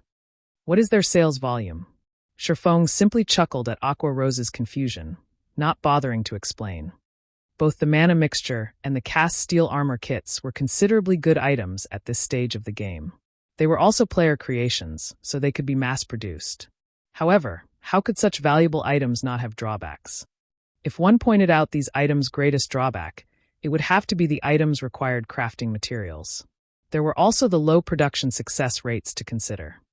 In the past, although Heaven's Burial had opened the market using the cast steel armor kits and mana mixtures, due to the item's low production volume, the guild hadn't been able to dominate Starmoon Kingdom's market completely. Based on Feng's understanding, both items required rare materials. With the few materials available in Starmoon Kingdom, it was impossible to produce large quantities of these items. In addition, based on the rumors of the past, it seemed that even advanced forgers only had a 20% success rate with the cast steel armor kit. The mana mixture's production success rate was roughly the same. To outsiders, a 20% success rate might seem high, but the lifestyle players involved in producing the items knew how low the success rate really was. With a 20% success rate, they would only have a chance of succeeding once out of 10 tries. Most of the time, they failed to produce anything at all. With lifestyle players' current standards, Blackwater and Heaven's Burial wouldn't even come close to covering the production costs if they sold the cast steel armor kits and mana mixtures at such a low price. In fact, for every item they sold, the firms took a major loss. I've already sent people to investigate. Currently, they're selling roughly 10 cast steel armor kits in minor cities, while there are roughly 30 to 40 kits available in each major city. It's the same case for the mana mixture. Aqua Rose gave Feng a rundown of the situation after glancing through the investigation reports she had received. Based on these numbers, it was obvious that these two items were not easy to produce. Either that, or the guilds had very few people who could produce them. Since they want a price war, we'll play along. Reduce the price on everything except for the light stones. Lower our prices to match theirs. Feng chuckled. Although the Candlelight trading firm had earned plenty from the basic strengthened armor kits and mana armor kits, the light stones, which were essential items that could be produced in large quantities, were the main reason for Candlelight's position as Starmoon Kingdom's #1 trading firm. The total profits from their other items was just slightly more than what the firm earned from the light stones. Meanwhile, the designs for light stones mainly dropped around the level 50 large-scale team dungeon, the Towers of Death. Current guild players had not reached that area yet, so no one else had gotten their hands on the light stone forging designs. Due to its affordability, the light stones had a competitive edge. Unless the two trading firms got their hands on the light stone forging design or an exclusive product that they could mass produce, Candlelight's position would be hard to shake. Furthermore, the Candlelight trading firm was no longer Zero Wing's main revenue source. Now, the guild relied on the teleportation's houses leading to the Twin Towers Kingdom. Due to the monster repellent scroll, monsters tried to invade Raven's town more frequently, now invading the town once per day. In 2 short days, Zero Wing had earned a total of 12,000 magic crystals. With the teleportation houses, these magic crystals easily transformed into a mountain of shiny gold coins. Even after deducting the cost of the magic crystals, they earned close to 6,000 gold every day. The Candlelight trading firm's current income was nowhere near to catching up with the teleportation houses. I understand. Also, guild leader, when will you be returning? I've already found several companies who wish to meet with you to discuss our cooperation. After all, you are asking for a large investment. They could easily establish their own guilds or invest into multiple large guilds with that kind of money. They're also not very optimistic about Starmoon Kingdom's current state of affairs. Now that Stone Forest Town's protection period has ended, other guilds could attack and capture it at any time. They have expressed their concerns, and they hope that you can provide some assurance. At the moment, They are only willing to consider your offer until they have a clearer view of the situation. When the Sun and Moon Group had taken the lead, many major companies were desperate to cooperate with Zero Wing, even after hearing Feng's conditions. However, due to the Blackwater Corporation's sudden appearance and Stone Forest Town's protection period ending, these companies had become cowardly. At this point, she could only name a few companies that were willing to work with Zero Wing. Moreover, this was only due to the revelation that the Sun and Moon Group had joined hands with the Guild, insinuating that there were profits to be gained. Otherwise, these companies would have long since ghosted them. They want assurance. Feng smiled disdainfully. Sternly, he commanded, "Tell them this. If you want me to reassure you, sure, but you must sign the cooperation agreement first. Otherwise, don't bother." The Star Moon Kingdom City building order was a core secret. Aside from himself, only Aqua Rose knew of its existence. If this information got out to the public, the consequences would be unimaginable. Feng had no doubts that even super guilds wouldn't be able to sit idle if they learned of this matter, much less the Blackwater Corporation. They would try to eliminate Zero Wing at all costs. At that time, Zero Wing would be on a one-way trip to hell. Currently, Zero Wing only dared to provoke super guilds because the latter had already deemed that dealing with the guild was a waste of energy. Moreover, if they weakened themselves in the process of dealing with Zero Wing, other super guilds would have an opportunity to strike. However, the city-building order was enough of a temptation for the super guilds to take the risk. Whether it was in the real world or a virtual reality game, even an innocent man would find trouble with enough money. Feng still had much to prepare. He still needed to build his strength. Otherwise, he would have started the city's construction long ago. Feng's words left Aqua Rose dumbfounded. If she really relayed this to the company representatives, they would most likely explode with anger. But she also understood why they couldn't reveal their trump card. However, there were too few companies that were both trustworthy and capable of investing such a large sum. If they chased these people away, it would be very difficult to find other collaborators within a short time. After all, Star Moon Kingdom's situation had changed. "Don't worry about it. Just tell them," Feng said, shaking his head. If it didn't work out, he'd find someone else to work with. "All right then. I'll contact them right away," Aqua Rose said, sighing. She had to admit that Blackwater's timing was truly horrendous. Had the corporation established its guild a few days later, Zero Wing would be in this predicament. Following which, Aqua Rose contacted the representatives of the several major companies. Inside a certain high-class restaurant's VIP room. "Miss Aqua, our companies understand your current predicament. Hence we have thought of another method. If Zero Wing is willing to hand over 60% of its shares to our management, our companies will invest 2 billion credits. What do you think?" A tall, thin man proposed. The upper echelons of the other companies nodded their agreement. With the Blackwater Corporation's sudden appearance, Zero Wing wasn't as attractive as it had been. Regardless, it was Star Moon Kingdom's #1 guild, so it still had some value. Aqua Rose was stunned. She had not expected these companies to change their minds so quickly and try to strike at Zero Wing while the iron was hot. 2 billion credits was a lot of money. It was enough to purchase prime corporate real estate in a major city's center in the real world. One could even establish a large guild with plenty to spare. However, Zero Wing was no ordinary large guild. It was a large guild capable of challenging super guilds. Currently, its foundations and number of lands were only slightly inferior to first-rate guilds. It was also the ruler of White River City, Star Moon Kingdom's most populated city, and controlled the strategic Stone Forest town. Zero Wing was worth far more than 2 billion credits. Including its potential, even an offer of 20 billion was an insult. "I think you have misunderstood something. Zero Wing is not selling any of its shares. Here is our previous proposal. If you are not willing to sign it, Zero Wing won't force you." "If that is all, I'll be taking my leave," Aqua Rose said, smiling. After placing the agreement on the table, she turned and left the VIP room without hesitation. Aqua Rose's extraordinarily calm performance stupefied these company representatives. The Blackwater Corporation had already allied with Heaven's Burial to deal with Zero Wing. Just where did Zero Wing find the confidence to speak to them like this? Aqua Rose's behavior is out of line.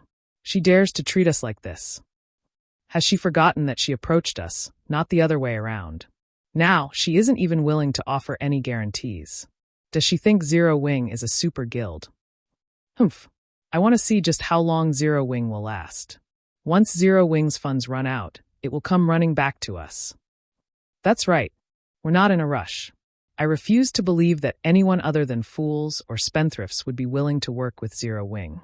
When the time comes, we only need to spend a little money to take over Zero Wing. The several representatives sneered. In their opinions, Zero Wing only behaved as such because of its pride. Once the Blackwater Corporation gave Zero Wing a beating, the guild would crawl back to them, begging for help.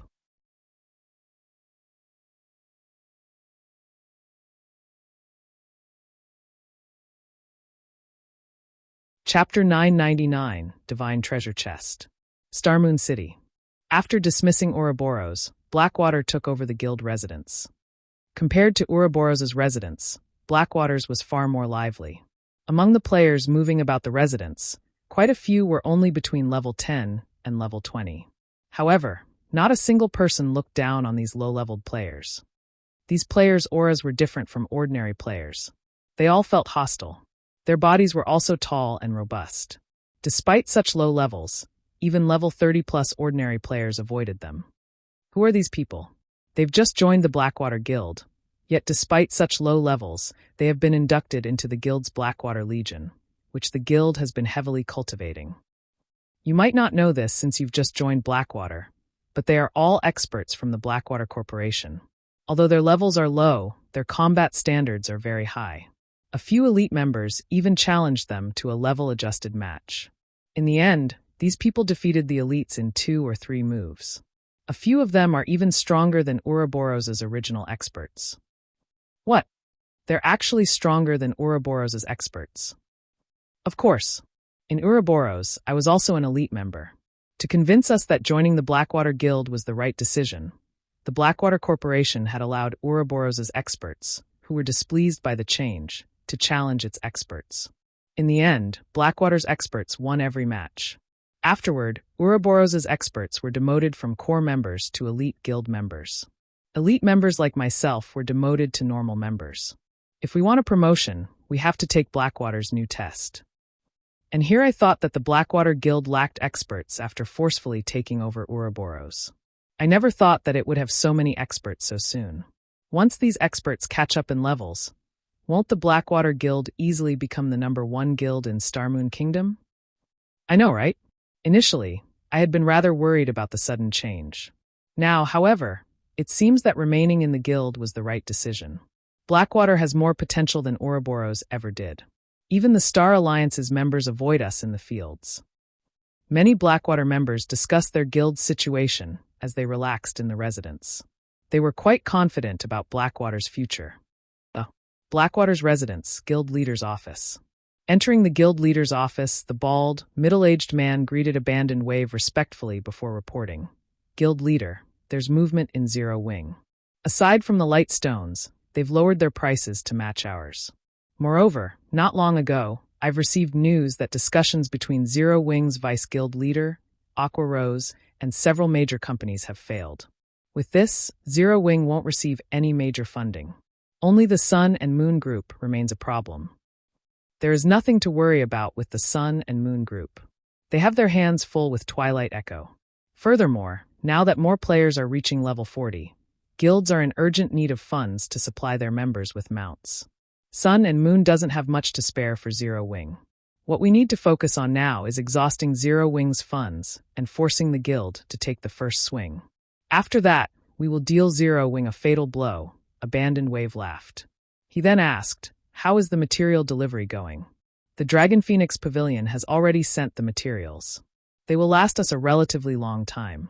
In addition, the pavilion sent an additional 20 advanced lifestyle players, stating that these people can help us mass-produce the cast steel armor kits and mana mixtures. Should I reject their offer? The bald man asked. No need. Isn't it just a few designs and recipes? They can have them. It won't affect our operations in any way. In fact, I have been trying to figure out how to obtain more advanced lifestyle players. Blood Dragon is simply helping the Blackwater trading firm.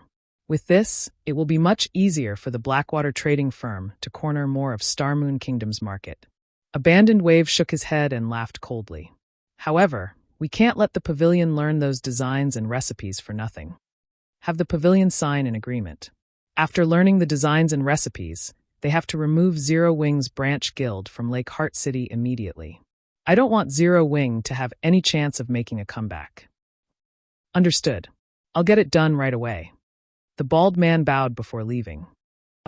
Inside the Trial of God's temple, Feng and the players from Wind God's Spear were trying to think of a way to deal with the undead commander that had suddenly appeared before the seven-colored treasure chest. The undead commander wore exquisite golden armor. Two long swords radiating cold area hung from the commander's waist. Despite standing quite a distance away from the undead commander, the team members could feel the chill from the two swords. As long as the team came within 100 yards of the undead commander, they immediately gained the debuff Chilling Field, which reduced their movement speeds by 50% and their attributes by 20%. In addition, their stamina consumption and the frost damage they received doubled. Undead Commander, Dark Creature, Great Lord, level 50 HP 27,000,000/27,000,000. For a level 50 Great Lord, the Undead Commander's HP was relatively low. However, the Great Lord's Chilling Field gave everyone a headache.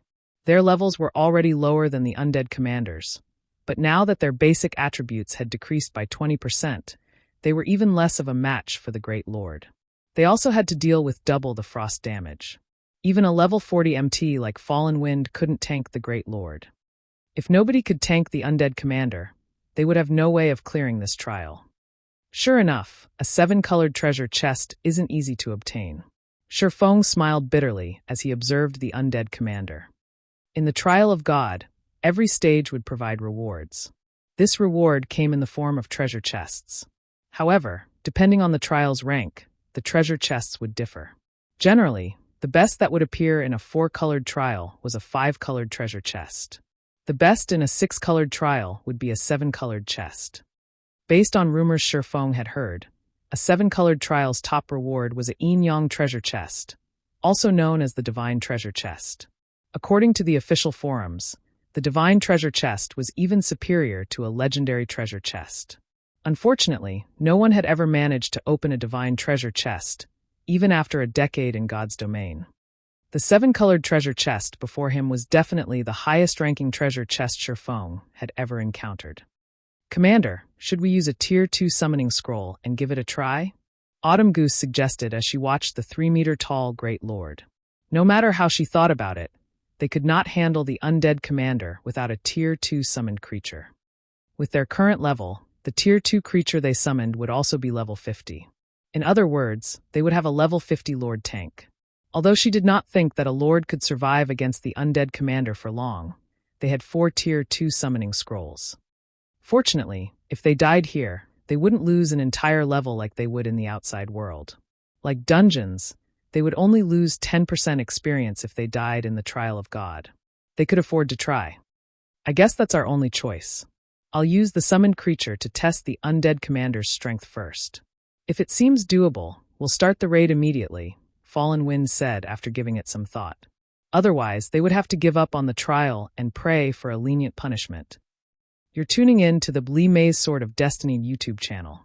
We're so grateful for your support, and don't forget to subscribe to join us on this incredible journey through captivating stories. Your generosity through donations truly makes a world of difference, as it's the primary source of revenue that allows me to expand and enhance this channel for you. Thank you from the bottom of my heart for being a part of this adventure.